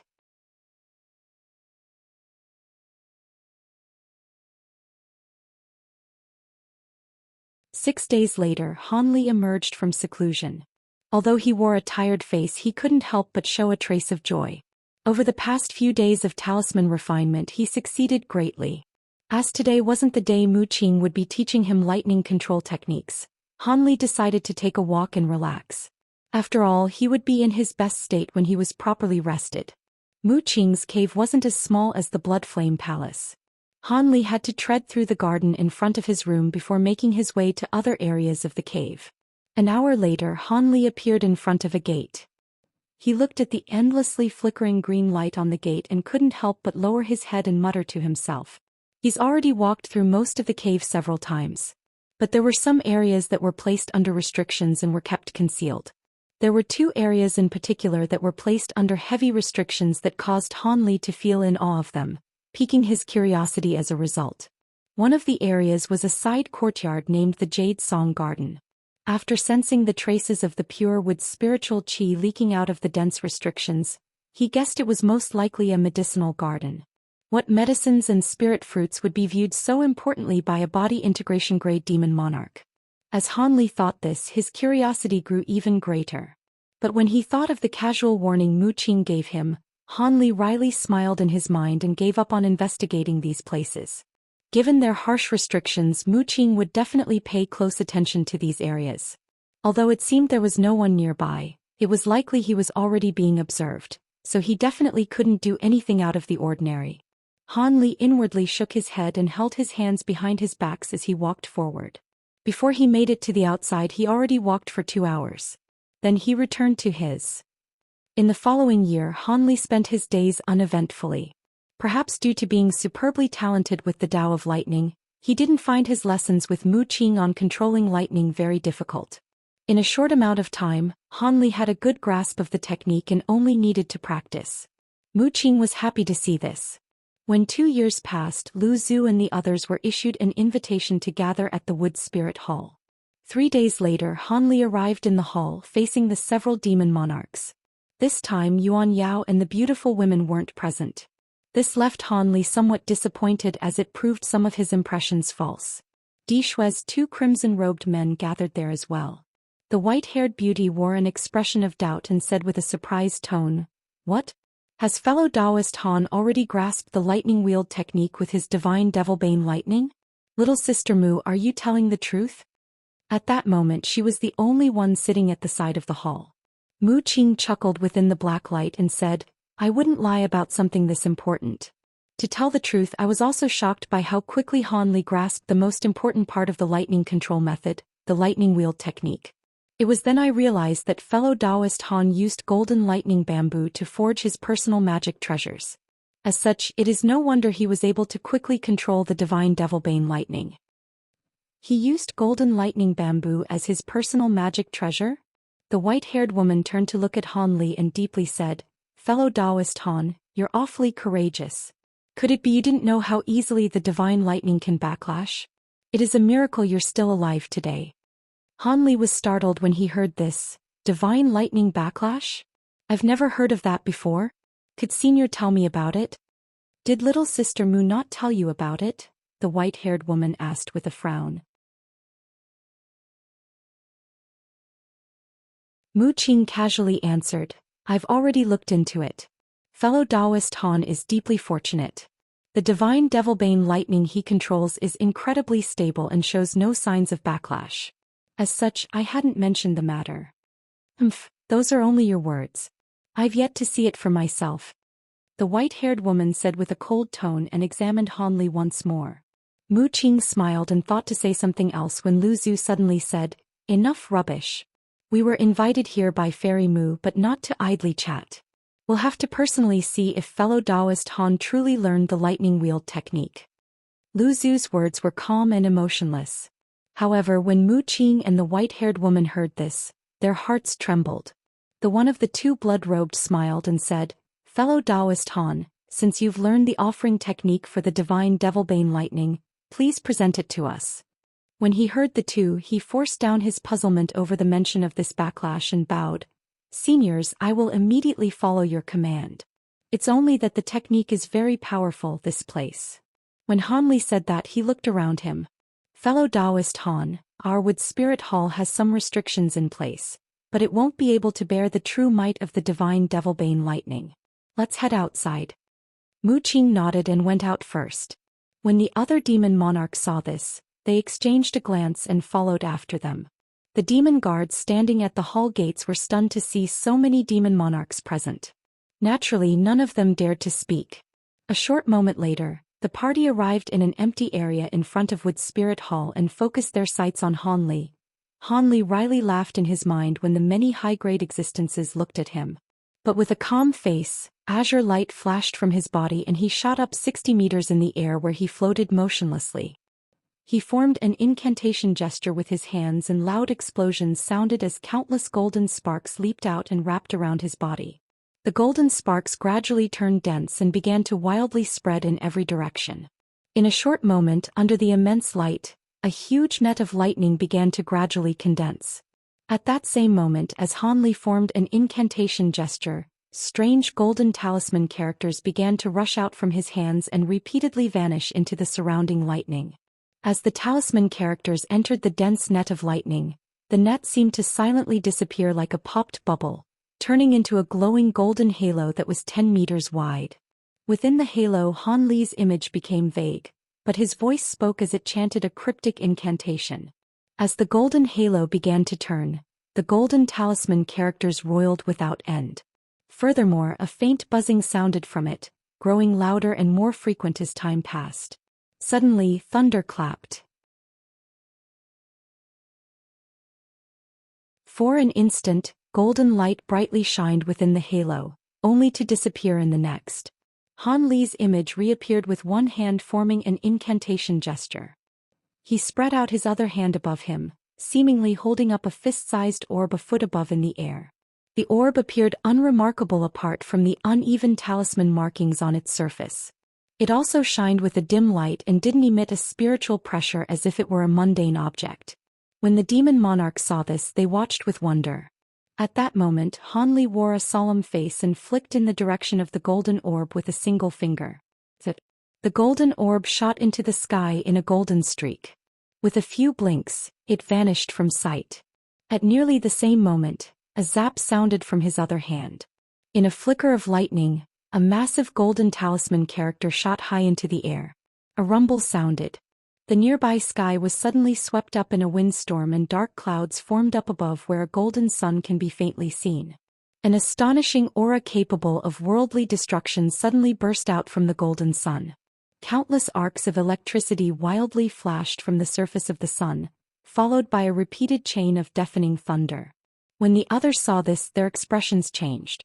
Lu Zhu called out, "Stop! Cease your casting. There is no need to release the true power of the divine Devilbane lightning." When Han Li heard this, he could only force a smile and say, "You were a bit too late. My control over the technique is still lacking. I cannot stop it." With those short words, the golden sun repeatedly boomed with thunder and blinked, suddenly releasing a barrel-sized golden light beam downward. Fortunately, the attack landed in an empty area. The area the beam struck was a stone area reinforced with restrictions. But now the area had turned to ash and there was a 10-meter-wide black hole heading deep down. The golden beam had only lasted the span of several breaths. Following that, the golden sun had strangely vanished. After releasing this strike, Han Li's face turned pale and he gently drifted down with his wings. At that moment, the black clouds scattered and the sky returned to normal. With a blur, one of the crimson-robed men and the white-haired woman appeared at the large hole and they looked downward. They only saw an endless black along with the smell of scorched earth. With an odd expression, the white-haired woman muttered, "It really is the lightning-wield technique. The fearsomeness of the divine Devilbane lightning is as legend says. We can neither block this attack nor dare to receive it." The crimson-robed man was shifting his gaze as he looked at the hole as if lost in thought. Lu Zhu and Wuxia remained in their original places. The two glanced at each other, clearly knowing how powerful Han Li's lightning wield technique was. Wuxia had already seen Han Li use it several times and was no longer excited by its appearance. Wuxia smiled and said, "Fellow Taoists, I hope fellow Taoist Han's display was to your satisfaction."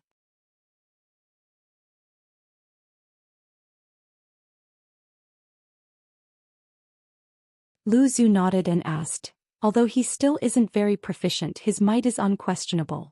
He'll be able to destroy the infernal river restriction.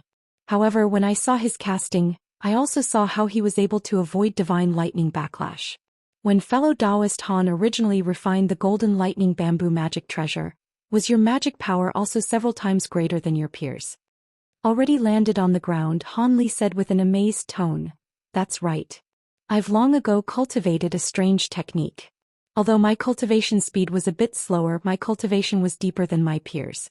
Could it be because of this that I don't suffer divine lightning backlash?" Lu Zhu calmly explained, although it isn't solely due to this, it is the most important factor. After all, magic power is the basis of all abilities. When similar abilities are displayed by those of differing cultivations, the ability's power is different as well. With magic power far exceeding your realm, you are able to control your divine Devilbane lightning and suppress your lightning backlash. In addition, fellow Taoist Han previously learned a different lightning controlling technique, reducing the odds of backlash even further. From your words, it seems that backlash is still possible in the future, Han Li said with a changed expression. Lu Zhu continued with a calm voice, maybe not.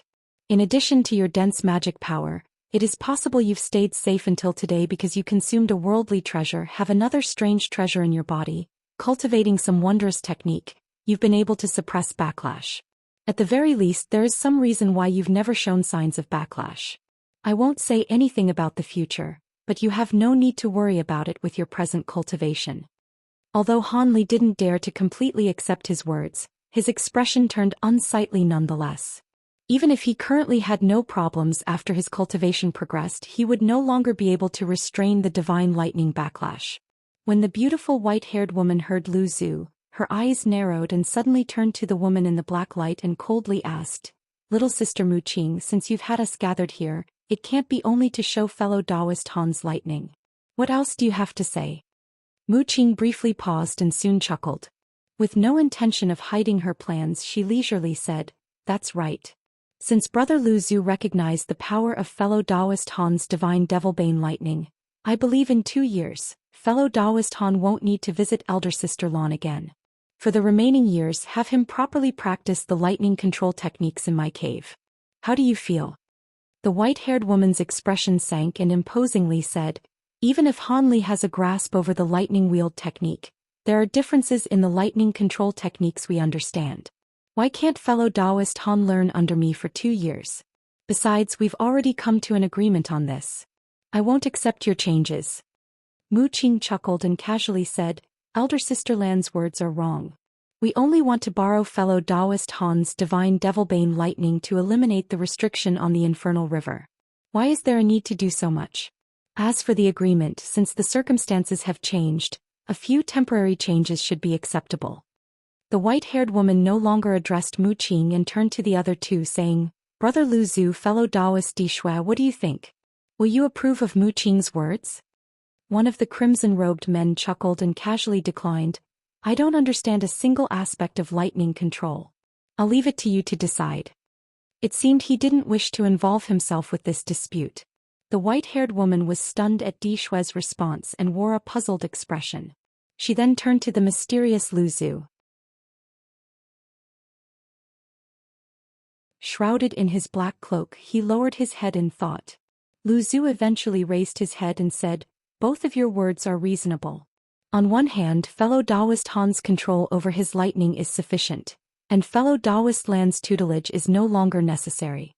On the other, this matter was already decided in advance and it would be unfair. How about this? I view that the 2 years are unnecessary. How about fellow Taoist Lan only instructs Han Li for a single year, and for the remaining time he can stay at his own residence?" When they heard this, the white-haired woman frowned and Mu Qing grew silent.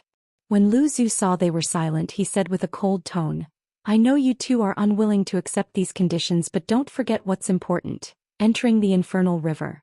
If you harbor resentment and make a mistake during this matter, then all your pettiness will cause you to lose everything. Could it be that you truly wish to renounce your once-in-10,000-year opportunity?" With that said, the women's expressions stirred and they couldn't help but exchange a glance. The beautiful woman's expressions stirred and her lips stirred, sending voice transmissions to Mu Qing. Once Mu Qing heard this, her expression vastly changed. After a while, she eventually said, "What you say is true, but are you willing to hand it over to me?" The white-haired woman replied, "Little sister Mu should understand. With my ghost body, the object isn't worth much to me, even if it were more wondrous." "Then I agree to your conditions." The white-haired beauty seemed to hold something extremely important to Mu Qing and promptly persuaded her. "Good. I hope little sister Mu Qing won't be going back on her word." The white-haired woman sweetly smiled and rose into the air in a wind, then flying off in a gray streak. The two crimson-robed men paused when they saw this, but Lu Zhu showed no surprise and simply watched the white-haired woman fly off.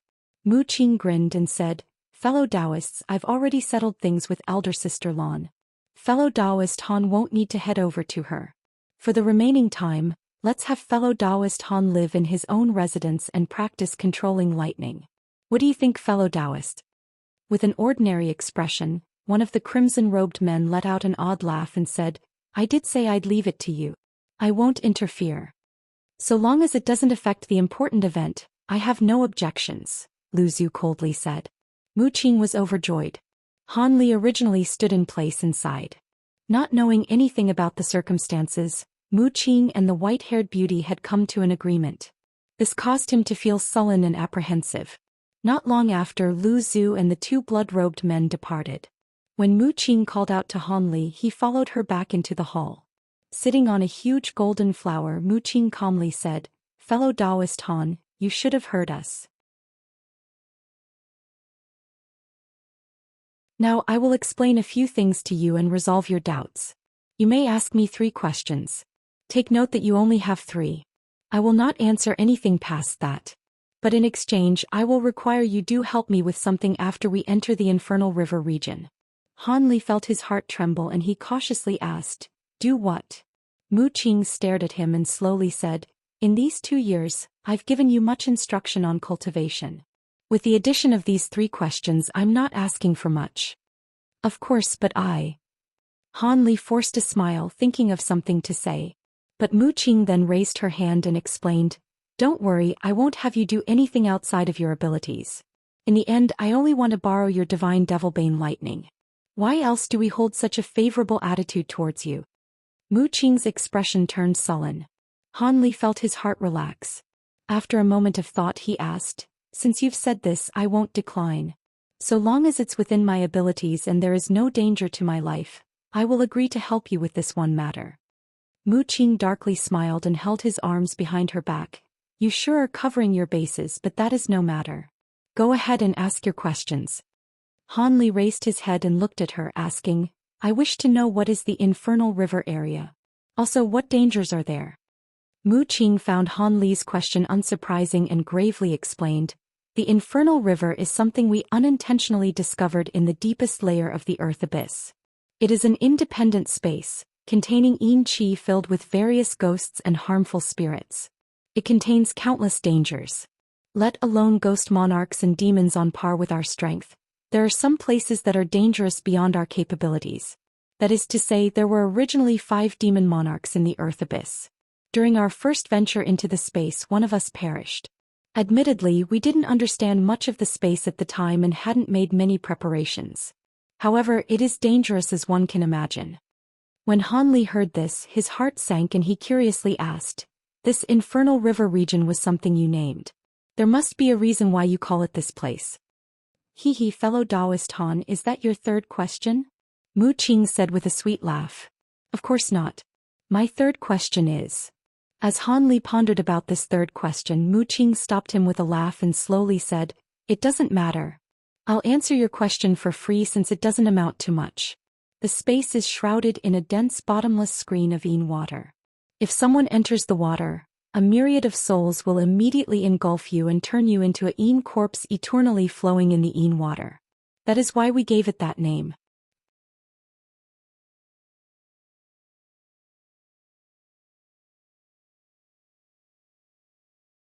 "So it was like that," Han Li muttered.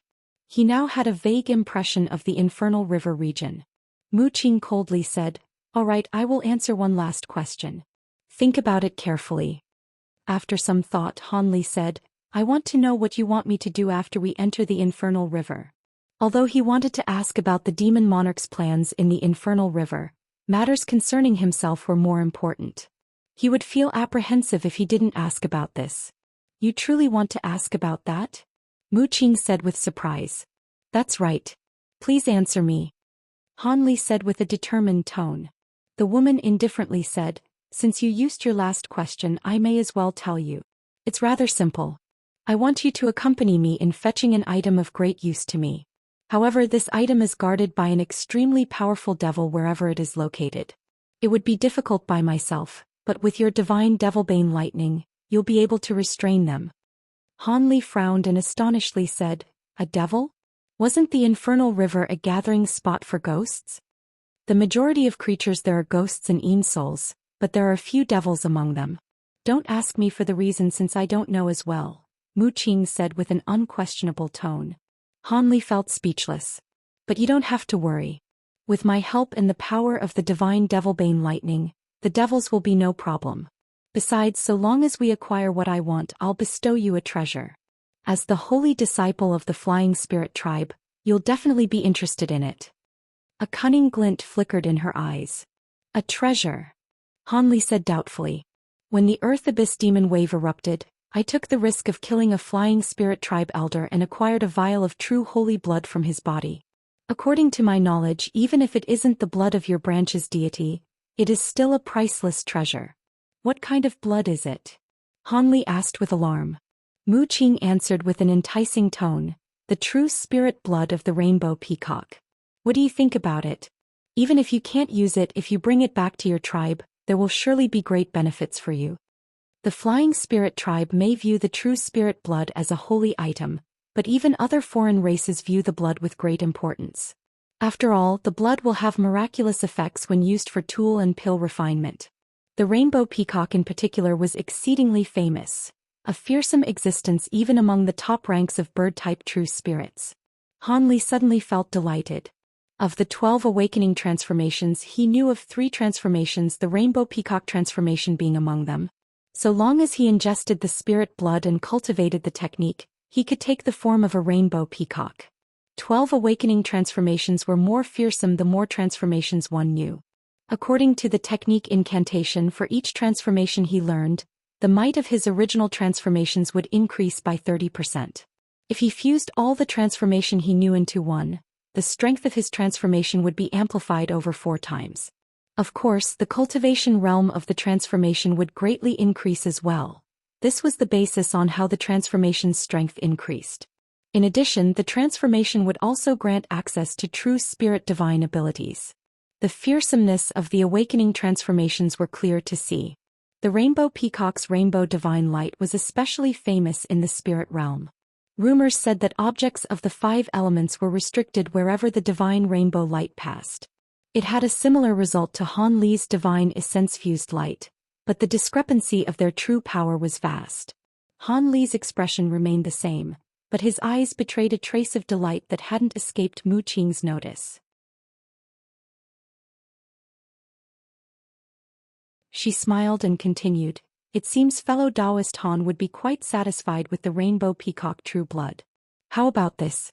I'll present a bit less than half of the true blood over to you first. Afterwards I'll give the other half to you. With that said, Mu Qing slapped the golden lotus beneath her, causing it to spit out a small bright red vial.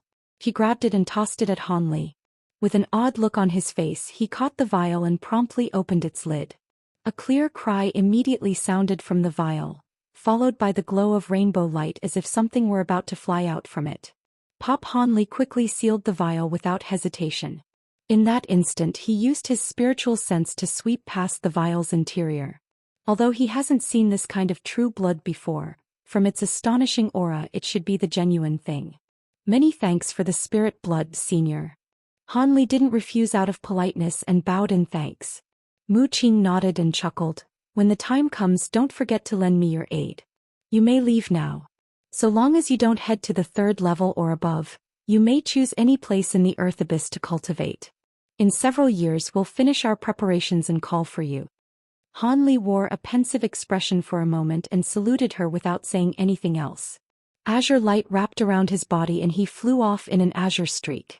Several flickers later, Han Li vanished from the hall. Mu Qing glanced in the direction Han Li departed and watched him until he was out of sight. A short moment later, the woman suddenly formed an incantation gesture with a single hand. Suddenly, the golden lotus underneath her flashed black and a black light formation appeared in midair. Mu Qing then vanished from the top of the gold lotus in a blur and the black formation disappeared along with her. At nearly the same time, Mu Qing appeared in front of the gate to the Jade Song courtyard inside her wood essence cave. She raised her head and took a look at the gate placed under layers of restrictions and seals. She then walked forward in a blur, showing no hesitation. A gust of wind blew and she passed through the restrictions as if they were water, leaving ripples through the air. However, the black light roaming around her seemed to dissolve the gate. In the next moment, Mu Qing appeared on the other side of the huge gate. She now stood in front of a huge medicinal garden filled with various huge flowers. These flowers were astonishing large, ranging from a foot long to 10 meters wide. There were also flowers that were still buds and those that were fully open. In any case, every flower was emitting an astonishing spiritual QI. Between the huge flowers, there seemed to be a zigzagging path inside them. Mu Qing walked on this small path without hesitation and slowly made her way through them. After walking through many flowers for the time it took to finish a cup of tea, she arrived in front of a bright green grassland absent of flowers. At the heart of the grassland there was a huge black pine tree standing there. The tree was about 200 meters tall and was incredibly thick, but its outer appearance was also quite odd. At the center of the tree there seemed to be an invisible boundary. Half of the tree was fragrant and lush. The other half of the tree were dried out and withered, lacking any leaves as if it were dead. As Mu Qing looked at the huge tree, she walked up 30 meters away from the tree with an odd expression. At nearly the same time, the lush half of the huge tree suddenly lit up and a cloud of black mist flew out, directly wrapping around her. When the black mist wrapped around her, the black light surrounding her shed away to reveal a slender, bewitching figure. Her true appearance was revealed to be a beautiful dark-skinned woman. The woman might not be considered an outstanding beauty, but the rich baleful qi gathering at her forehead was capable of striking fear in those that saw it. After staring at the huge tree for a while she coldly shouted, "Old Jean, are you there?" Gold light flashed from the air and a golden figure appeared in front of her. He saluted the woman and said, "Welcome, master. I've always been here." The golden figure was a meter-tall dark ape that sparkled with golden light. He wore 2 short swords on his back, had a short beard, 2 pitch-black eyes and a solemn expression. Mu Qing raised her hand up at the ape and warmly said, "Please rise, old Jean. During this time has anyone spied on this place?" The ape answered, "No. I've followed your body closely these past 2 years and I've discovered nothing odd." Mu Qing sighed and said, "Very good. Thank you for your trouble, old Jean. You should know that while my abilities are on par with the others, my spirit tree soul body has a fatal weakness. I have no choice but to have you protect me."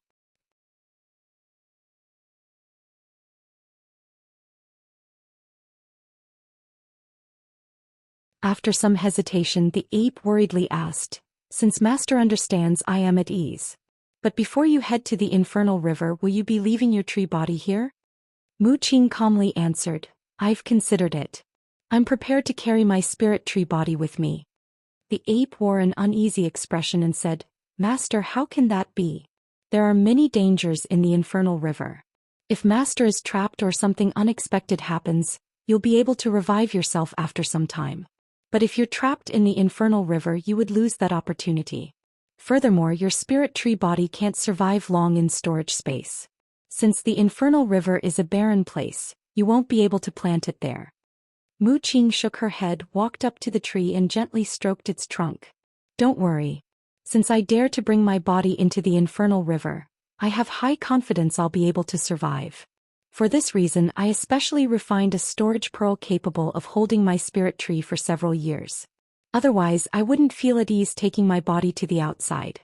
Even if your abilities are great, only a step away from mine, if someone is determined to conspire against me, you still wouldn't be able to protect my body for long." Hearing her resolute tone, the ape pondered for a moment and said, "Since Master has decided, I will follow the master into the infernal river and lend you my strength. Mu Qing sweetly chuckled and said, don't mention it, I have something else in mind. After all, I may have acquired many capable subordinates over these past years, but you are the only one I trust. After we enter the infernal river, all I need you to do is watch over that youngster Han. Of course, I'll also have you protect him whenever he is in danger. A cold glint flashed from the ape's eyes and he asked, him? In 2 years master will be bringing him along? Mu Qing nodded with a serious face. That's right. Not only will he be greatly useful in destroying the restriction on the infernal river, but he is also someone crucial in restoring my body's essence qi. The ape slapped his chest in confirmation and said, I will look after this person properly. Mu Qing muttered to herself for a moment and said, before I officially enter the infernal river, there is no need for you to worry about this person. Even if we don't do anything, the others need this person to break the seal to the infernal river. They wouldn't do anything to harm themselves.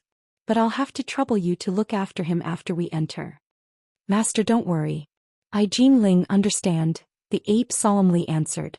Mu Qing let out a sigh and wore a cunning expression. Good, then I am relieved. For the time being I'll have you look over this place. I'll call for you when we set off. In the huge world underneath the Blood Flame Palace, 2 crimson-robed men were standing side by side. In front of them was a mountain-large purple flame puppet. At that moment the puppet's 4 front eyes were open. They flickered with a strange crimson light and were staring at the 2 men. The men were completely still and were looking into the puppet's eyes, appearing completely fascinated. A long while later a deep sigh sounded from one of the puppets. Mu Qing and that ghost woman have come to some sort of agreement, using that brat to jointly divide the Devil Tomb treasure. Fortunately, I already anticipated this and had that Han brat help refine the Devil Bane armor. So long as that brat brings those spirit servants with him, I'll be able to control them. Even if Lu Zhu and the others are sly, it's hard to think that they abandoned their plans for the 2-headed devil fiend. With my main soul and the puppet fused together and my second soul left behind on the devil body, I have nothing to fear from divine Devil Bane lightning. So long as I enter the infernal river and acquire that to increase my puppet's grade, I'll finally be able to draw on the puppet's support to advance in the Grand Tao. I naturally won't let those 2 women get their hands on the Devil Tomb's treasure. An unfamiliar man's voice sounded out from the giant puppet, causing a faint tremor throughout the ground. The 2 men's eyes became clear and silently stood in place. On a particularly deep layer of the earth abyss, a black wind was wildly blowing in the canyon. The white-haired beauty floated in midair and fiddled with something in her hand. She glanced down and swept her gaze. In the black wind blowing underneath, she saw countless figures standing inside it. Each figure was 10 meters tall and they wore a strange black armor, concealing their faces. The white-haired beauty looked downward for a while and withdrew her gaze, instead looking at the item in her hand. She had been fiddling with a faint green pearl. The pearl emitted an exceptionally pure wood spirit qi. Her face wavered as if there was something she couldn't decide. At the center of the mysterious mountain range on first level of the earth abyss, there was a shrine that was 300 meters tall. There was a huge gray eyeball on top of it, releasing countless gray thoughts into the surrounding air and absorbing the nearby yin qi. Wearing a black cloak, Lu Zhu watched this indifferently with his arms held behind his back. He raised his head and stared deep into the sky, motionless. His hands outside his cloak were extremely coarse and had gray cracks on their surface. On the other side, an azure streak flew past a pitch-black wilderness. He was Han Li, an azure-robed youth that had just left Mu Qing's cave. His body was still imprinted with the mark of the 4 demon monarchs, and he couldn't hide his location from them. Regardless, Han Li thought to look for a remote location and soon descended. Any thoughts of escaping only appeared in his dreams. So long as the mark was still there, he wouldn't have any chance of escaping from the demon monarchs. The demon monarchs hadn't given him much time. It would take several years before he could refine the small vial of rainbow peacock blood and cultivate its true spirit transformation. Fusing himself with true spirit blood wasn't an easy task. It would require particular blood vessels or a secret technique to assist him. The 12 awakening transformations used a set of arts to resolve this difficult problem. From this, It was clear to see the resources that were available to the Tianping Grand Elder that originally founded this technique. Although Han Li knew that he wouldn't be a match against body integration stage opponents with this ability, at the very least he would have more methods to fall back on. Of course, if he could think of how to resolve all these problems during this time, he would just destroy their imprint on him and immediately escape. Although Mu Qing had only chatted about matters related to the Infernal River, it must be incredibly dangerous for a body integration stage demon king to perish. As Han Li inwardly pondered this, he flew for over half a month and eventually arrived at a small-scale mountain range. The mountain range was already far away from the residences of Mu Qing and the others. The spiritual qi was also rather dense on the mountain, and it wasn't a place where high-grade demons gathered. Han Li flew around this mountain range for some time before nodding in satisfaction and landed in the height of the mountains. Several hours later, Han Li easily carved out the mountain and established a simple cave residence. He entered the cave and immediately placed down restrictions, releasing white mist around the huge mountain. After Han Li entered the seclusion room in his cave residence, he sealed the door and planned on entering seclusion. As time slowly passed, the mountain range passed through the seasons from spring, summer, autumn and winter, bringing lush vegetation and snow. Mu Qing and the others seemed to have forgotten about Han Li for the time being and were busy with their own affairs. Then 2 years later, Han Li sat cross-legged on a mat as he fiddled with a common wooden stick.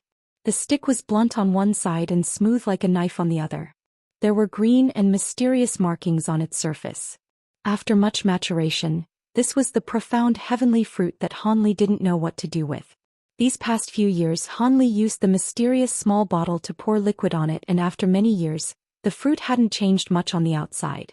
It simply concealed milky white specks of light deep within it and grew several times thicker. The light also appeared far more provoking. Han Li attempted to control the fruit several times with magic power and even blood essence, but to no result. This time the attempt still had no effect. After a sigh, Han Li could only put the stick back in his storage pouch and lower his head in thought. Over the 2 years he eventually used the awakening art to fuse the rainbow peacock true blood with his body. The transformation refinement succeeded and his body's cultivation greatly increased, much to his surprise. If he hadn't already cultivated the incantation for the dragon phoenix transformation, he would have wanted to fuse the 2 spirit bloods into his body at once and see if it caused an even greater increase in cultivation. He also began to use true toad liquid. It was a pity that he had so little time, as the spirit liquid had astonishing effects. He wasn't able to use it to increase his cultivation by much. As for the 4 demon monarchs' imprint, it still remained. As such, it appeared he had no choice but to enter the infernal river. As Han Li thought about it, his face grew sullen.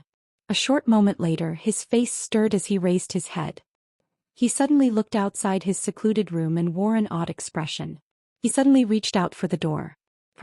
The door's restrictions fluctuated and a black item shot into his hand. Han Li stared at it and his expression vastly changed. He suddenly stood up. It was a foot-long box. Its surface was scorched black and uneven. It looked truly unsightly.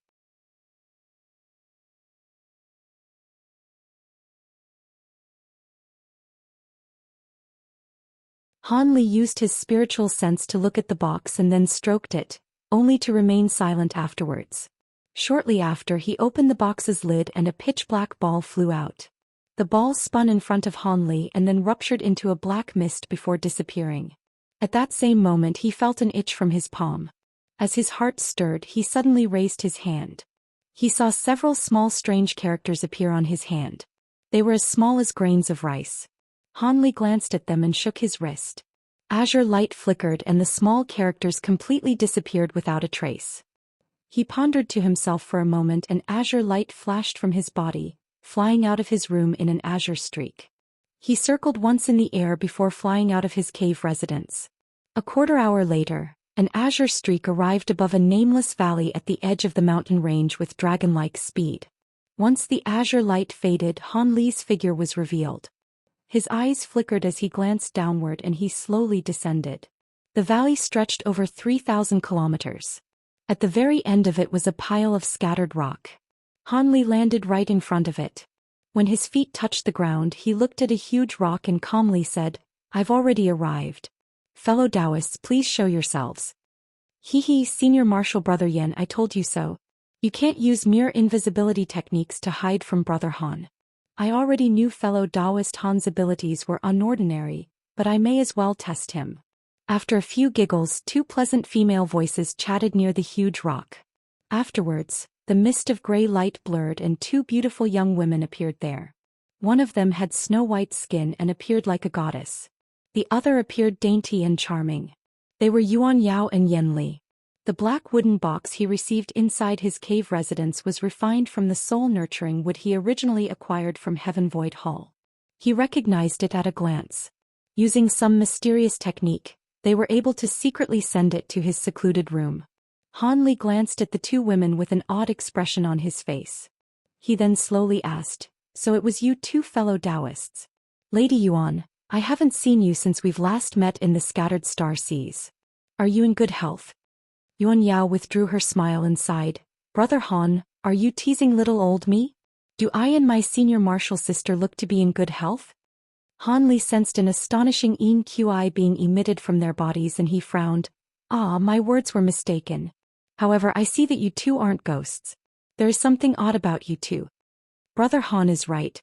Back when my junior martial sister saved me and fell into the ghost mist in the scattered star seas, we drew the support of the Umbra Chi to cultivate the Yin-Yang revolution art.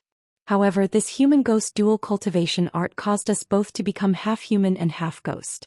But in the end, I have no physical body, so I've become a burden to junior martial sister Yuan."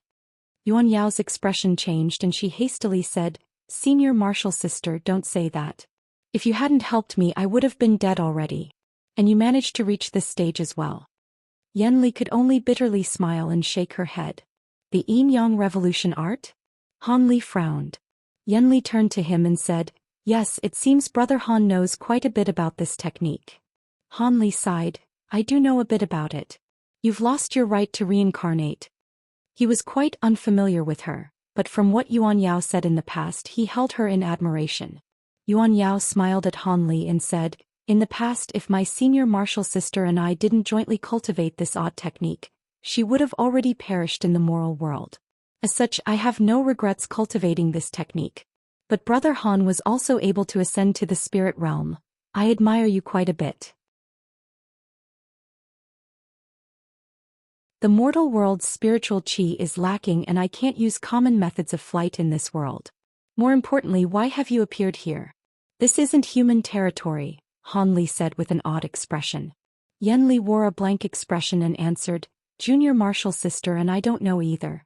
200 years ago we completed the Yin Rang revolution arts. Just after we entered the deity transformation stage, a huge Yin wind suddenly covered us and directly blew us away from our cultivation area, causing us to lose consciousness. When the two of us woke up, we found ourselves in the earth abyss. We soon came across that ghost matron and became her disciples. Since Yen Li and I stayed here for so long, we came to understand that we were in the spirit realm and we didn't have the opportunity to arrive at the surface." When Han Li heard this, he turned silent. In the mortal realm, many deity transformation cultivators were blocked from the spirit realm. Even with their greatest efforts, they weren't able to ascend. But when these two women cultivated their cultivation art to completion, they stumbled their way into the spirit realm. The world was truly filled with bizarre things. I also don't understand how you came to the spirit realm. But you most likely didn't arrive in the spirit realm because of your Yin-Yang revolution arts, and caused the spirit flight tower to refuse you. After some investigation, we came to a similar conclusion." Yen Li nodded. Han Li raised his brow and said, "All right, I'm sure we can save talk about the past for another time. There must be another reason why you've sought me out." Yen Li and Yuan Yao exchanged a glance and grew silent. A short moment later, Yen Li hesitantly said, "Since Brother Han and junior martial sister Yuan are old friends, I don't hide this from you. We've come to find you because our lives are in danger and we need your help." "Preserve your lives? What do you mean, fellow Taoist Yen? As disciples of that ghost woman, no one in the earth abyss would dare to threaten you," Han Li said with an odd expression. Yen Li let out a long sigh and betrayed fear from her eyes. "The one after our lives is the ghost matron herself." "Her. Lady Yuan, is this true?" Han Li felt his heart tremble. Although he sensed they weren't lies, he asked Yuan Yao for confirmation. Yuan Yao sullenly nodded. Brother Han, if we had any other choice, we wouldn't have risked her discovering us as we sneaked out to see you. Nevertheless, Brother Han doesn't need to worry about anything. For the matter of the Infernal River, she is personally refining a great armored ghost monarch and should not come out for some time. This is our only opportunity to save ourselves. Normally we wouldn't be able to leave the Earth Palace. Brother Han had assisted Junior Martial Sister in the past and acted as her protector while she was reviving my soul. She has spoken of you many times. This time we have no one else to ask for help. I hope that you'll be able to save our lives. With that said, her eyes turned pink and she pulled Yuan Yao towards her and they both saluted Han Li. Han Li's expression changed and he shook his sleeve. An invisible force suddenly divided the air. As they saluted, Yuan Yao and Yen Li felt the nearby air freeze and the two were forced to break their salute. The two were delighted. Han Li's abilities were beyond what they had anticipated, and if Han Li helped them they would be able to escape. Han Li didn't accept their salute.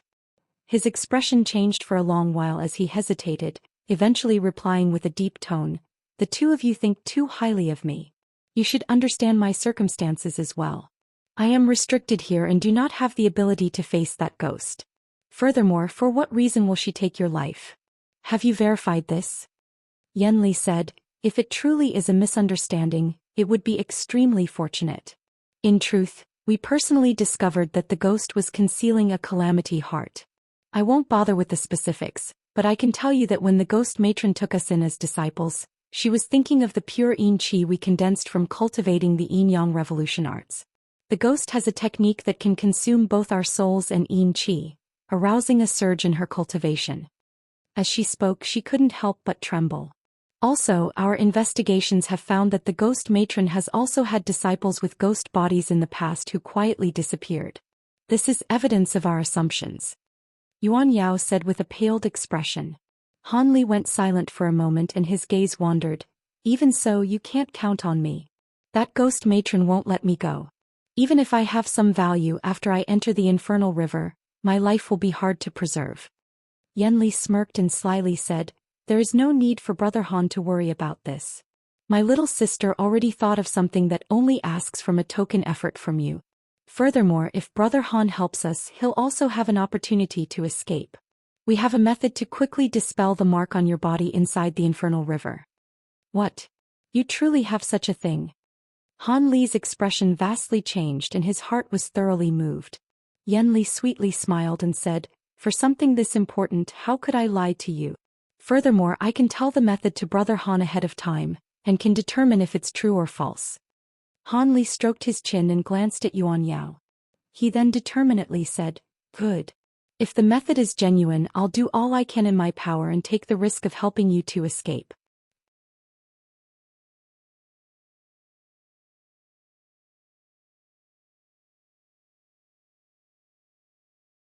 "We sure found the right person. Brother Han, listen well." Yen Li's face brightly lit up upon hearing his reply and she began to speak to him in voice transmission. As Han Li attentively listened to her, a pensive expression appeared on his face.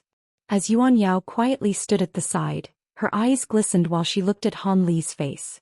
When Yen Li finished her voice transmission, Han Li let out a long sigh and said, "This technique will do. However, I fear that I'll only be able to do this inside the Infernal River with the help of you two." Yen Li giggled and said, "That's right. The yin qi in the Infernal River only resonates with pure yin qi in our bodies. Of course, the ghost matron can also do this, but she won't remove the mark I place down." Han Li nodded and said, "Good, but I have to ask, how do you want me to help you?" Yuan Yao slowly said, "I suppose it would be impossible to make the ghost matron completely abandon us, but it would be possible to have her postpone consuming us. So long as we can delay it until after we enter the Infernal River, we will have an opportunity to escape their control." Han Li's brows stirred and he didn't immediately answer. He knew the two would go into more detail. As a result, Yen Li immediately continued, "The ghost matron and the other monarchs view Han Li's assistance with great importance. So long as we leak out that we were old friends of deep importance and Brother Han openly displays affection towards little sister Yuan in front of the ghost matron, She would temporarily spare us, even if she had some doubts. Be affectionate towards Lady Yuan? Shocked, Han Li quickly shot a glance at Yuan Yao. Despite the many years she cultivated, when Yuan Yao heard Yan Li's words, her face flushed with a deep red, revealing a lovely appearance. If it's only with words, I will do it. However, the ghost matron and Mu Qing have already come to some sort of agreement. I don't know how effective this will be, Han Li warned. There was something like that? Yan Li's face slightly changed and she wryly laughed. Yuan Yao's expression faintly changed and she wryly laughed. If that's true, there is some risk. But apart from this plan, we have nothing else. We'll only be able to rely on our luck and how heavily the demon monarchs view Brother Han. After some thought, Yan Li solemnly said, let's go with that. Fellow Taoist Han has confirmed our words, so we may as well speak of more serious things. We'll have the ghost matron believe that Brother Han is infatuated with junior martial sister Yuan. In this case, the ghost matron should be somewhat apprehensive and shouldn't dare to harm us. In addition, the ghost matron knows a bit about our history, so fellow Taoist Han's disguise as a flying spirit tribe member must be broken. Han Li shook his head and said, my disguise as a flying spirit tribe member was only temporary to begin with. I don't care if the ghost matron knows or not. They don't care about my identity as a flying spirit tribe member but the divine devilbane lightning I carry. Yan Li proposed, in that case we're relieved. There is no time to lose. Once the ghost matron emerges from seclusion, let's act according to plan. So long as she doesn't touch on our true plan, fellow Taoist Han may as well reveal a few details about our time in the mortal world. After all, lies that contain truth are the most convincing. Han Li lowered his head in thought and felt that there were no problems. He calmly answered, yes, I can do that. I will do my best to assist you. The two felt great relief when they heard this and they couldn't help but look at Han Li with a close attitude. The three then chatted about the particulars a bit more and the two women said their farewells. Even as the ghost matron was still in seclusion, the two women didn't dare to be careless and hastily returned to the deepest level of the earth abyss. When Han Li saw the two travel off in winds, soon disappearing from sight, Han Li suddenly shook his sleeve. A light flashed from his body, taking the form of a 3-meter-tall peacock with bright beautiful feathers. It unfolded its wings and rainbow light glared, causing the nearby space to hum. The rainbow light swept up in a wind and the peacock turned vague, immediately turning into a rainbow mist, directly heading to the heart of the mountain range. Not long after, Han Li appeared back in his cave residence and closed the door to his seclusion room once again. 2 months later, a ball of black wind directly made its way to Han Li's residence and bluntly dropped down. Then it vanished as if it sank into the mountain. The few restrictions Han Li placed down didn't have any effect on it. After 2 hours, the gate to Han Li's residence opened and the black wind flew out, flying into the distant sky. A short time after, the gate slowly closed. As time quickly passed, the mountain was covered twice over in snow. Winter had passed twice. On the 7th level of the earth abyss, dark qi gathered there the densest. There were a few powerful earth abyss demons that have yet to gain sentience, but the 4 demon monarchs held them in fear regardless. Even the white-haired beauty that was particularly fond of yin qi was unwilling to establish her cultivation palace on this floor, and instead established it on the floor above. But one day on the 7th level, countless demons arrived from a desolate gray desert in dense formations of untold size. Most of them consisted of a few common low-grade earth abyss demons and there were a few that appeared odd. A portion of them was covered in a large wind, faintly revealing countless ghost images. Furthermore, they wailed with ghostly howls, causing the other demons to distance themselves in fear. Above these winds floated the white-haired beauty, and behind her stood 8 black figures. They were all 10 meters tall and donned an especially sinister set of armor. There were a few that were unarmed and those that wielded blades. As for their faces, they were blurred and couldn't be seen. Near the 8 black figures, there were 2 beautiful women floating at their side. They were Yuan Yao and Yan Li. And outside the scope of the black winds, there was an arrangement of puppets of various heights and styles. Most of them were carved out of claw and were 10 meters tall. Their bodies flickered with a gray, white and brown light, but they were clearly carved with crudeness. A small portion of them was carved out of black-green wood, and there were others were metal-attributed puppets shining with black light. These puppets were refined meticulously regardless of their exterior material and had a talisman formation on their surface. However, the most eye-catching of the puppets was a purple-red 100-meter-tall puppet that had 6 eyes. This was the colossal purple blood puppet that was refined underneath Di Shui's blood flame palace. However, this puppet now appeared tens of times smaller, and it no longer appeared as fearsome as before. On the shoulders of the purple blood puppet stood 2 crimson-robed men with their hands behind their back. And at the very front of the puppets and demons, others flew high in the air. A man entirely wrapped in a black cloak were among them. He was the most mysterious of the 4 demon monarchs, Lu Zhu. Astonishingly, a 3-meter-wide eyeball floated above his head and flickered with gray light. Not far away from Lu Zhu floated a huge golden flower. Mu Qing stood above it and looked up the sky with a raised head. Standing at her side was a golden ape wearing swords behind his back and had bright cold eyes. Beneath them floated over 100 high-grade demons with solemn expressions in half-demon form. And at the ape's side, there was an azure-robed youth with his arms crossed, watching everything in silence. He was Han Li, who had been summoned by force after spending several years in cultivation. At that moment he was looking at the puppets and demons around him. His face was expressionless, but his heart felt quite shaken. From the number of low-grade demons, they must have represented most of the power the demon monarchs controlled in the earth abyss. Besides the demons, the ghosts in the black wind and the myriad of puppets were clearly the strongest forces among them. These forces must have taken the demon monarchs several hundreds of years to gather. Their willingness to spend such strength illustrated their determination to succeed in the infernal river. It was unknown what the area contained, but it caused them to risk everything. As Han Li inwardly pondered, he saw Lu Zhu move and his cold voice commanded, "Fairy Mu, the time has come. Quickly offer the blood feed and advance the last blood offering." When Mu Qing heard this, she nodded and waved below her. The several figures flew out from high-grade demons. Each one had bare hands, but had several blood-red pouches at their waist. In the blink of an eye, they flew high into the air and grabbed their pouches, shaking them down into the air. As a series of pops sounded, crimson light flashed. A dozen streams of blood rivers shot out from the pouches. A dense mist of putrid blood qi suddenly scattered and filled the air. The blood rivers condensed in midair and seemed to concentrate together as if they were alive, turning into a 150-meter-wide blood ball. At that moment Mu Qing stepped on her golden flower and a black formation suddenly flashed from it. Her figure promptly vanished. In the next moment the huge blood ball flickered with black light and Mu Qing reappeared near it. She wore a sullen expression and raised her hand. Suddenly, a small black vial was summoned into the air and flew up to the blood ball.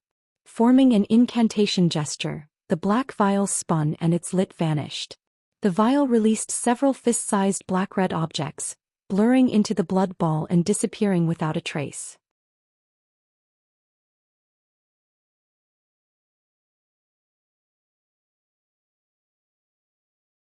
After the blood ball absorbed these black-red items, the blood scent in the air vanished and was replaced with a dense fragrance. The demons below became restless. The high-grade demons were better off. Although their minds were dulled and their desires rampant, they managed to control themselves. The lower-grade, less intelligent demons all appeared starved and crazed. As for the ghosts in the black wind and the puppets, they seemed unscathed. Suddenly, a cold snort sounded from the air. A wave of breath-freezing cold descended from the air, covering their entire surroundings in the blink of an eye. The demons promptly shivered and a trace of their desires vanished. This was an immense spiritual pressure emitted by Lu Zhu, who already anticipated this would happen. When Han Li felt this, his heart trembled. Of the body integration stage beings he's seen before, Lu Zhu was the strongest among them. Is it possible he is at the peak of body integration stage? Han Li inwardly muttered to himself and resolved himself to never get in his way. With his abilities he might have a chance at escaping from the other demon monarchs, but when he faced Lu Zhu he stood no chance.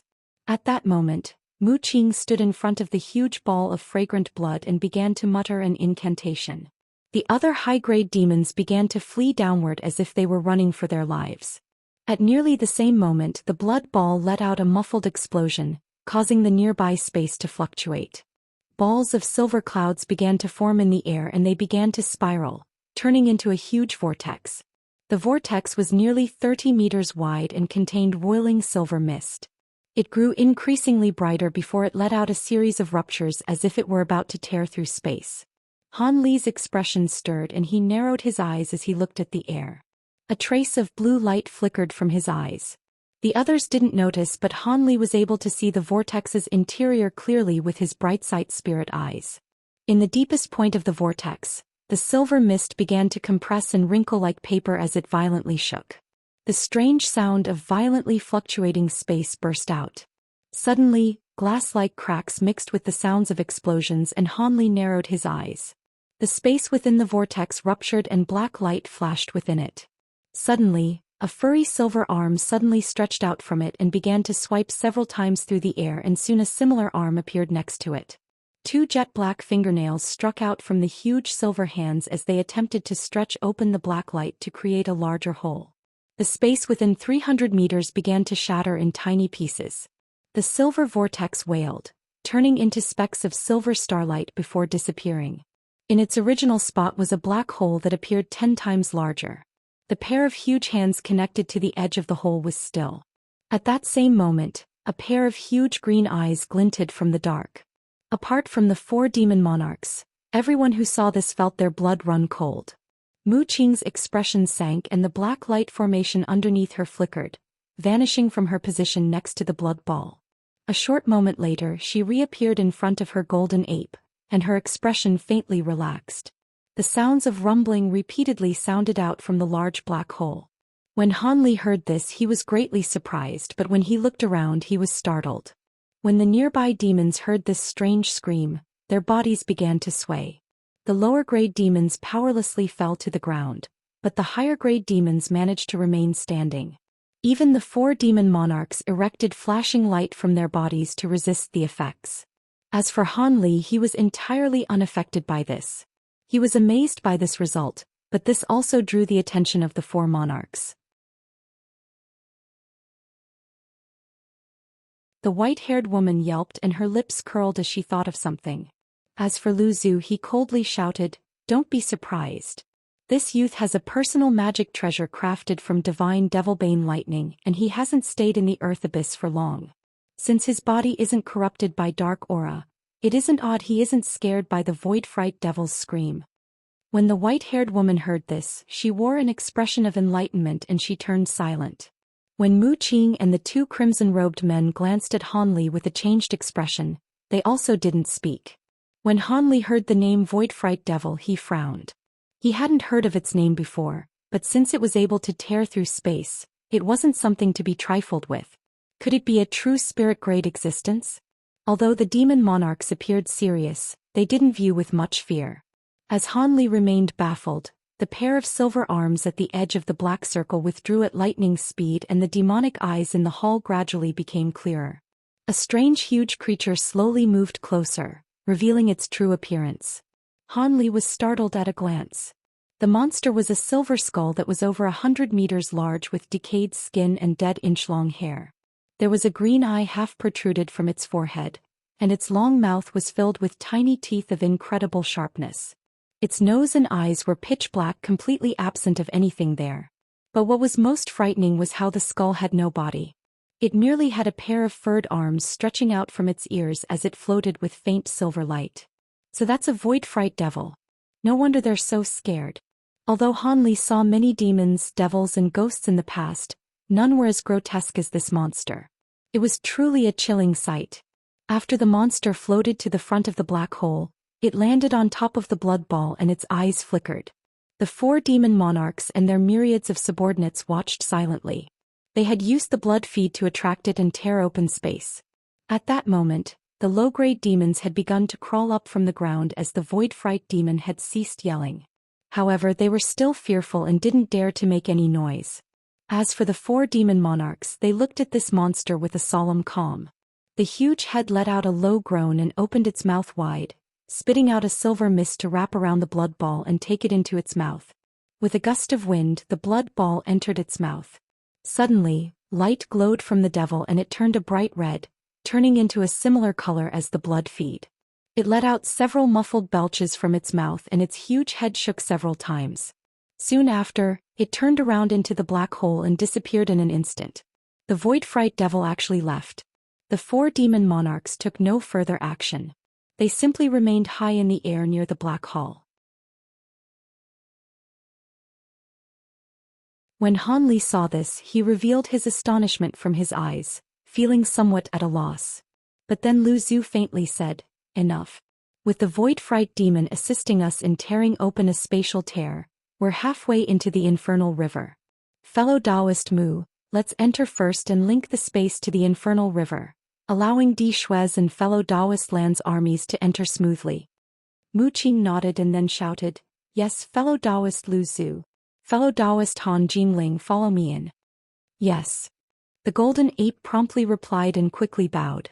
Startled, Han Li soon let out a wry laugh and quickly flew off. Originally, the demon monarchs planned on using the blood feed to lure the Void Fright Devil into appearing and tear open a spatial tear, thereby granting them access to the Infernal River. But from how smoothly the demon monarchs conducted themselves, it appears this wasn't the first time they've done this. And through some unknown ability, the Void Fright Devil had disappeared, but the spatial tear remained. Lu Zhu and Mu Qing blurred, quickly entering the black hole. As the golden ape forced a smile and watched Han Li could only force himself to follow. After he approached the edge of the black hole, Han Li sensed powerful spatial fluctuations pulsing out from it. He only noticed that the spatial tear was quite different from others he's seen in the past. It was more like a huge tunnel that reached into the distance. The darkness deep inside the hole would occasionally boom with muffled explosions. Lu Zhu and Mu Qing were flying forward ahead of them at a slow and careful pace. Han Li and the golden ape promptly trailed behind them. The black tunnel wasn't very long. The party only flew for 3 kilometers before they reached the end. Silver mist roiled in front of them, blocking the way. Lu Zhu stared at the roiling gray mist and said, "We've arrived. The Void Fright Devil should be sleeping. After we return from the Infernal River, we'll still have time to block half of the passage with ease. Fellow Taoist Mu Qing, could you tell me how long the blood feed will keep him asleep?" Mu Qing confidently said, "Don't worry, I put in the greatest effort of collecting the blood feed and refined it in accordance to your formula. It took me many years of effort." Lu Zhu nodded, "That will do. This Void Fright Devil may be a spatial devil, but it isn't sentient. It only acts on instinct. But having previously consumed blood feed a dozen times before and having consumed the myriad-year-old intoxication medicine in this blood feed, it should be asleep for at least several months. So long as it doesn't wake, we'll be able to move unimpeded and we'll have enough time to make it back from the Infernal River. In fact, if not for the devil appearing at our Earth abyss, we would have never discovered the Infernal River. However, if Brother Lu Zhu hadn't heard of the Infernal River, we wouldn't have taken such a huge risk and enter this dangerous place." Mu Qing chuckled. Lu Zhu snorted and said, "Nevertheless, you were all interested in the Infernal River God. I hardly needed to convince you. Now is not the time to speak of this. Start on opening up the passage."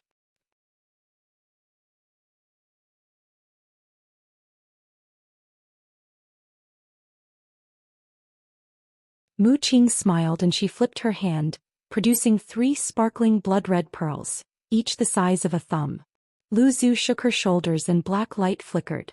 Another 2 arms emerged from his back. One of the arms was holding a triangular black badge while his other arm held a blue textile shuttle.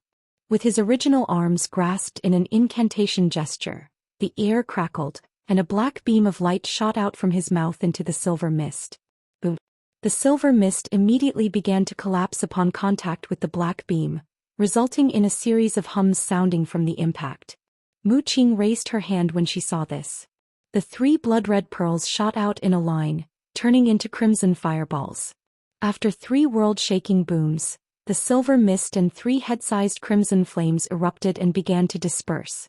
As the silver mist clashed against the black light and crimson flames, the passage began to sway. Standing behind them, Han Li couldn't help but change his expression. Although he experienced the collapse of a spatial tear several times before and lived through the passage of a spatial node, it didn't mean he was confident in escaping a spatial tear collapse. In the past he only survived by luck. Apart from existences at true spirit or grand ascension stage, none dared to ignore spatial-type dangers. At that moment Lu Zu's new arms began to move. The triangular badge vibrated and released countless crimson balls of lightning and fire, smashing down on the mist. From the shuttle-type magic treasure, it turned into a blue streak in a hum. Mu Qing shook her sleeve, releasing countless green streaks. Afterwards, the three attacks joined in and forced the silver mist to gradually collapse. When the silver mist was pushed by 30 meters, it eventually let out a world-shaking tremble and completely disappeared. The barrier to the space was struck open and another passage appeared. Han Li blinked and could see what laid past the opening. A faint white light flickered without end and an icy wind blew towards them from it. Even when he was protected by spiritual light, Han Li shivered as the icy wind blew past him. The coldness of the wind penetrated the light and touched his body directly. If he didn't cultivate the 5 ice flames in his body, he would have suffered quite a bit. Fortunately, the winds only blew for an instant and soon subsided. He let out a long sigh. Lu Zu looked at the hole and a glint flickered from his eyes. His body blurred as she shot forward. At that same time he said, "The passage is open. Call for the other fellow Taoists to enter. I'm going to take a look first at the outside." Before they completely heard what he said, he had already entered the white light outside. Mu Qing frowned and she commanded without turning around, "Jin Ling, call for Di Shuer and fellow Taoist Lan to march their forces. I'm going to bring fellow Taoist Han inside." "Yes, master," the golden ape replied. He turned around and shot off in a golden streak. Han Li then silently flew after Mu Qing to the exit. A quarter hour later Han Li's surroundings lit up and he appeared in another space. However, the scene was much to Han Li's surprise. A kilometer away he saw an expanse of white water blocking the path. As the white water was cloudy, it was difficult to see how far it reached. Icy winds brushed past the surface of the water. Strangely enough, the surface of the water was smooth as a mirror without a single flaw, as if it were completely still, even as such strong winds blew. Lu Zu floated not far away from the surface of the water and looked ahead in solemn silence. Han Li let out a long sigh and muttered, "So this is the infernal river." Mu Qing indifferently said, "That's right. To pass this water shroud into the infernal river, we'll need to draw the support of your divine Devilbane lightning." "This junior won't hold back," Han Li respectfully replied.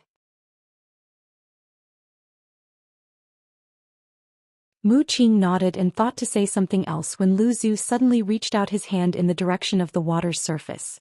Suddenly, a large black hand appeared in the air and grabbed downward. But when the large hand arrived 10 meters away from the ice, countless ice streaks crashed out from the ice. As the sounds of space tore, the ice streaks tore thousands of holes into the hand, causing it to vanish. "What's that?" Han Li said with alarm. Mu Qing eventually turned her head and explained, "That is a monstrous fish in the infernal river. It is as slender as a needle and lives on the water's surface. It can launch flying attacks tirelessly and can't be underestimated. However, they are only the most minor dangers inside the infernal river. So long as you protect yourself with spiritual light with enough cultivation, you will be able to enter the water. The other danger is if a school of fish launches a continuous attack on you. You would have to kill them all." When Han Li heard this, he felt enlightened. At that moment something sounded from the back of the passage. Han Li turned his head and saw 2 crimson-robed men standing on the shoulders of the purple blood puppet. The white-haired beauty was also there, accompanied by 8 black figures, Yuan Yao and Yen Li. Afterwards, seemingly endless armies of demons, puppets and armored ghosts followed them. In the blink of an eye, the armies occupied most of the air in the passage, floating in dense numbers in various places. One of the crimson-robed men directly flew over to Han Li and company. As for the other crimson-robed man, he loudly shouted, "Brother Lu Zu, how is it? Have the infernal river's restrictions changed at all?" "None. It's exactly the same as we last entered." Lu Zu withdrew his gaze from the water and turned around. "That is to say, we'll have to do the same thing to get rid of the restriction?" A crimson-robed man sullenly said. The white-haired beauty flew over and confidently said, "That is so. However, this time we made more preparations. It won't be as harmful as the last time." Lu Zu turned to look at Han Li and said emotionlessly, Yes, the most important point is that we join hands to destroy the restriction and separate the river. As for other dangers, you don't need to take them to heart. Alright, let's prepare. Fellow Taoist Han, when the time comes, release you divine lightning and aid us in dissolving the devilish qi that scatters from the water. So long as the devilish qi is gone, we'll be able to part the water without a problem. Han Li bowed and calmly said, Seniors, don't worry. My lightning wield technique has been well practiced. I definitely won't interfere with this matter. Hee, that's reassuring. A crimson-robed heartily laughed. The others nodded. Soon after, the 4 demon monarchs waved their hands and suddenly high-grade demons flocked out, taking out strange tools to establish a spell formation. 8 black figures and a dozen black metal-attributed puppets gathered together and prepared something. As for Han Li, as he floated in midair, he shook his sleeve. Suddenly, 8 small azure flags circled in the air as azure sparks flashed from them, creating a lightning-attributed spell formation around him. At his side, the golden ape looked at Han Li's actions and couldn't help but alarmedly ask, Fellow Taoist Han, what are you doing? Han Li casually answered, Nothing. This is a supplementary spell formation that I researched. Not only will it stabilize the lightning wield technique, but it will also amplify its might. After Han Li found out that the divine Devilbane lightning could backlash on him when using grand techniques, he felt greatly apprehensive and put in much effort into resolving this. This small spell formation was such a method he researched during his time in seclusion. He used lightning talismans to condense the formation flags and allow them to absorb lightning. Then when placed in his 8-gate lightning draw formation, it would also amplify its strength. If the lightning truly backlashed during the technique, he could use the spell formation to ward off the lightning, buying him time to escape the formation and escape injury. Of course, Han Li could only test if it was truly effective if the backlash truly happened. Nevertheless, Han Li felt more at ease using the lightning wield technique inside the formation. As for the amplification effect, it was only an excuse. When the ape heard Han Li's explanation, he nodded and said nothing else. Mu Qing and the others glanced at it, but they weren't able to see anything odd about it. After all, the strange part about the formation was its flags, which consisted of lightning talismans. However, Han Li had spent painstaking effort to craft them, so even the vastly powerful demon monarchs weren't able to see through them. The other demons had been drilled before, and in the time it took to finish a cup of tea, the huge formation was placed down in midair. The huge spell formation used tens of various styled tools, including bowl-thick black plates, rulers, rings, the crystals, and the other strange objects. But scattered about, these items still released an astonishing aura and seamlessly fused into a single body. At the heart of the formation, Lu Zhu and Mu Qing stood side by side. The other 8 black figures stood in formation, each one of them standing on each other's shoulders like a human ladder. The white-haired beauty stood in front of the black figures and wore a calm expression. By a crimson-robed man, the purple blood puppet expanded, rising over 100 times in size. A dozen metal-attributed puppets gathered together, condensing into a 100-meter-tall iron puppet. The huge blades in its hands glinted brightly.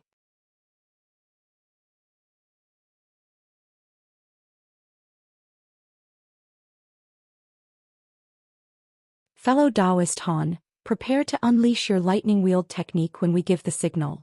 Lu Zhu instructed in an implacable voice as he hovered over the center of the giant spell formation. Han Li nodded and made a hand seal, upon which arcs of golden lightning immediately began to revolve around his body.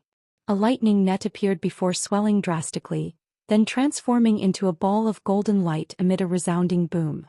Golden runes flew in all directions, and the golden ball hovered gently over his palm. At this point, Han Li ceased what he was doing and stood off to the side with the golden ball above his hand. Lu Zhu and the others then began breaking the restriction.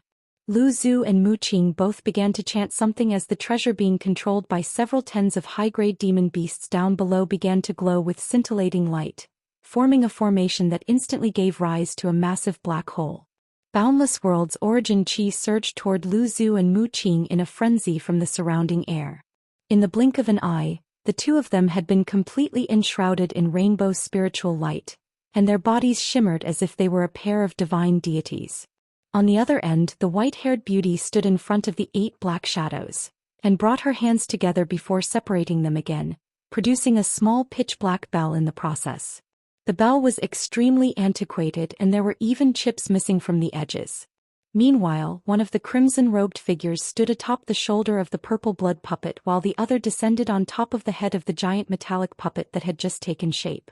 The purple blood puppet let loose a low roar and rubbed its hand together before producing a purple blood axe that was around 100 feet in length. The surface of the axe was shimmering with crimson light, and the puppet raised it high above its head with both hands, aiming it directly at the river down below. The metallic puppet also raised its giant blade at the crimson-robed figure's behest, and black light began to shimmer over the surface of the blade. At this moment Lu Zhu finally thrust a palm forward amid an explosive boom. A pillar of black light shot forth from his hand, and this one was several times thicker than the one he'd unleashed in the spatial passageway. As the pillar of light hurtled through the air, the surrounding space warped and twisted as if it were being folded in on itself. The pillar of light disappeared into the water in a flash, and the seemingly dead infernal river initially displayed no reaction. However, as the pillar of black light continued to be injected into the river, the latter finally began to change. Ripples began to appear over its surface, following which the water in the river began to rotate in a frenzy around the pillar of light, and it was only accelerating amid a dull rumbling noise. Mu Qing also sprang into action at this moment. The golden flower beneath her feet rotated on the spot, absorbing most of the nearby light before swelling drastically, transforming into a gargantuan golden mirror that hurtled directly up ahead.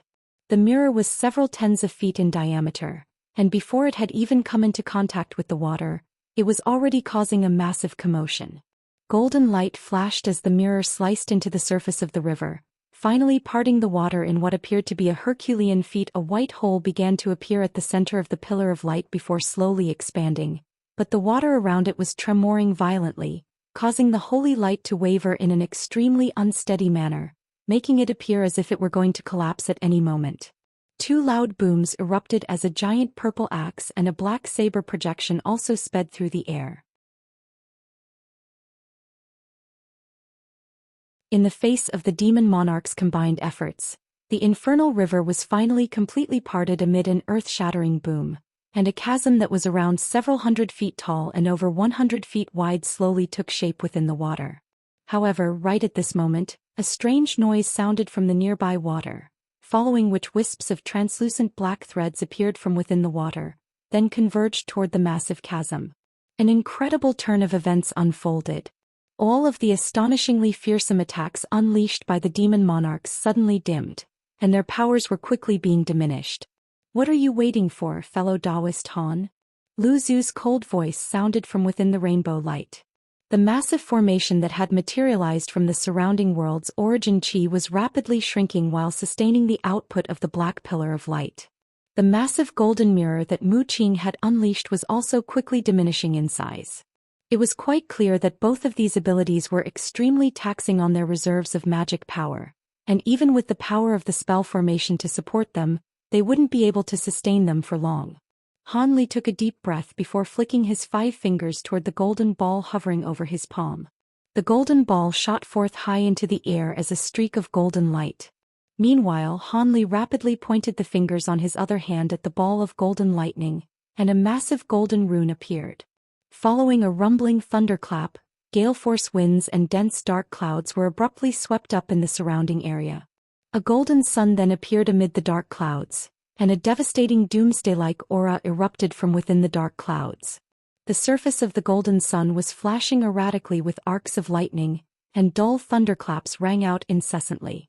Han Li wore a grave expression as he chanted something in an unintelligible language, then pointed a finger toward the river. The golden rune flashed, and a pillar of golden light that was as thick as a water tank shot forth from the golden sun, striking the infernal river after just a few flashes. A dull thump erupted from the surface of the water, and in the instant that the golden pillar of light struck the water, it transformed into countless arcs of golden lightning that spread in all directions. Following a loud thunderclap, an astonishing scene ensued. All of the translucent black threads that had surfaced from the infernal river were destroyed without a trace by the golden lightning, much to the elation of the demon monarchs. All of them hurriedly unleashed a barrage of devastating attacks into the river, and the white-haired beauty who had refrained from attacking this entire time also let loose a shrill screech. The 8 black shadows behind her suddenly combined their yin qi before sending it surging toward the white-haired woman. Even though these 8 Yin ghost monarchs were only late spatial tempering stage beings, their combined yin qi was still astonishingly powerful, and a massive ghostly projection appeared above the woman's head.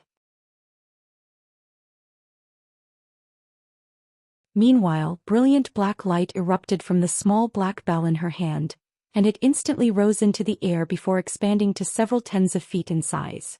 The woman then extended a finger and gently flicked it toward the air. The black bell tolled, and a layer of black light fanned out from its surface, proliferating toward the chasm that had appeared in the infernal river up ahead. A peculiar turn of events then unfolded.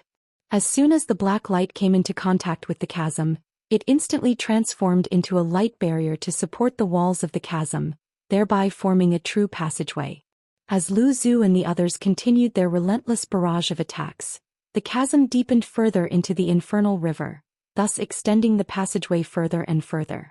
Han Li was quite surprised to see this, but he had to focus on controlling the golden sun in the sky to continue eradicating the black threads that were relentlessly emerging from the infernal river. One golden pillar of light after another erupted from the sun, assisting Lu Zhu and the others in their efforts. As the chasm continued to extend, the demon monarchs drew upon more of the spell formation's power to ensure that their attacks also extended to match. This was going to be the final push, and they were in the home stretch. Meanwhile, Han Li continued to inject his power into the golden sun up above, and he could only stand on the spot with a wry smile on his face. He didn't have a powerful enough spiritual sense to guide his divine lightning to strike a spot so far away with unerring accuracy, but thankfully the golden lightning was conducted by the water in the infernal river, so he only had to strike within the general vicinity of the spot that he was aiming for to eradicate all of the black threads in that area. Of course, as the chasm continued to extend, Han Li was forced to focus more of his attention on guiding the golden pillar of light deeper into the passageway. Around 15 minutes later, a dull rumbling sound erupted from the other end of the chasm. Mu Qing was elated upon hearing this sound, and she immediately announced, "The passageway has extended all the way through." She then waved a hand, and the golden mirror flew back to her from deep within the chasm before settling beneath her feet and reverting back to its golden flower form. All of the other demon monarchs were also overjoyed as they withdrew their abilities. Alright, this passageway can maintain itself for several hours, which should be more than enough for us to pass through the infernal river. However, we still have to look out for attacks from the ghostly beings in the river, Lu Zhu cautioned before turning to the low-grade demon beasts behind them before he continued. As for them, how many of them make it through the infernal river will depend on their luck. Let's just focus on trying to get to the other side as soon as possible. Mu Qing and the others glanced at one another upon hearing this, and their elated expressions also faded. Meanwhile, Han Li withdrew his lightning wield technique, seeing as there was no need to continue unleashing it any longer. At this moment, all of the puppets and ghostly soldiers had gathered at the entrance of the passageway, and had arranged themselves into a circular formation to protect the demon beasts at the center. There were tens of thousands of beings in total, and they took up almost the entire entrance of the passageway. The demon monarchs issued an order, and the army of puppets and ghostly soldiers flew ahead into the passageway first. The black winds that enshrouded the bodies of those armor profound ghosts had already dissipated at this point, finally revealing their true appearance. All of them were shriveled-up corpse-like beings with glistening black armor over the upper halves of their bodies. They were wielding all types of long weapons such as halberds, tridents, and spears, and the sections of their skin that were peeking through the gaps in their armor were all gray and drab. All of their heads were enshrouded by a ball of green ghostly flames each, and a sinister skull could be seen within each ball of green flames. All of the profound ghosts were completely silent and expressionless, and Han Li couldn't help but narrow his eyes as he appraised these ghosts from behind Mu Qing. The infernal river was rife with ghostly beings, but the demon monarchs still refined so many ghostly soldiers. There had to some kind of reason behind this. Moments later, the low-grade demon beasts that were surrounded by the puppets and ghostly soldiers were also ordered to enter the passageway. Meanwhile, the demon monarchs and high-grade demon beasts looked on with cold expressions, displaying no intentions to enter the passageway with them. In the instant that those low-grade demon beasts entered the chasm passageway, silver light flashed from black light barriers around them. Countless silver threads then hurtled through the air from all directions, and all of them were aimed directly at the low-grade demon beast, but paid no heed whatsoever to the puppets and ghostly soldiers.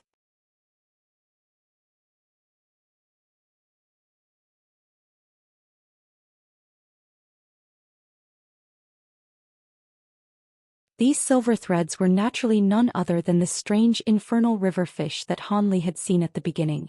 All of these fish were shaped like thin and long needles, and even though they couldn't do anything to high-grade demon beasts, they were most definitely lethal to low-grade demon beasts.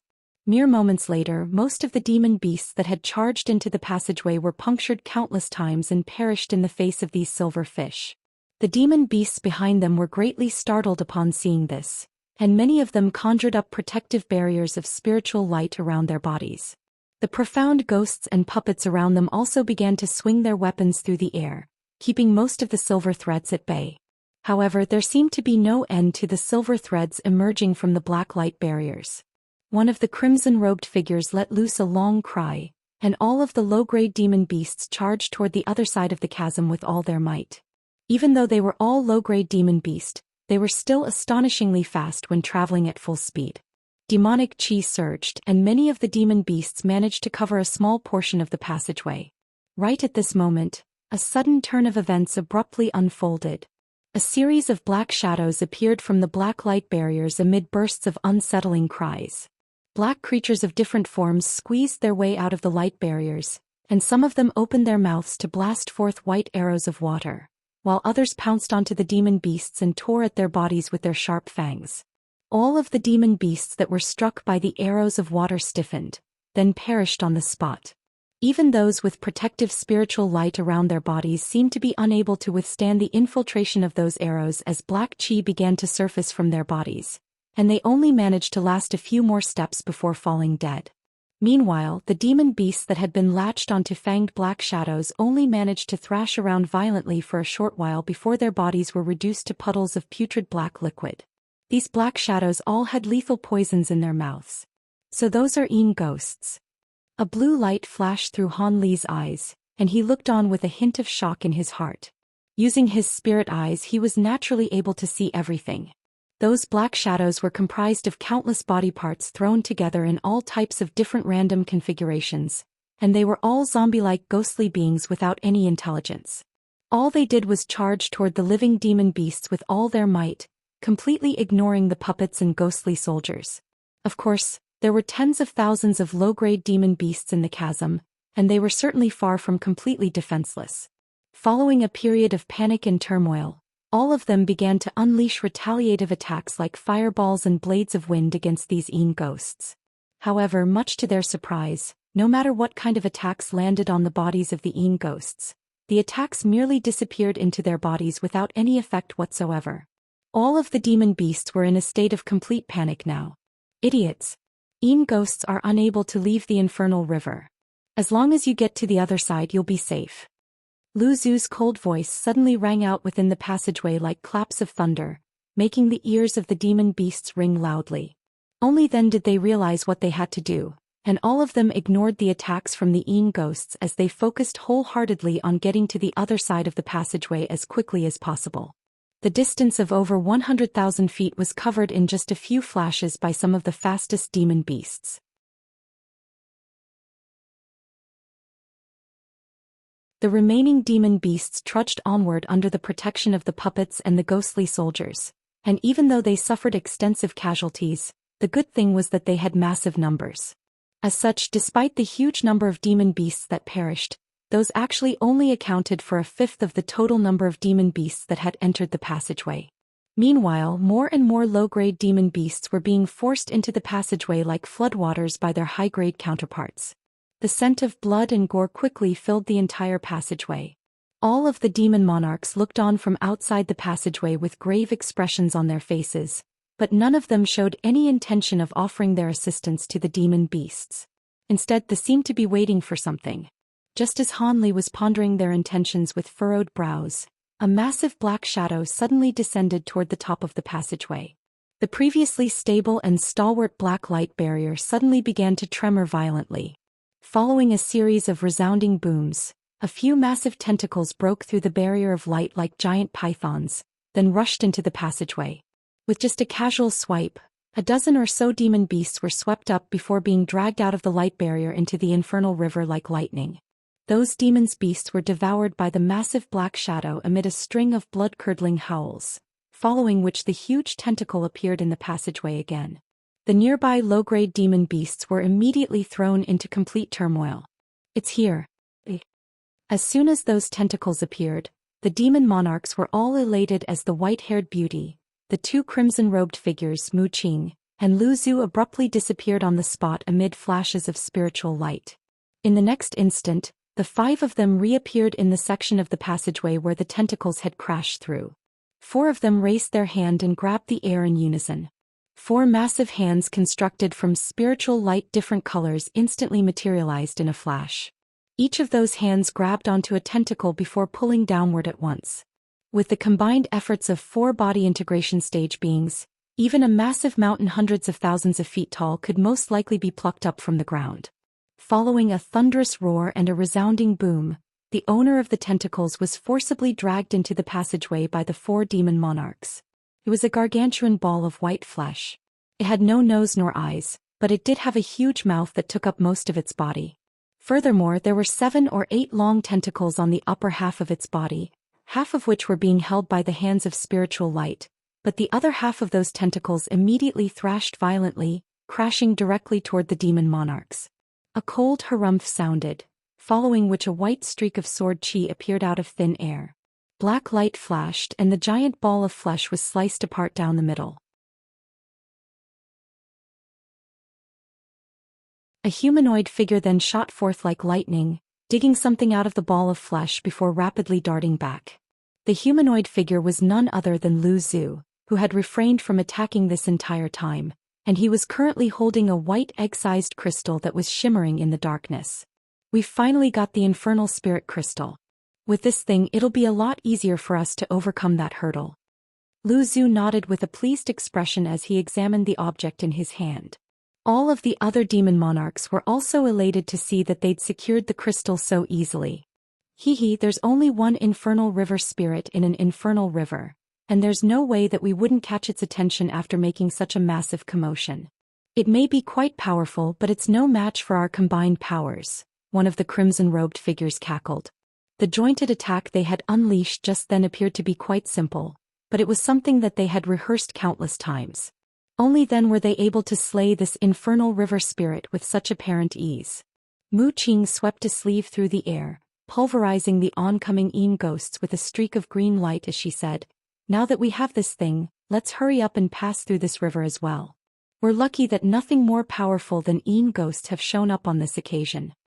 No one else had any objections, and they all flew toward the other end of the passageway as streaks of spiritual light. At this moment the high-grade demon beast had received an order from Lu Zhu and the others, and all of them also sped into the passageway. Han Li and the golden ape followed suit. 4 high-grade beings like Han Li, these silver fish and Yin ghosts were naturally nothing to be feared. Furthermore, they were also flying far more quickly than low-grade demon beasts. Thus, it only took them a few moments to arrive at the other end of the passageway, where they found themselves in a boundlessly cavernous space. At this point, there was still a constant stream of low-grade demon beasts charging into this space through the passageway. After a while, all of the demon beasts as well as the profound ghosts and puppets finally made it through the passageway. The puppet and ghost army was almost completely intact without any casualties, but a portion of the low-grade demon beasts had perished, and many of the survivors were riddled with injuries. Thankfully, all demon beasts had remarkably recovery abilities, so that wasn't a cause for concern. However, the demon monarchs paid no heed to this and were gathered together to discuss something. Meanwhile, Han Li hovered in the air, surveying his surroundings. At this moment he was at an altitude of tens of thousands of feet, and from his vantage point he could see that everyone was situated in a bleak barren blank comprised entirely of black soil and dark yellow grass that was a few inches tall. The water from the infernal river formed a white sky overhead that encompassed the entire earth down below. After ascertaining their rough location, Lu Zhu flew over and ordered, "We'll proceed as we originally planned, with the armor profound ghost leading the way, and the puppets taking up the rear." Everyone was immediately cast into turmoil as they hurriedly reorganized themselves into the designated formation. Meanwhile, Han Li remained behind Mu Qing alongside the golden ape. Mu Qing was currently standing atop her giant golden flower, and was situated at the center of a group of high-grade demon beasts. Lu Zhu and the white-haired woman led the 8,000 ghostly soldiers at the front, and the two crimson-robed figures were naturally allocated to the rear, where they would control all the puppets. The entire army flew through the air at a rapid rate like a massive black dragon, leaving the passageway behind in the blink of an eye.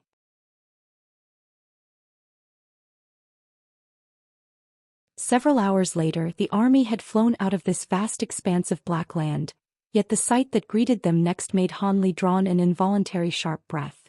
There were stark white bones all over the ground, stretching as far as the eyes could see.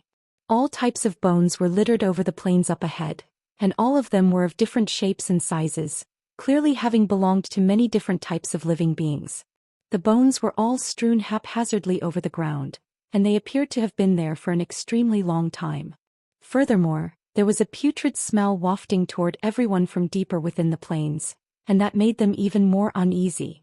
However, the army only stopped momentarily before they were led into this harrowing land of bones by Lu Zhu and the white-haired beauty. The army progressed onward for close to 10 kilometers, and their surroundings were still littered with piles upon piles of bones, while the putrid odor in the air was only growing more and more unbearable.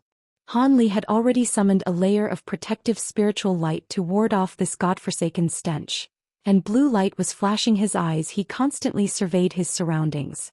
Even though his spiritual sense was still severely restricted, he was able to see very far with his bright sight spirit eyes. All of a sudden, Han Li's calm expression stiffened, and he let loose a low cry.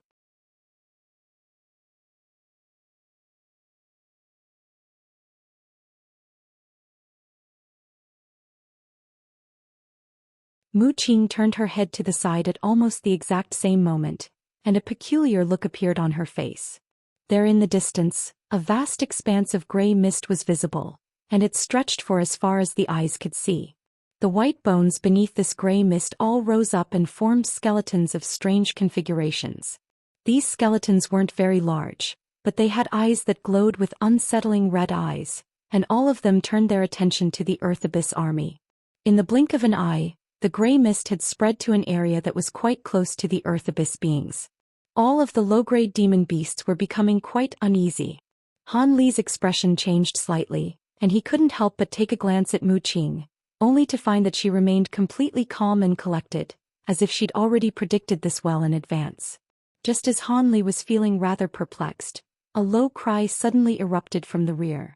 2 streaks of crimson light then shot forth from the puppets behind him, heading directly toward the oncoming gray mist. The 2 streaks of crimson light transformed into 2 gusts of crimson winds before crashing into the gray mist. A string of resounding booms rang out as the crimson winds and gray mist clashes, and both sides transformed into massive pillars of wind that rose straight up into the sky. As the gray mist and crimson winds intertwined, hordes of nearby skeletons were swept up and completely pulverized. However, the remaining troops in the skeletal army rose into the air with gray mist revolving around their bodies, hurtling toward the earthy abyss army at low altitudes. These skeletons filled up virtually the entire sky, and there were far too many of them to count. Han Li was feeling quite astonished upon seeing this. Right at this moment, the white-haired beauty at the front of the party let loose a strange cackle as she rotated on the spot. A massive ghostly shadow with disheveled hair abruptly appeared behind her, then grew to several thousand feet in size in the blink of an eye. The ghostly shadow suddenly opened its cavernous mouth to blast forth a burst of green chi, which swept up vast numbers of skeletons up above. A peculiar scene then ensued. As soon as the green chi came into contact with the skeletons, the gray mist around the skeletons' bodies dissipated, and they fell from the sky, having been completely dismantled. Furthermore, there seemed to be no end to the green chi emanating from the ghostly shadow's mouth, and in conjunction with the 2 gusts of crimson winds, they quickly eradicated the immense horde of skeletons. Thus, the crisis was averted even without the need for intervention from Mu Qing and Lu Zhu. Han Li couldn't help but draw a sharp breath upon seeing this. When the crimson gusts of wind disappeared, the two crimson-robed figures flew back as two streaks for crimson light. The green qi then dissipated, following which the massive ghostly shadow behind the white-haired beauty also vanished in a flash. Those were just some bone monsters. They're the easiest beings to deal with in the infernal river. The things that we encounter next won't be so easy to ward off, Mu Qing suddenly murmured. She seemed to be speaking to herself, but also disclosing information to the nearby Han Li and Jin Ling, both of whom glanced at one another upon hearing this. A contemplative expression had appeared on Han Li's face, but Jin Ling's furry face remained completely emotionless. The party continued onward under Lu Zhu's command. 2 days later, hordes of strange crimson bats appeared in the air over a crimson swamp, and they began to attack the Earth Abyss demon beasts in a frenzy. Even after being torn apart or slain by the Earth Abyss demon beasts, their bodies would simply reform again and completely recover. Only by killing them a few more times or incinerating them into nothingness with fire tribute techniques were they truly killed.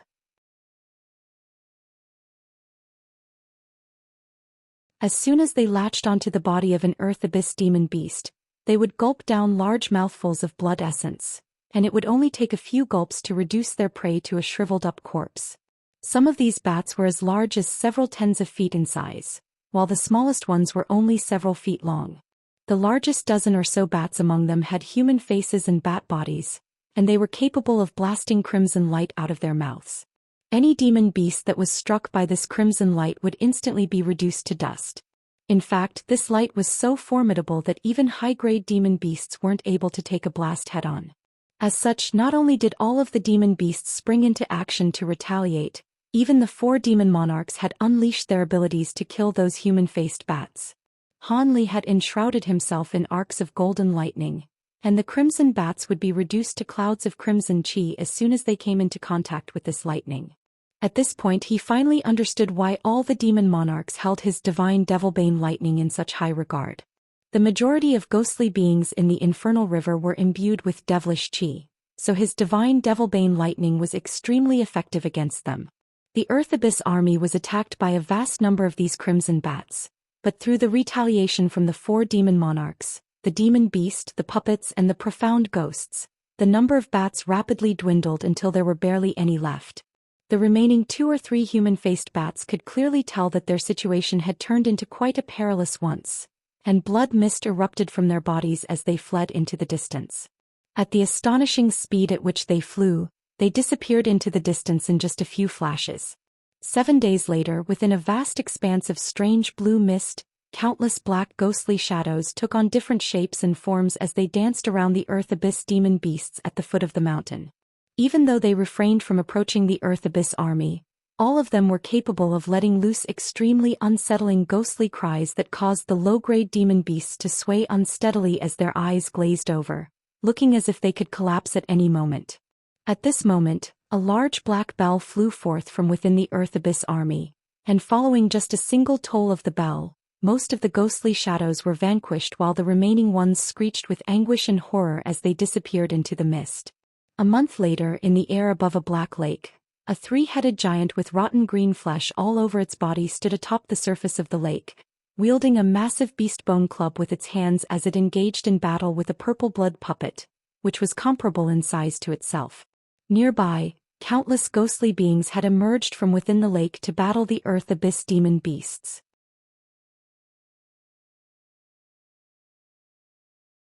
At this point, there were only less than 10,000 remaining Earth Abyss demon beasts, and most of them were high-grade beings. Even the ghostly soldiers and puppets had suffered severe casualties.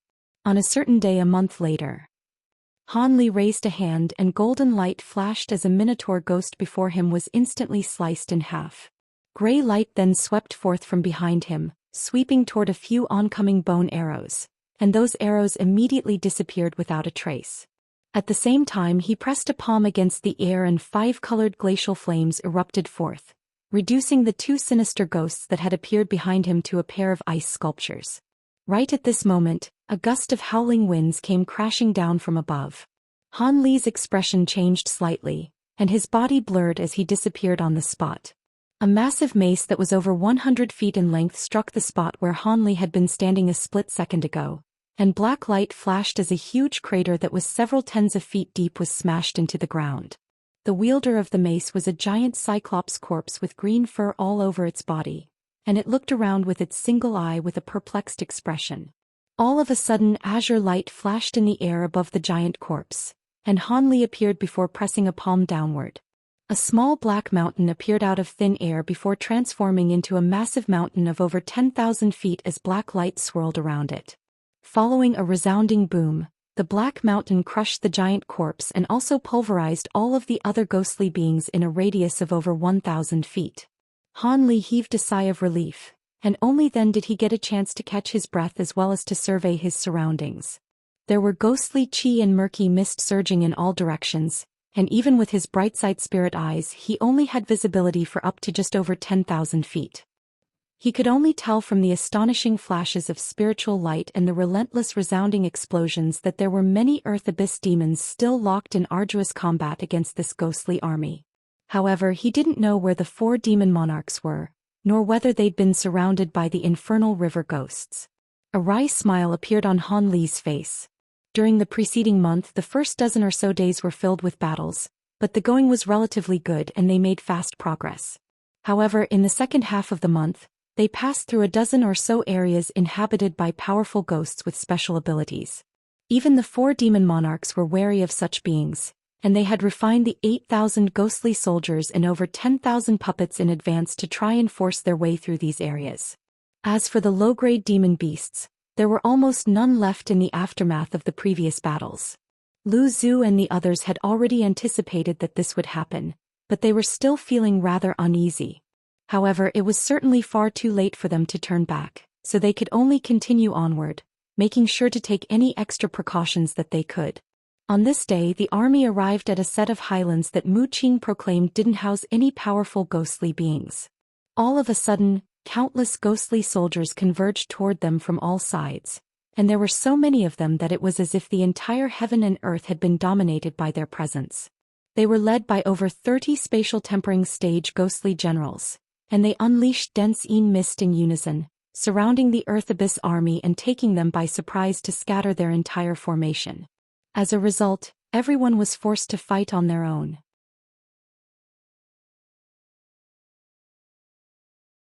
In the beginning, Han Li worked together with Jin Ling and the other Earth Abyss demon beasts nearby to ward off the attacks from these ghostly beings. But this mist had an extremely unsettling property where one would immediately lose all sense of direction after straying even slightly too far away from their companions. As such, even with Han Li's powerful spiritual sense and bright-sight spirit eyes, he still lost contact with everyone else after over a half a day of intense battle. He could only indistinctly hear the sound of battle being waged in the distance, and there were still hordes of ghostly beings charging toward him without any fear of death. Thankfully, even though there was an immense number of these ghostly beings, they were only at the nascent soul and deity transformation stages at best, and they weren't able to pose any real threat to him.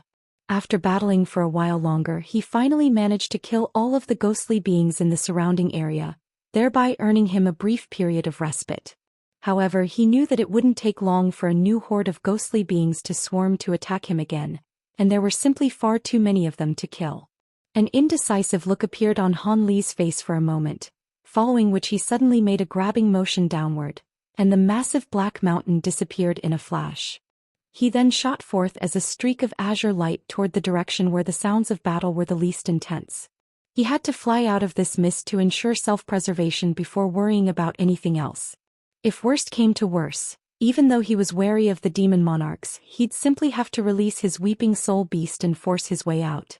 Otherwise, there was a very real possibility that he could eventually be worn down and killed by these endless hordes of ghostly beings.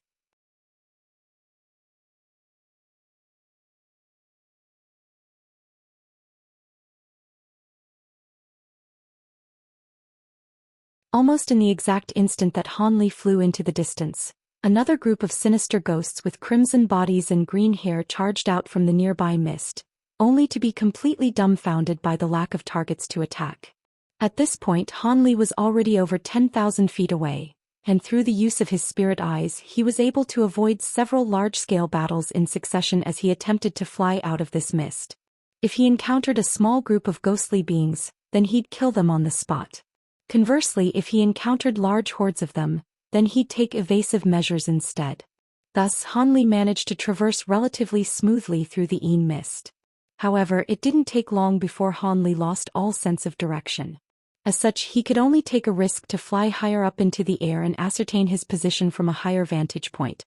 Thus he flew to altitudes of several thousand feet, where the mist was slightly thinner, but he was immediately beset with countless attacks that rained down from above. Thankfully, he had prepared his divine essence-fused light in advance, and he hurriedly swept aside most of these attacks with his divine essence-fused light. Otherwise, he would have most likely been forced to plummet straight to the ground.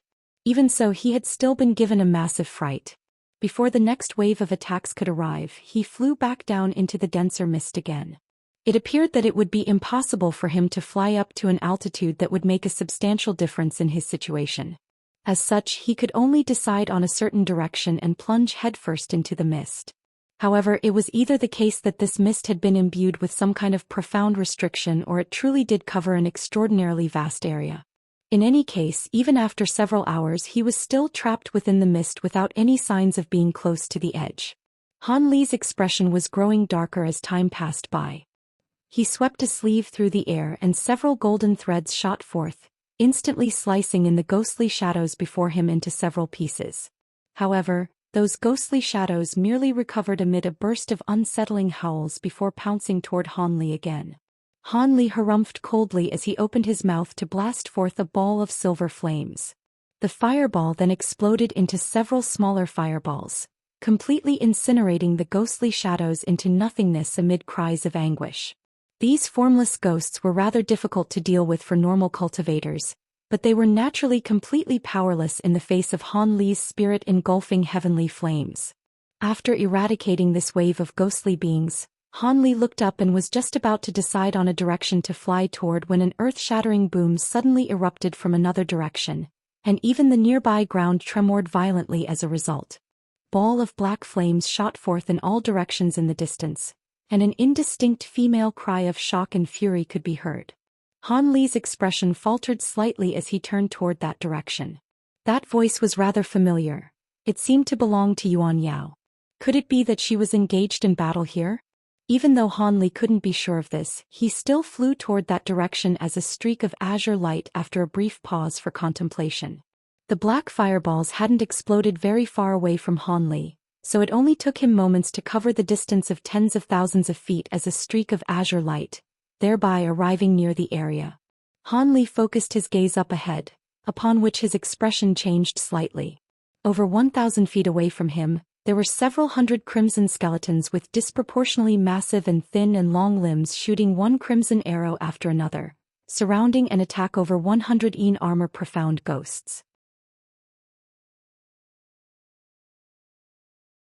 At the center of these profound ghosts, two black-robed women stood, one with a small black vial in her hand while the other was wielding a black banana leaf fan. They were unleashing balls of black flames with those treasures to assist the ghostly soldiers, trying to keep the barrage of attacks from the crimson skeletons at bay with all their might. The black flames were quite powerful, and the long weapons being wielded by the Yin armor profound ghosts were certainly nothing to be scoffed at either, but their opponents were even more bizarre. Not only were these skeletons able to leap astonishing distances like grasshoppers, they moved like the wind, and the crimson arrows they unleashed seemed to be able to somewhat repress the black flames as well as the Yin winds from the weapons of the profound ghosts. With several hundred skeletons attacking in unison, most of the black flames were forcibly doused before even reaching their targets. Even the skeletons that were struck by stray wisps of these black flames merely stumbled and slowed down slightly, but they didn't appear to have been severely injured at all. Meanwhile, these crimson arrows were also very effective against the Yin armor profound ghosts. The black suits of armor worn by these ghostly soldiers had certain defensive properties, but after being struck by about a dozen arrows, the armor would undoubtedly be shattered, and the ghostly soldier would also dissipate as balls of black chi. By the time Han Li had reached the scene, the two black-robed women were desperately unleashing the powers of their treasures, and 7 or 8 more of the ghostly soldiers around them were felled in the blink of an eye. Their situation was a very perilous one. These two women were naturally none other than Yuan Yao and Yen Li. Han Li narrowed his eyes to inspect his surroundings, but didn't discover any other powerful ghosts lurking nearby. Thus he stepped in without any further hesitation. He flapped his wings and abruptly disappeared on the spot, appearing in the air above the two women in the next instant. He swept his sleeve through the air, and 72 golden flying swords shot forth, transforming into several hundred streaks of golden sword chi that rained down in a torrential downpour. Any crimson skeletons that were struck by the sword chi were sliced into countless pieces like a hot knife through butter. However, an extremely harrowing scene then immediately ensued.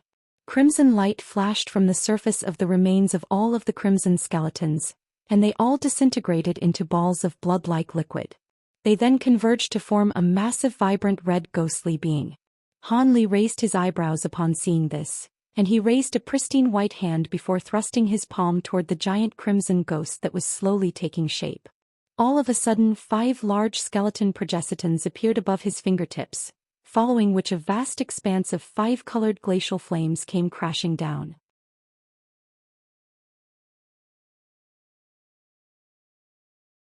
As soon as the glacial flames inundated the giant crimson ghost, it was transformed into a huge ice sculpture, and was completely immobilized as a result. Han Li then flicked a finger to send forth an arc of golden lightning that struck the ice sculpture amid a loud thunderclap. The ice sculpture was instantly shattered by the arc of lightning, and the massive ghostly being was slain before it even had a chance to unleash any of its powers. Yuan Yao and Yen Li had witnessed everything from down below, and their mouths had gaped open with shock. These ghostly beings had almost been the death of them, yet Han Li had eradicated all of them in virtually the blink of an eye. That was downright astonishing to them. Yen Li was the first one to recover her composure, and she hurriedly extended a curtsy toward Han Li with a smile on her face. "Thank you for saving us, brother Han." The astonishment on Yuan Yao's face was also replaced by a gorgeous smile that resembled the beauty of countless exuberant flowers blossoming at once. "If you'd come here any later, we'd most likely have been dead already, brother Han." Even Han Li was slightly entranced by her smile, but he quickly composed himself before asking, "Why are the two of you here? Weren't you with one of the demon monarchs? And what about these ghostly soldiers?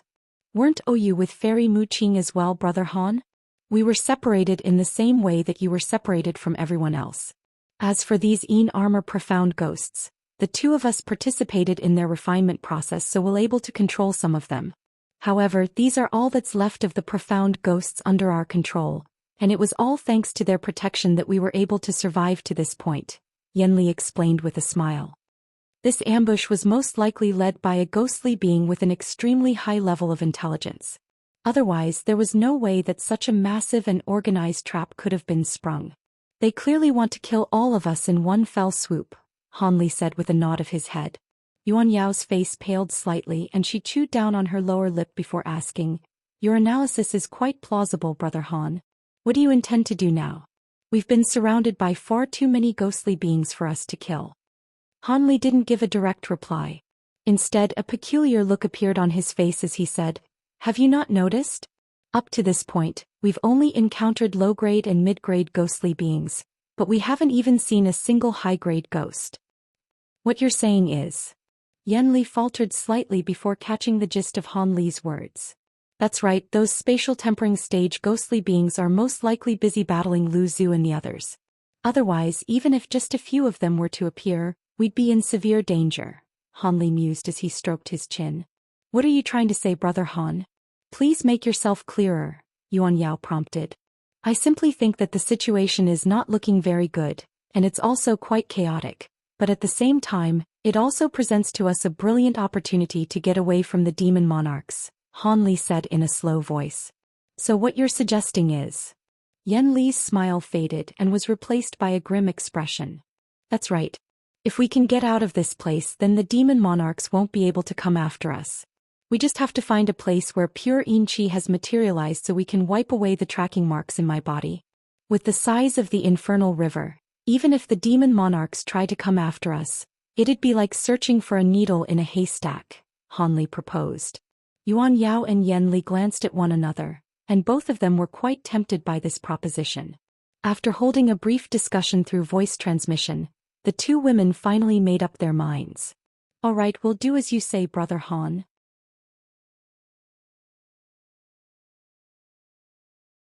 Here in this infernal river, the two of us are in constant peril, and we'd also like nothing better than to get away from these demon monarchs. A hint of elation flashed through Han Li's eyes, but he quickly furrowed his brows in with concern again. Now that we're on the same page, the first hurdle in our way is this ghostly mist. I've been searching for a way out for hours to no avail. You're troubled by this ghostly mist, Brother Han? With our pitiful powers, we wouldn't be able to provide assistance in many other areas, but don't forget that Junior Martial Sister Yuan and I are using Ghost Dao cultivation arts, and we also possess semi-ghostly bodies. Yen Li chuckled upon hearing this. Han Li faltered slightly initially before his expression lit up with elation. Are you saying you have a way to get out of this place, fellow Taoist Yen? The yin-yang reincarnation arts that we're cultivating may not be extremely useful in battle, but it's provided us with many other abilities. All you have to do is follow us and we'll lead you out of this ghostly mist. In reality, we were planning to escape from this mist as well, but we were unable to do so as we kept on being attacked by ghostly beings, Yuan Yao explained with a slightly smug expression on her face.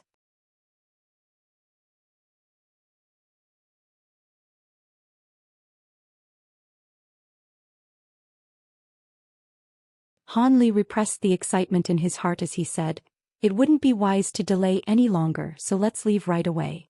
Otherwise we're only going to be attacked by more of those ghostly beings." The two women had no objections to this, and they immediately departed with what remained of their ghostly soldiers. Along the way, Yuan Yao and Yen Li gathered together, holding hands mid-flight as they began to chant something in unison. Black and white spiritual light then flashed from their bodies, following which they opened their mouths to expel a bead each, one of which was black while the other was white. The two beads then combined as one to form a fist-sized black and white eyeball. Meanwhile, Yen Li and Yuan Yao both closed their eyes, but the black and white eyeball glanced around at their surroundings before immediately leading the trio toward a certain direction. Han Li was a little skeptical of this strange secret technique, but he could only follow the two women. Brother Han, using our Ghost Dao secret technique, will be able to escape this ghostly mist, but we can't change directions along the way. Otherwise, all of our prior efforts would go to waste, Yen Li suddenly cautioned. Han Li's expression changed slightly upon hearing this and he asked, "Does that mean that if we encounter any other ghostly beings along the way, we'll have to force our way through them?" "That's right. Now you should know why we were still unable to escape from this mist even with this secret technique," Yen Li replied with a wry smile. As long as we don't encounter any beings of the same caliber as the demon monarchs, we'll just have to crash right through them. All of the truly powerful ghostly beings should be engaged in battle with the demon monarchs anyway, so we shouldn't encounter any substantial obstacles," Han Li chuckled coldly. Even though Yen Li had seen Han Li in action not long ago, she was still surprised by how confident he was, and a peculiar look appeared on her face. Han Li immediately identified the skepticism in her eyes and asked, "Do you think I'm being overconfident, fellow Taoist Yen?" "That's not the case.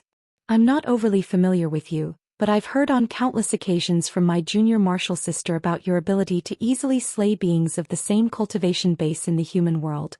Yen Li chuckled with pursed lips. Han Li was rather surprised to hear this, and he cast a glance at Yuan Yao just in time to see a faint blush appear on her cheeks. Han Li fell silent thereafter. "Fellow Taoist Han, for you to be so confident surely indicates that your powers are comparable to that of a spatial tempering stage being, right?" Yen Li asked. "As long as we don't encounter any late spatial tempering stage beings, I can put up a fight," Han Li replied calmly. This was not the time for excessive modesty, so he merely told the truth. "TSK, I really don't understand how you were able to cultivate your abilities. Back when Junior Martial Sister Yuan and I first met you, you were still a chi condensation cultivator, yet you're now as powerful as spatial tempering stage beings. When I think about it, it feels like I'm in a dream." Yen Li clicked her tongue with wonder. "Why do you sound so sad, fellow Taoist Yen?" Han Li asked. "Not really, it's just that both my junior martial sister and I cultivated the yin-yang reincarnation arts, and I'm not sure whether this is a blessing or a curse. nor how we're supposed to progress in our future cultivation. Will we be forced to convert ourselves completely into ghostly beings and forego our humanity just to further our cultivation path? Yanli heaved a forlorn sigh. Yuan Yao's expression also became rather downcast upon hearing this. Han Li's brows furrowed, and he was silent for a moment before speaking again. I don't know much about ghost Dao cultivation arts, but what I do know is that the spirit realm is a land of miracles.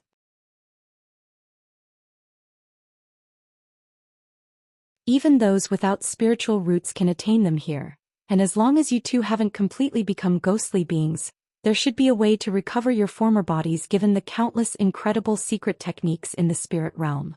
Is that true? Is there really a way for us to return to our former bodies in this spirit realm? Both Yuan Yao and Yan Li were ecstatic to hear this. Your yin-yang reincarnation arts are indeed quite unique, but I don't think it's an irreversible cultivation art.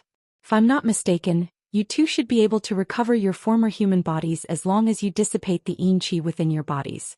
However, the process will most likely be quite painful and arduous, and your cultivation bases will most likely be damaged as well.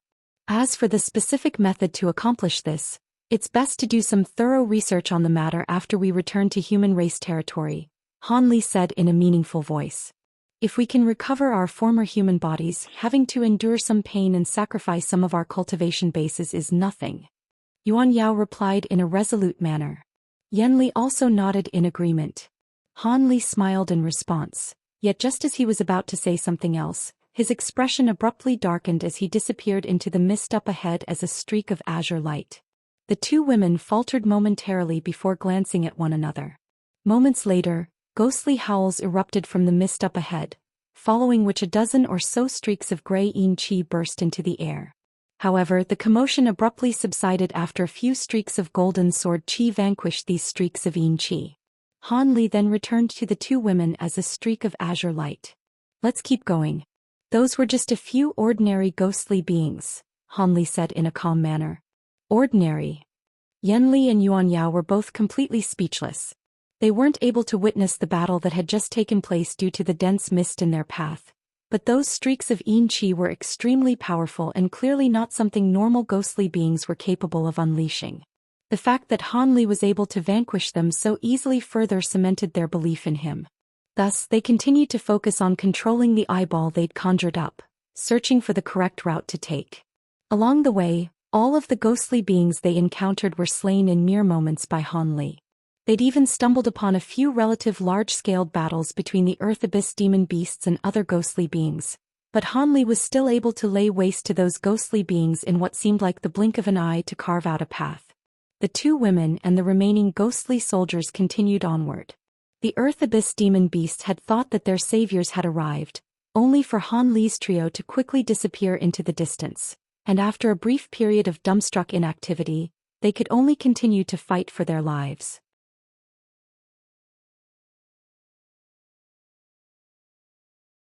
Han Li's trio enjoyed relatively look along their journey, encountering no troublesome ghosts, nor large hordes of ghostly beings, thereby allowing them to progress in a smooth manner.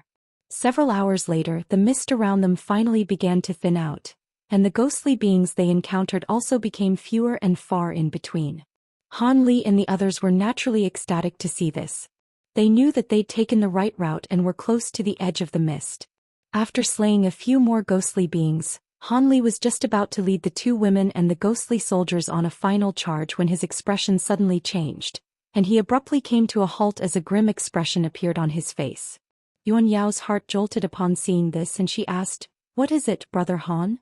Yan Li also looked on with bewilderment in her eyes.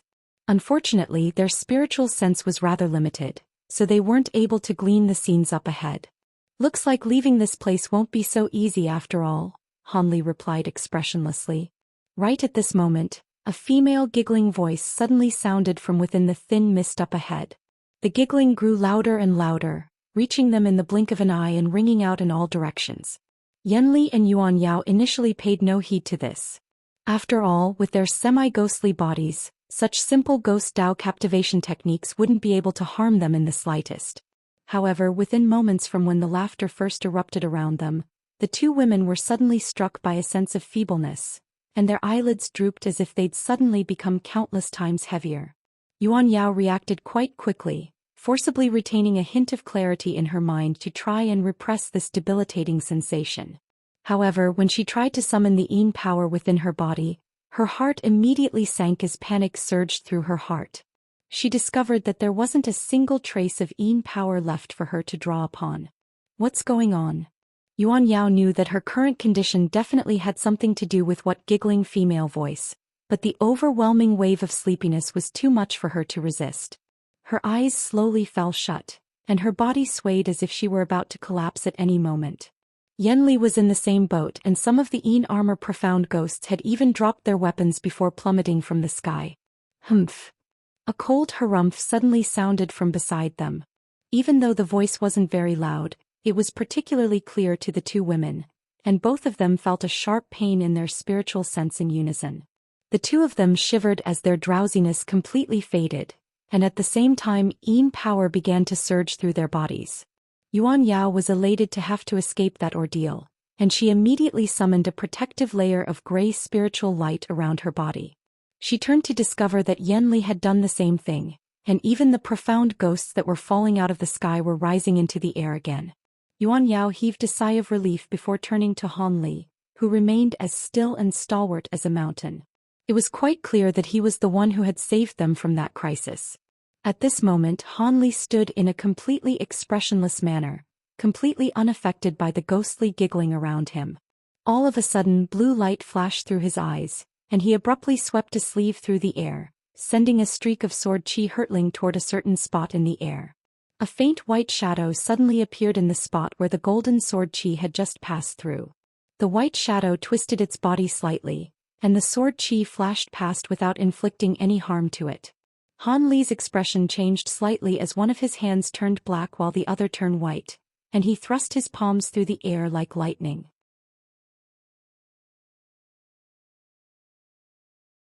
A vast expanse of gray light and a burst of 5 colored flames immediately appeared out of thin air above the white shadow, then swept downward in unison. The two powers created an inescapable net that afforded the white shadow no avenue for evasion. Yuan Yao and Yanli were elated to see this. They'd witnessed Han Li unleash these two abilities on multiple occasions, and all of the ghostly beings that had been struck by them had been instantly eradicated. However, the scenes that unfolded next caused their expressions to stiffen. The white shadow let loose a low chuckle before splitting into 4 parts, then further dividing into 8 parts. In the blink of an eye, faint white shadows had appeared all over that area, and they were still multiplying relentlessly as if there were no end to them, and many of those white shadows had appeared outside the area enshrouded under the gray light and 5-colored flames. Yuan Yao and Yanli glanced at one another upon seeing this, only to find their own astonishment mirrored in each other's eyes.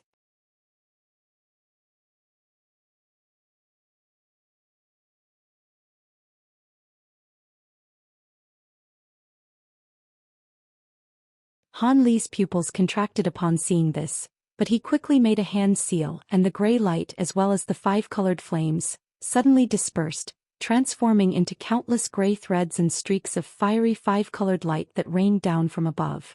The white shadows that were struck by those attacks instantly vanished, but the remaining white shadows continued to multiply relentlessly. Gray threads and 5-colored light encompassed most of the entire sky, but the white shadows simply refused to be completely exterminated. Not only were Yuan Yao and Yanli stunned to see this, even Han Li was a little dumbstruck. However, right at this moment his spiritual sense detected something, and his body blurred as he turned around in a flash to face behind him. He then fixed his gaze on a patch of empty space nearby, and a cold expression flashed through his eyes as a gash appeared on his glabella. The gash split open, following which a black eyeball emerged from within.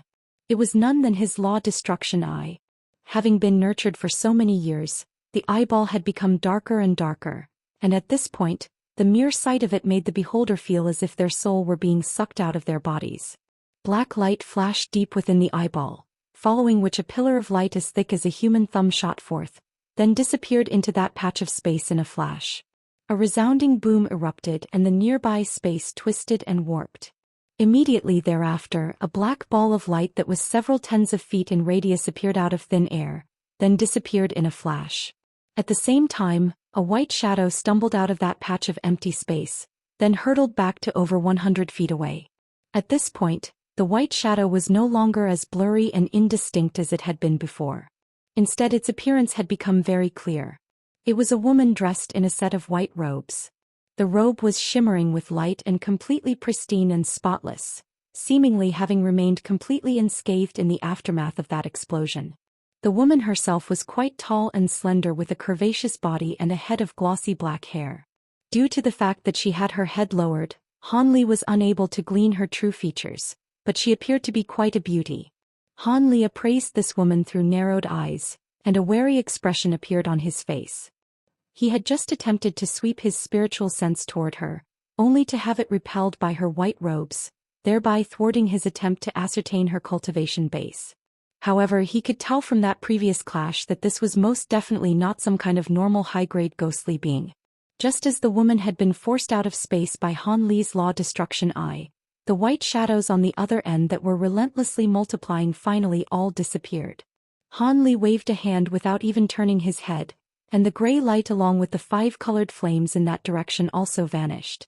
A burst of unsettling giggles suddenly escaped from the woman's mouth, and she raised an arm before grabbing the air toward Han Li in a seemingly harmless gesture. However, her arm along with the sleeve of the white robe abruptly disappeared amid a flash of white light. Han Li couldn't help but falter slightly upon seeing this, but before he had figured out what was going on, the arm that had just vanished suddenly reappeared right in front of him. The sleeve on the arm was rolled up, revealing a set of white bony claws that flashed over to Han Li's neck as if by instantaneous teleportation, then made a vicious grab for his throat. Cold light of around an inch in length shimmered from the tips of each of the 5 claws. Arg! Even Han Li was given a massive fright by this sudden turn of events, and the claws were far too fast for him to evade or defend himself against.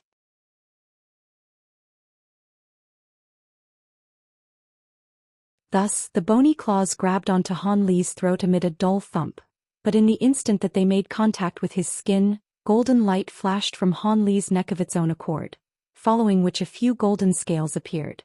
The sharp bone claws were repelled amid a flash of golden light.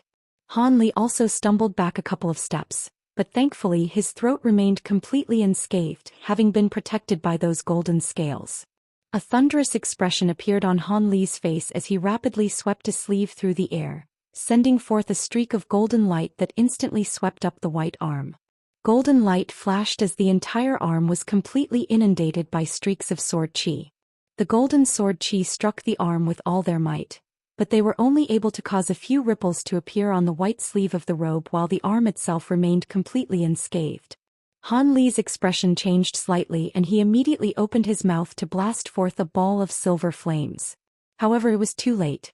The white-robed woman had recovered from the shock of her failed attack and she shrugged her shoulder, upon which the white arm that had been detached from her body abruptly disappeared, leaving the silver fireball to strike nothing but empty air. At the same time, white light flashed by the white-robed woman's side, and her arm returned to her body. Han Li took a deep breath upon seeing this before rustling a sleeve, and 4 or 5 azure beads rolled soundlessly into his hand. At the same time, spiritual light flashed from his wrist, and a palm-sized spirit beast bracelet appeared in his other hand. This ghostly woman possessed extremely bizarre and troublesome abilities, and Han Li didn't want to take any further risks.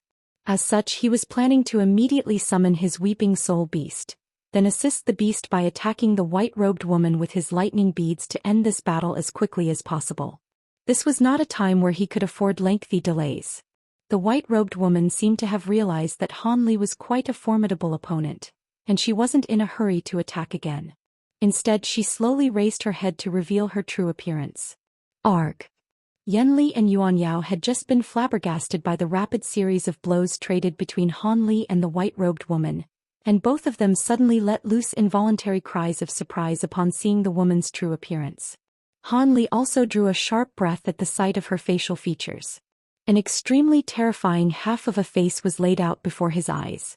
One half of the face was covered in shriveled eerie green skin while the other half of the face was comprised of fair delicate skin and half of a pair of supple red lips, the kind that one would expect from an exquisite beauty.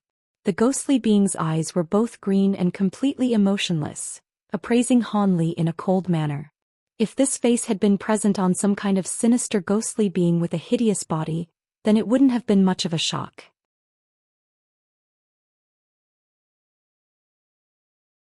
However, this woman possessed an extremely seductive figure with a head of flowing gorgeous hair, creating the illusion that she was a fine beauty. As such, the stark contrast between expectations and reality naturally sent a bone-chilling sensation running down the beholder's spine. Low ghostly sobs suddenly sounded from the white-robed woman's body, and clouds of white mist began to surface in the nearby area.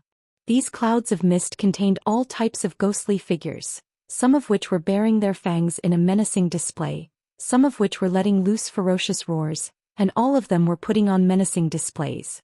Han Li's heart jolted with shock. An azure light flashed from his spirit beast bracelet as he sprang into action to summon his weeping soul beast. However, an earth-shattering roar suddenly erupted deep within the mist at this moment, and the roar was so thunderously loud that Han Li's ears were ringing in its aftermath. Even the clouds of ghostly mist were surging erratically from that explosive roar, and the two women accompanying Han Li were completely petrified. That voice didn't belong to any of the four demon monarchs, so there was most likely some other powerful ghostly being nearby. Han Li's expression darkened as that thought occurred to him, yet before he had a chance to formulate a plan, an inexplicable turn of events suddenly unfolded. As soon as the white-robed woman heard this roar, green light flashed from within her eyes, and the ghostly weeping emanating from her body abruptly cut off. Following a brief hesitation, the white mist around its body quickly swept toward it as a gust of white winds, and it hurtled directly toward the direction where the roar had erupted from. Han Li naturally wasn't going to chase down this opponent, but his eyes were flashing with indecision as he cast his gaze toward the direction where the thunderous roar had just erupted from. "Brother Han, what should we?" Yan Li couldn't help want to ask something, but Han Li immediately cut her off. "Let's get out of here as quickly as we can. It's quite possible that one of the demon monarchs is nearby. Otherwise, that ghostly woman wouldn't have dropped everything to go and assist her companion." Yuan Yao and Yan Li found this to be quite a plausible theory, and the trio immediately flew away along with the ghostly soldiers. On this occasion, no more ghostly beings appeared to hinder them, and the mist up ahead was thinning at a noticeable rate. 2 hours later, the three of them finally emerged from the mist. All three of them were ecstatic to see this, and they immediately prepared to fly away into the distance. However, right at this moment, an unfamiliar male voice suddenly sounded from high above them. I didn't think that anyone would be able to make it out of my restriction. Looks like I underestimated your abilities." Han Li and the others were all shocked to hear this, and they raised their heads in unison, upon which all three of them were stunned by what they saw. In the air over 10,000 feet above the nearby ghostly mist, there were two groups of beings locked in a tense confrontation. One of those groups was comprised of none other than the white-haired beauty and Mu Qing, as well as a dozen or so high-grade demon beasts and the 18 armor ghost monarchs. There were thousands of ghostly soldiers situated further away, and they were all organized in an orderly formation as gusts of winds and bursts of baleful qi erupted into the air around them. However, they were faced with several times the number of beings they had on their side, comprising an army of around 7,000 to 8,000. All of these beings were around 20 feet tall and were clad in suits of crimson armor.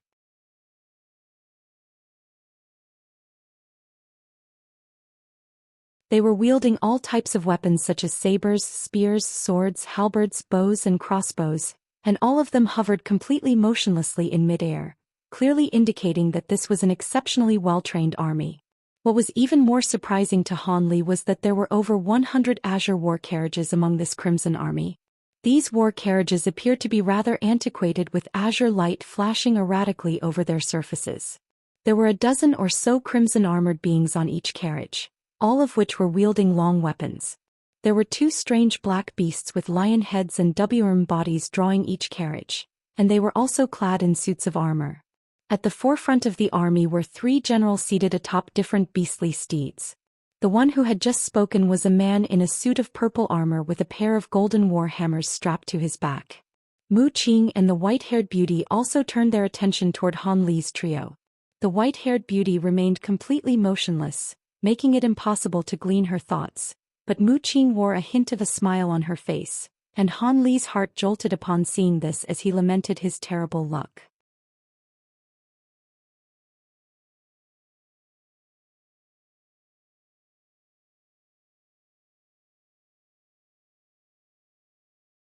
Yuan Yao and Yen Li's faces immediately paled at the sight of the white-haired woman. "Oh, so there's a couple of semi-ghostly beings among the three of you. No wonder you were able to emerge from my restriction." The purple-armored general was somehow able to immediately identify Yuan Yao and Yen Li's constitutions, and he lost interest in them as a result. He then turned his attention toward Han Li, and the latter was immediately struck by a bone-chilling burst of spiritual sense sweeping toward him, attempting to completely see through his entire being. Han Li's brows furrowed as he activated his great development technique to repel most of the armored general's spiritual sense. At the same time, he also swept his spiritual sense toward the man. As a result, Han Li's expression changed slightly as he discovered that the body of armored general was extremely cold, and was not a body of flesh and blood, but there was no ghost energy within it either. He then swept his spiritual sense toward the other two generals as well as the crimson-armored soldiers behind them, and he discovered that aside from the carriage-drawing beasts, all of them were also completely devoid of life. "These are puppets?" Han Li was shocked as he arrived at this verdict. These puppets seemed to have already controlled the ghostly beings of the infernal river. Setting aside the crimson-armored soldiers, the three armored generals each had different auras, and they'd most likely been possessed by the souls of extremely powerful beings. Furthermore, the fact that the two demon monarchs hadn't attacked these puppets yet was a clear indication that both sides were evenly matched. Otherwise, such an impasse couldn't be maintained as the two women would have destroyed their opponents already. Lu Zhu and Di Shui weren't present, so they were presumably still trapped within the ghostly mist, battling the powerful ghost that had unleashed that thunderous roar earlier. "Get over here." Mu Qing suddenly waved a hand toward Han Li. There was certainly no chance for them to escape in this situation, so Han Li could only do as he told, flying over to the two demon monarchs before cupping his fist in a respectful salute. "I pay my respects to my two seniors. Fellow Taoist Han, why isn't Jin Ling with you? Where is it right now?"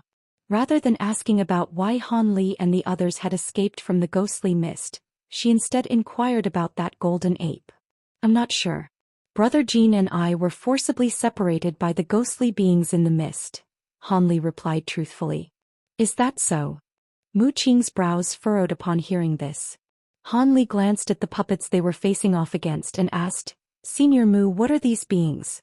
Were they the ones that set up this ghostly mist?" "Fellow Taoist Lon and I have only just recently escaped from this mist as well. We were just about to unleash some techniques to break this restriction, only to be forced into this confrontation by those beings, and we haven't had a chance to ask them anything yet.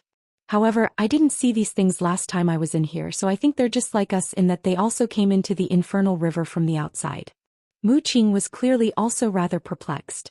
Han Li's expression changed slightly upon hearing this. "As you've figured out already, we're facing an army of puppets, but they're certainly nothing to be scoffed at.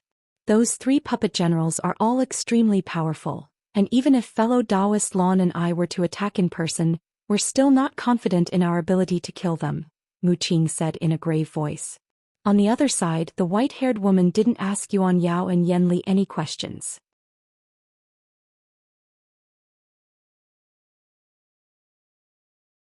Instead, she looked on at the three puppet generals and asked in a cold voice, "I don't care what you are, but answer me this. Are you going to withdraw this restriction or not?" "Withdraw this restriction? What a joke. You outsiders have infiltrated the holy land of our Mayfly race, and you're trying to get your hands on our holy artifact. You're the ones who attacked us last time as well, right? We let you get away on that occasion, but that won't happen again." The purple-armored general replied in a cold voice. "The Mayfly race?" The white-haired beauty's expression changed drastically while Mu Qing's heart jolted upon hearing this. Meanwhile, Han Li's brows furrowed in befuddlement. He had no recollection of seeing any records about such a race. "You know of our race? Then that makes things easier. If you surrender and hand yourselves over without a fight, we could perhaps spare your lives. Otherwise, even if you manage to get away this time, our race will deploy troops to wipe you off the face of the spirit realm." The purple-armored general was initially slightly taken aback, but a menacing tone then crept into its voice. Mu Qing and the white-haired woman glanced at one another upon hearing this, and their expressions turned quite grim in the face of the threats made by the purple-armored general. The two of them then began to transmit their voices to one another in a silent conversation. The purple-armored general merely chuckled coldly upon seeing this, but did nothing to stop them. As the voice transmission continued, an indecisive look appeared on the white-haired woman's face, and Mu Qing's brows were also tightly furrowed. It appeared that neither of them could arrive at a decision. You proclaim this to be the holy land of the Mayfly race and you'll to support these claims. Since when did the Mayfly race switch to cultivating in ghost powers? The white-haired woman asked in a cold voice. You don't need to be made aware of that. Do you really think that the infernal river surrounding this space appeared out of thin air? The purple-armored general replied with a cold chuckle. Mu Qing and the white-haired woman's expressions changed slightly upon hearing this, and they seemed to be growing a little more convinced by the armored general's claims. After a brief silence, the white-haired beauty adopted a cold expression and said, Who knows if you're truly from the Mayfly race or merely imposters? Even if you really are from the Mayfly race, I'd only be wary if a heavenly Mayfly tier being from your race were present. You think a few puppets like you can force us to surrender? Mu Qing didn't say anything to stop her, and a layer of azure qi had appeared over her body. Red light flashed within the eyes of the purple-armored general upon hearing this, and it wasted no further time with words as it slammed a palm onto the back of its rhinoceros steed. The beast immediately reared its head before inhaling deeply. All of the surrounding air seemed to have been sucked away by the rhinoceros, following which it opened its mouth with a low roar. A ball of azure light then shot forth amid a piercing flash of light, heading straight for the two demon monarchs.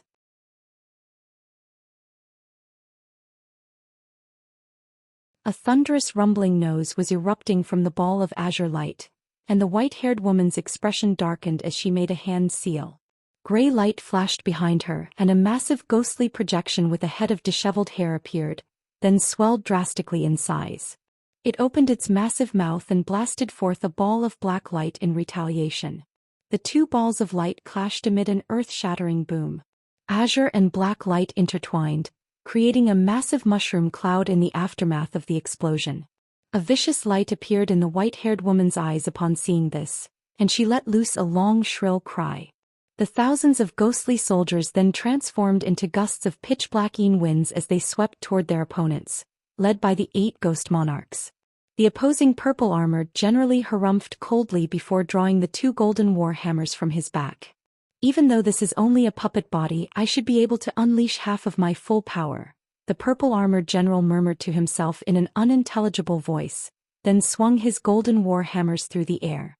The war hammers were then released from his grasp and flew into the air before radiating boundless golden light, manifesting over 100 golden war hammer projections that came crashing down soundlessly toward the gusts of winds. 8 long cries erupted from amid the winds at once, following which the 18 armor ghost monarchs appeared at low altitudes. They either hurled their weapons through the air as streaks of black light, or thrust their palms violently into the air a few times, or opened their mouths to expel bursts of black light. In any case, 8 bursts of black light hurtled forth, combining to form a black barrier of light. All of the golden war hammer projections that struck the barrier of light were completely trapped like fish in a net. Nice party trick. The purple-armored general's expression darkened as he let loose a derisive harumph. All of the golden war hammer projections caught within the light barrier then exploded in unison, and the barrier was completely pulverized by the resulting blasts of violent golden light. The golden light then descended onward, trying to engulf all 8 of the ghost monarchs. However, right at this moment Mu Qing sprang into action. She flipped a hand over before grabbing the air, and a rich peculiar fragrance suddenly wafted through the air beneath the golden light. Rainbow spiritual light then flashed, following which countless giant flower projections appeared out of thin air.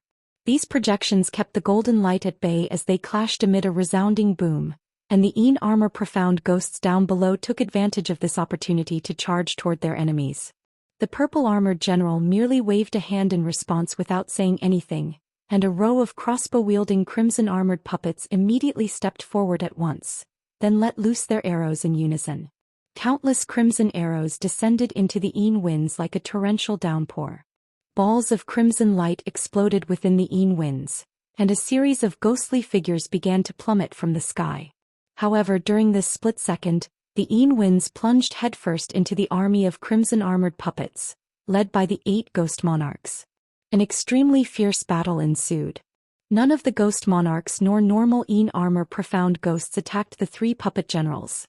Conversely, the 3 puppets paid no heed to the ghostly soldiers either, as their attention was entirely focused on the 2 demon monarchs. As for Han Yuanyao and Yanli, they were naturally also disregarded. The 2 women were naturally looking back at the 3 puppets with rapt focus. Aside from the purple-armored puppet, the other 2 puppet generals both had rather strange appearances.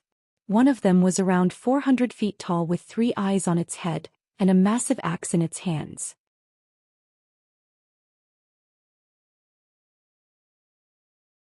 It wore a suit of azure armor that was riddled with sharp black spikes, and it was truly a harrowing sight to behold. Meanwhile, the other puppet general was only around 20 feet tall and clad in a suit of crimson armor. However, it had 2 heads and 4 arms, each of which was holding a different weapon in the forms of a saber, a sword, a spear and a halberd. Both of their steeds consisted of the same type of crimson water buffalo-like beast, and neither of these puppets had uttered a single word up to this point, seemingly content to allow the purple-armored puppet to speak on their behalf. However, the 3-eyes puppet suddenly spoke for the first time. There's no need to meet their assault head-on, we just have to stall them for a while. I've already notified the others and they'll assist those ghostly beings to kill the other intruders, then come and reinforce us.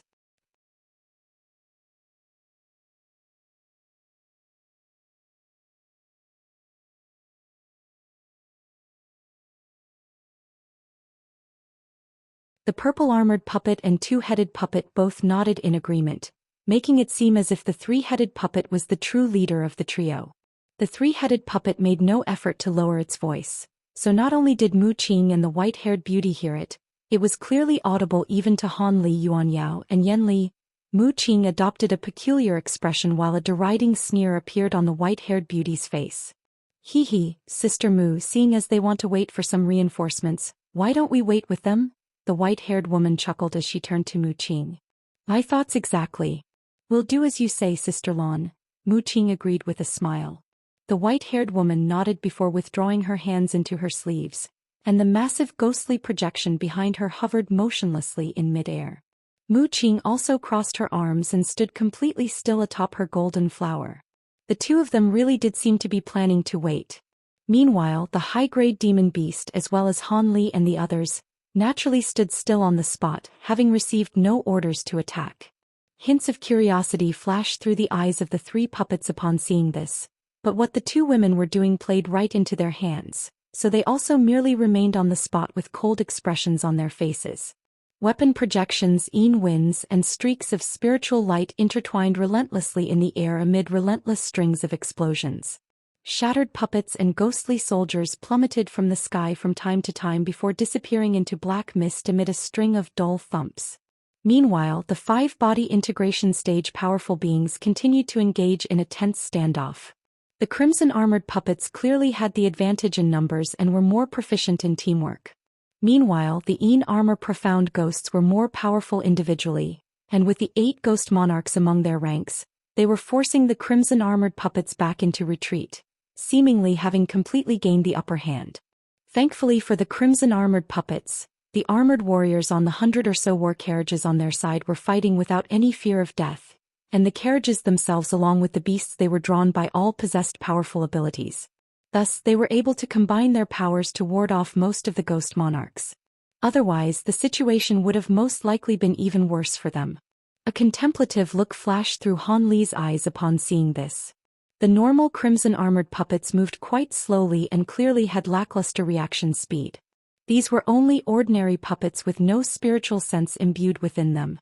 In contrast, the Yin armor profound ghosts that had been trained by the white-haired beauty were displaying their immense powers, lashing out with Yin winds and all types of weapons to vanquish their enemies, and the opposing puppets were often either frozen into black blocks of ice or sliced into countless pieces by the blades of wind. The 8 Yin armor demon monarchs were even more dominant, All of them had transformed into massive black-armored ghosts that were over 100 feet tall with gigantic bull horns on their heads and sets of sinister menacing facial features. The puppets fought with all their might, only to be easily torn into shreds by these ghost monarchs. However, the three puppet generals paid no heed to this, as if the subordinates that were being destroyed were completely inconsequential. Meanwhile, the white-haired beauty and Mu Qing were naturally happy to maintain this standoff, seeing as their ghostly soldiers were annihilating the opposition. After a while, most of the crimson-armored puppets had been destroyed, as had all of the war carriages on their side. Conversely, a small portion of the more profound ghosts had disappeared, and the 8 ghost monarchs were also all riddled with wounds.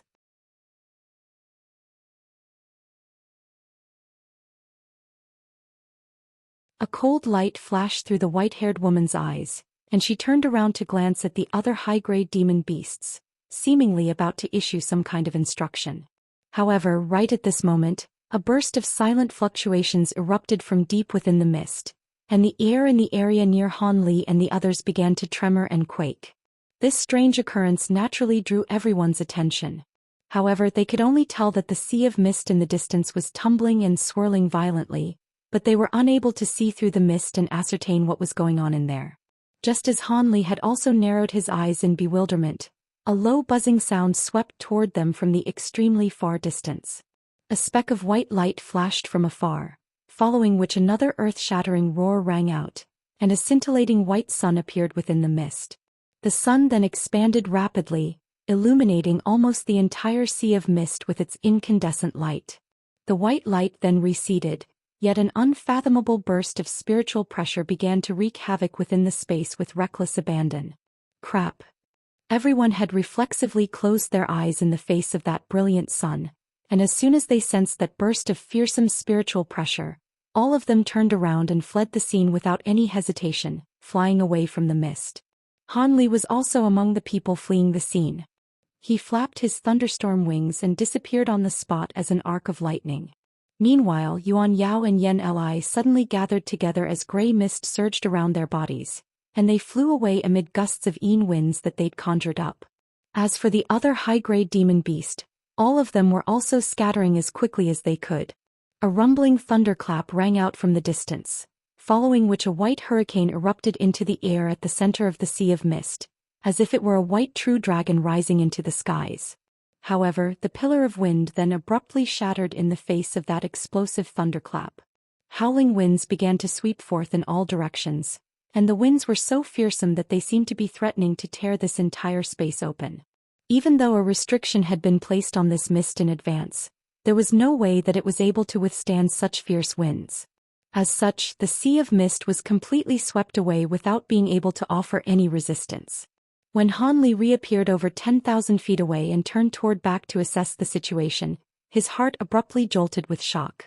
The dense sea of mist that had stretched for as far as the eyes could see now ceased to exist, and countless gusts of furious white winds had taken its place. The place that they'd been situated at before had been completely transformed into a world of howling winds with countless wind blades that were invisible to the naked eye surging through the air. This windstorm was extremely fierce.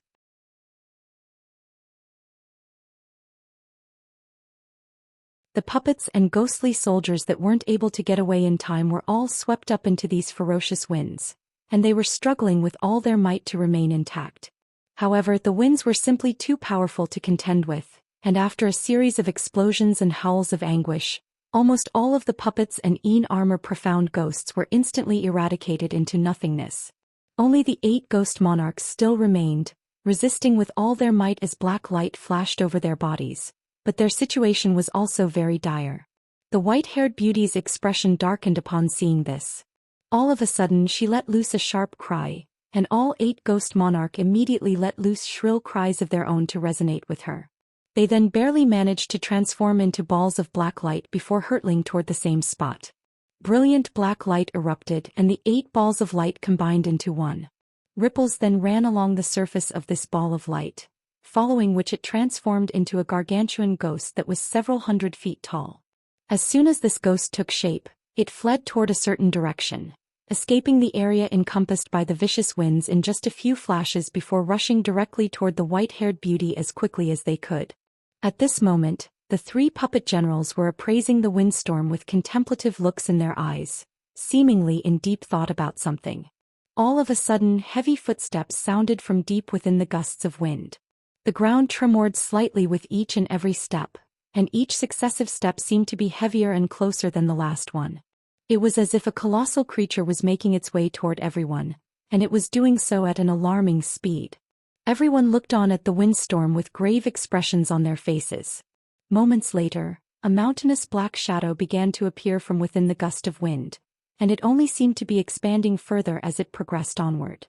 The ferocious winds didn't have any effect on the black shadow at all, and after a hint of blue light flashed through Han Li's eyes, an expression of enlightenment appeared on his face. A thunderous roar suddenly erupted from within the howling winds, following which the black shadow leaped out of the windstorm, revealing itself to be a purple giant. It was none other than Di Shui's purple blood puppet. At this moment, the two crimson-robed figures were standing on its shoulders while a black-robed man stood atop its head.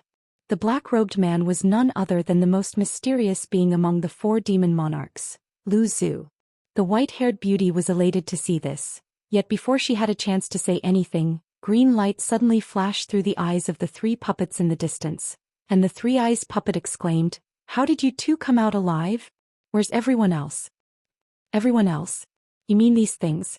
Lu Zhu said in an indifferent voice before sweeping a sleeve through the air, and four round objects suddenly tumbled down from above the purple blood puppet's head. Han Li focused his gaze on those objects to find that they were all crimson heads that were wearing strange helmets. "You killed all of them? That's impossible. The four of them are even more powerful than us three, and they had so many ghostly beings to assist them." The purple-armored puppet was completely incredulous as he looked at the heads on the ground. If your true bodies were here, 7 golden mayfly tier beings really would pose a stern challenge even for me. However, you're all merely puppets and you'd be lucky to be able to unleash even half of your power in your current state, so of course you're no match for me.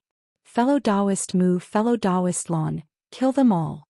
Lu Zhu instructed with a sinister chuckle, and astonishing killing intent erupted from his body.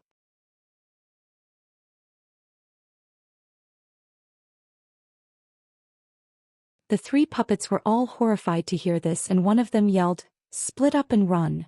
The three puppets then urged their steeds into action in unison, instantly transforming into 3 streaks of light of different colors that fled toward different directions.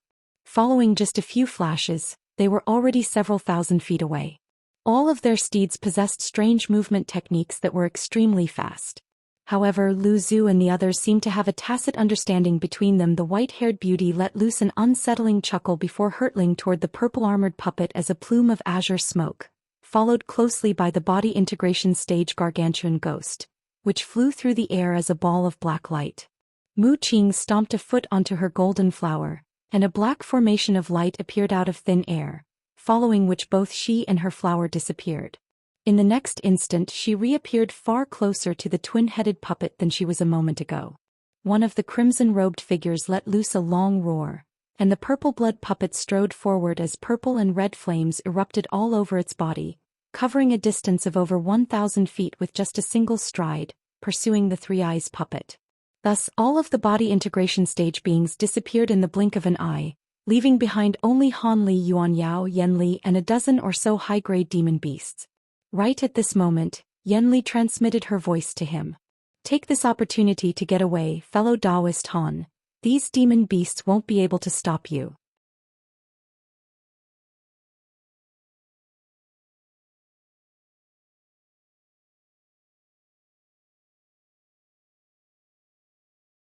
Han Li remained completely expressionless upon hearing this, but he really was tempted to make a move.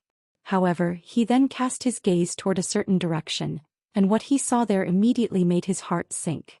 "Haha, you really are an extraordinary man, fellow Taoist Han. As expected, my concealment abilities weren't enough to fool you."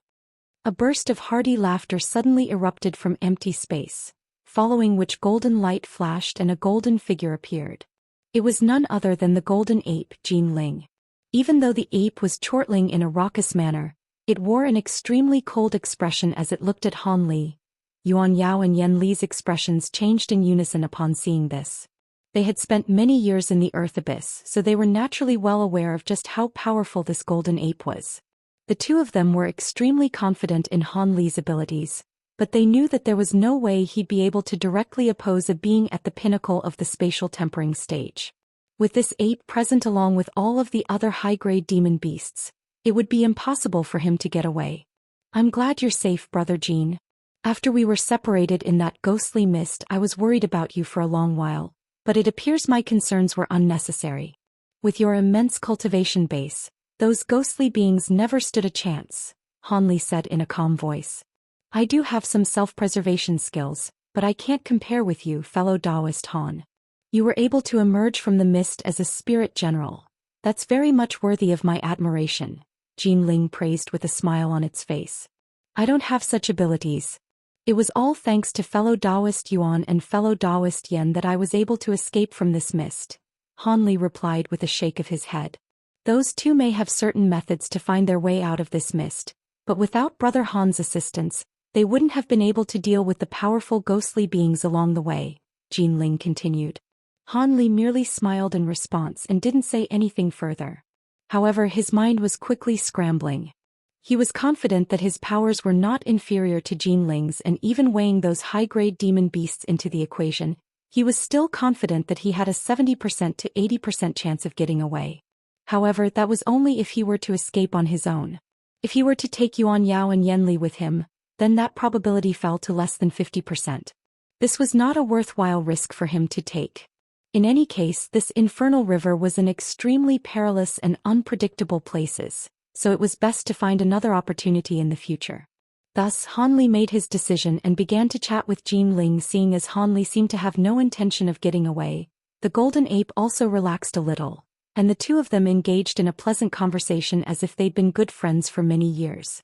Just as they were conversing with one another, a ball of green light suddenly sped back toward them from afar. Mu Qing was standing atop her golden flower as she flew soundlessly through the air, and Han Li faltered initially upon seeing this, a little surprised that she was back so soon, but he then recalled back to the teleportation-like movement techniques that she'd unleashed in the past, and he was quickly enlightened. Following a few flashes, the ball of green light appeared overhead before fading to reveal Mu Qing's slender figure. I pay my respects to my mistress. The golden ape immediately extended a respectful bow. I'm glad you're safe, Jin Ling. An elated look appeared on Mu Qing's face at the sight of the golden ape. It was all thanks to the protective treasures you bestowed upon me, mistress. Otherwise, there was no way that I could have managed to remain unscathed in the face of so many ghostly beings.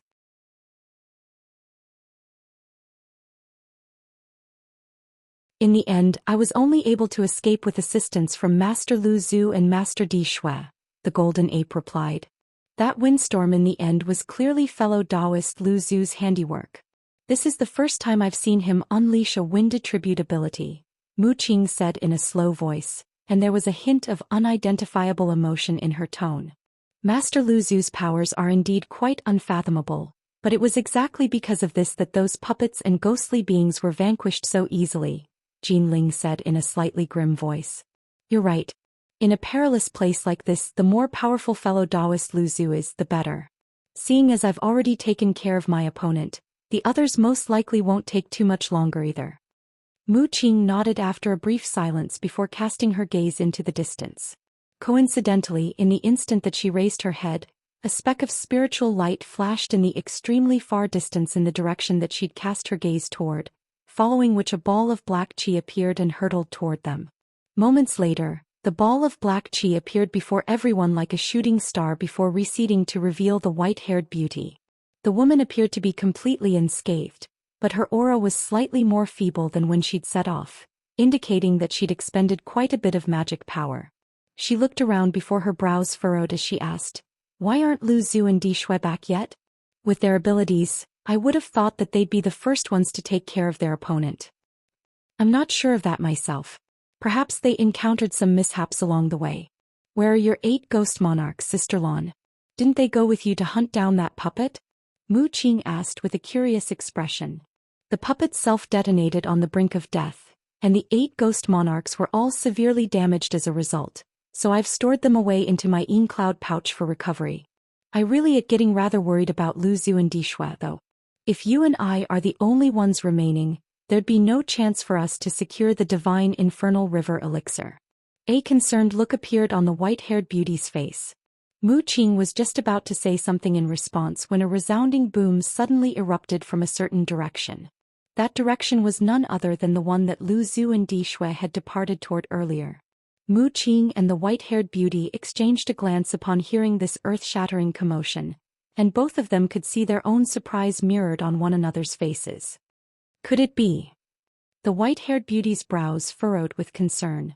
However, before she had a chance to finish her sentence, a sharp screech suddenly rang out from the direction where the explosion had just taken place. As soon as Han Li heard this unbearable sound, his vision blacked out and he plummeted from the sky. Prep. Han Li almost immediately reacted by sealing off his sense of hearing, then activating his great development technique.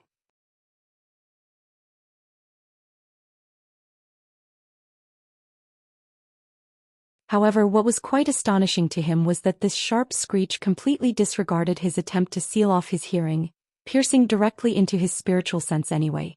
The great development technique was indeed quite useful in such situations, but its activation had been cut off halfway by that sharp screech, so its effects were naturally severely hampered.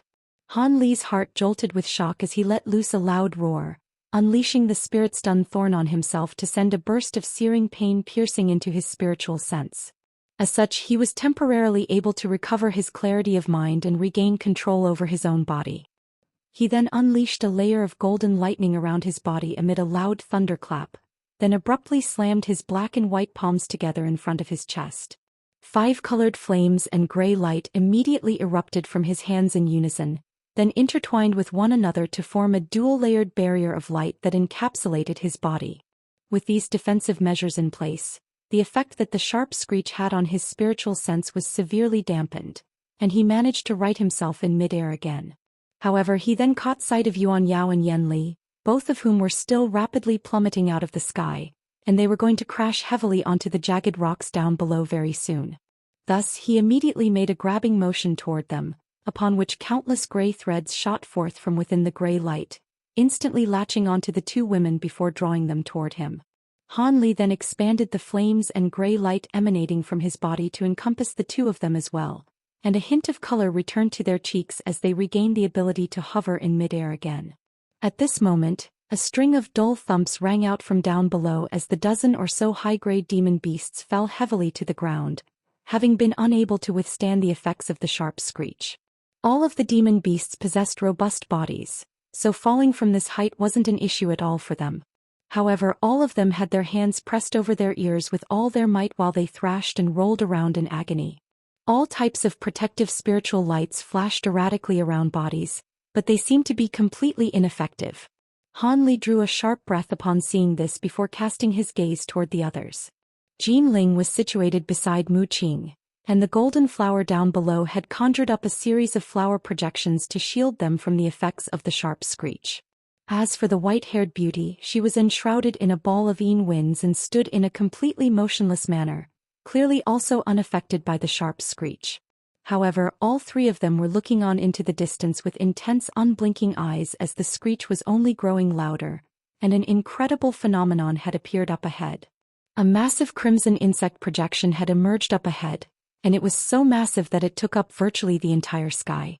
It had a pair of inky black compound eyes that shimmered with a cold light while a pair of semi-transparent wings flapped on either side of its body like a pair of light barriers. It appeared to be a fly that had been enlarged countless times. The debilitating screeching sound that had almost felled Han Li was coming from none other than the wings of that insect projection. As the projection rapidly flapped its wings, fluctuations that were visible to the naked eye were proliferating from them. They then seemed to have disappeared as they surged further through the air, but in reality, they had turned into that sharp screeching sound that was clearly audible even from Han Li's location. Even from so far away, the sharp screech possessed such fearsome might. If they were situated right before the insect projection, there'd be no need for it to do anything other than flapping its wings to kill its enemies.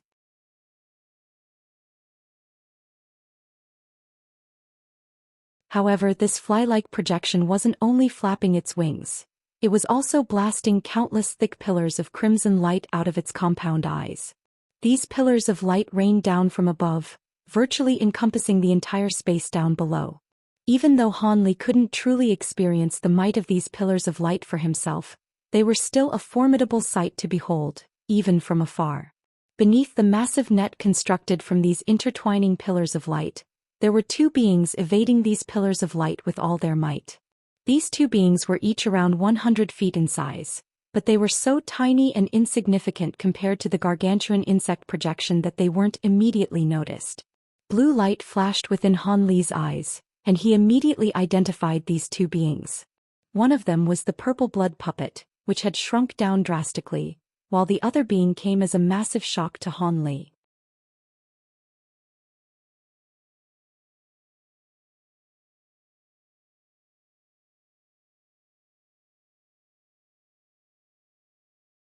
This was an inky black monster with 6 feelers extending from its head and 6 blade-like limbs.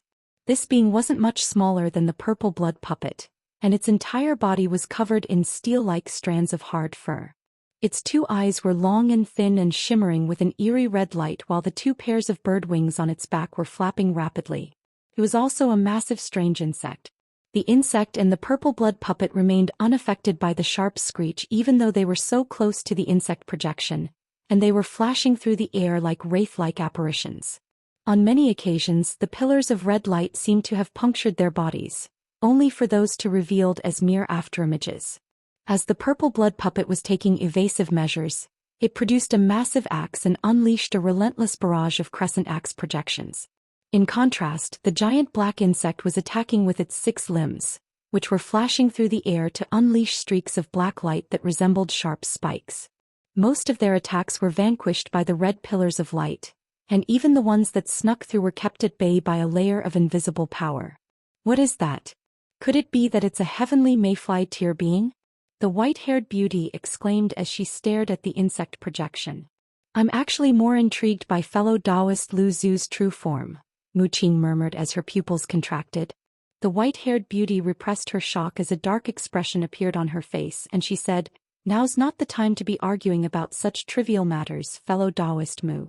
Heavenly mayfly tier beings are only second to true spirits within the mayfly race. If that thing is truly such a being, then none of us would be able to escape. Sister Lon, have you still not figured it out yet? That thing is just the projection of a heavenly mayfly tier being, and it must have been forcibly summoned here through the use of a secret technique by the puppet that Lu Zu and Di Shui were pursuing. As soon as this projection exhausts all of its power, it'll disappear. Lu Zu and Di Shui are clearly well aware of this, which is why they're merely doing all they can to stall for time," Mu Qing said in a calm voice. A projection? The white-haired beauty faltered upon hearing this before carefully appraising the gargantuan fly up ahead. Only after a long while did she heave a sigh of relief as she said, "That is indeed just a projection. It possesses only around 1/5 of the power of a true heavenly mayfly. Furthermore, none of the actual being's spiritual sense had been imbued within this projection. Otherwise, the 2 of them wouldn't have been able to last so long. Even so, this thing's attacks are extremely powerful. If the puppet or Lu Zu were to get hit by any one of those attacks, they'd be in real trouble." Of course. Even though it's only a projection, heavenly mayfly tier beings are only second to true spirit beings after all, so this is certainly not something we can contend with, Mu Qing sighed in a resigned manner.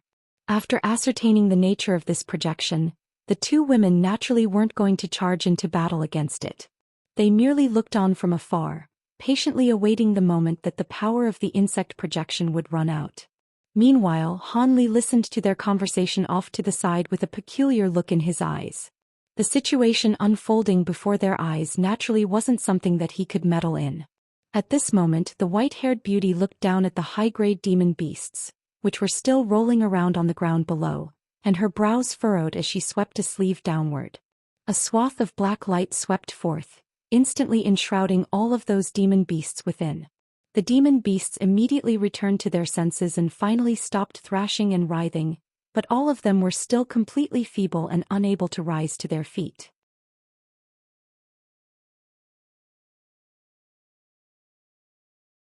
However, the white-haired beauty showed no intention of doing anything else to help them as she turned toward the colossal insect projection again. It was just as Mu Qing had said.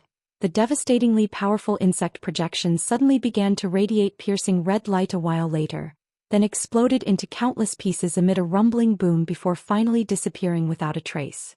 The pillars of crimson light raining down from above also instantly vanished.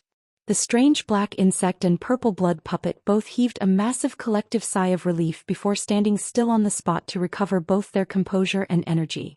After a brief period of recuperation, both of them flew toward Mu Qing and the others. Moments later, the purple blood puppet and the black insect appeared in the air overhead. Even though they had determined well in advance that this insect was none other than Lu Zhu, both Mu Qing and the white-haired beauty were still staring at it with grave expressions. Crimson light flashed from the shoulders of the purple blood puppets, following which the two crimson-robed figures appeared. They'd been hiding within the puppet's body this entire time. Meanwhile, black light swirled around the black insect's body and it quickly shrank before adopting a human form. It was none other than Lu Zhu, except his black cloak had disappeared, thereby revealing his true appearance. Han Li's heart jolted with shock as he cast his gaze toward the man. Lu Zhu's facial features were mostly identical to that of a normal man, and he possessed quite a youthful face. However, he had a pair of green compound eyes that shimmered with a cold light, creating a very unsettling sight to behold. It really is fellow Taoist Lu Zhu. The white-haired beauty heaved a long sigh of relief. Was that ever in doubt? Lu Zhu asked in a nonchalant manner as he hovered in midair with his hands clasped behind his back. Brother Lu Zhu, seeing as you possess the body of a spirit insect, are you related in some way to the mayfly race? Mu Qing asked. The mayfly race? I originally hailed from that race. Are you satisfied with that response? Lu Zhu replied with a faint smile. Both Mu Qing and the white-haired beauty's expressions both changed drastically upon hearing this. So you knew of this place in advance, yet still intentionally led us to this place? The white-haired beauty's voice immediately cooled significantly. I'm afraid that you've wrongly accused me here, fellow Taoists. I was aware that the mayfly race had a holy land, but at the time my cultivation base was far too pitiful to be informed of its specific location. After that, I stayed in the earth abyss for countless years, and I've been stuck at my current cultivation base for almost longer than I can remember.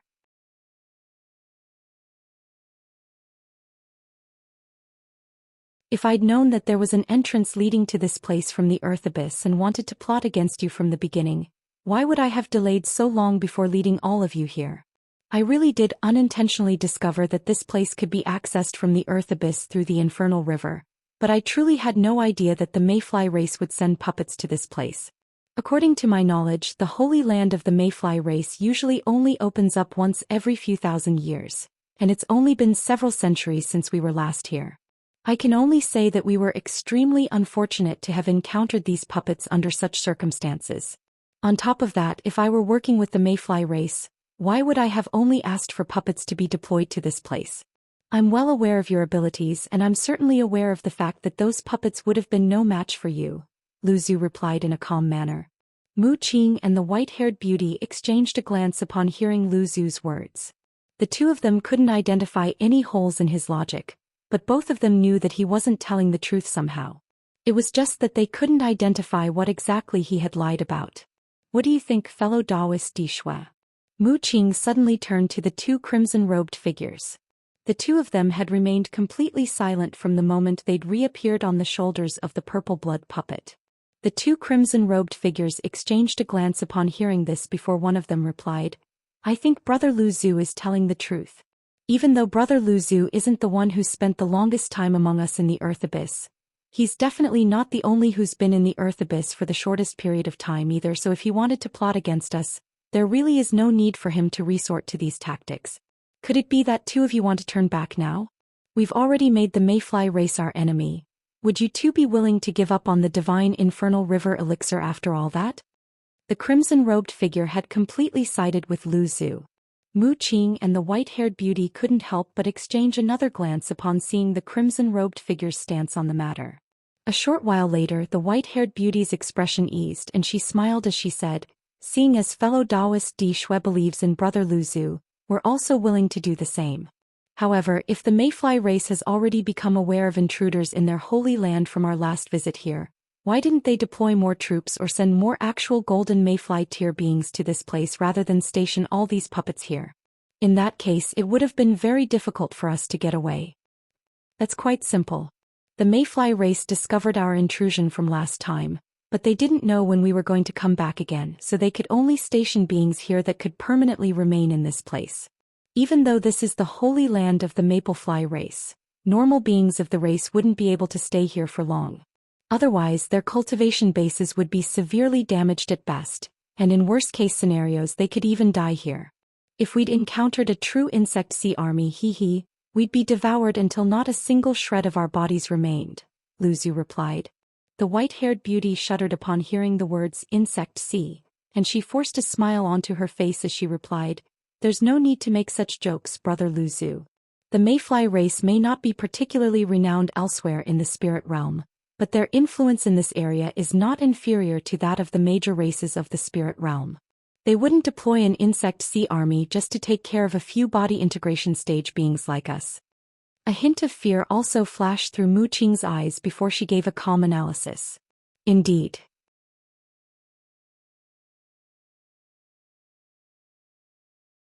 From what I've heard, even true spirits are fearful toward the insect seas deployed by the mayfly army.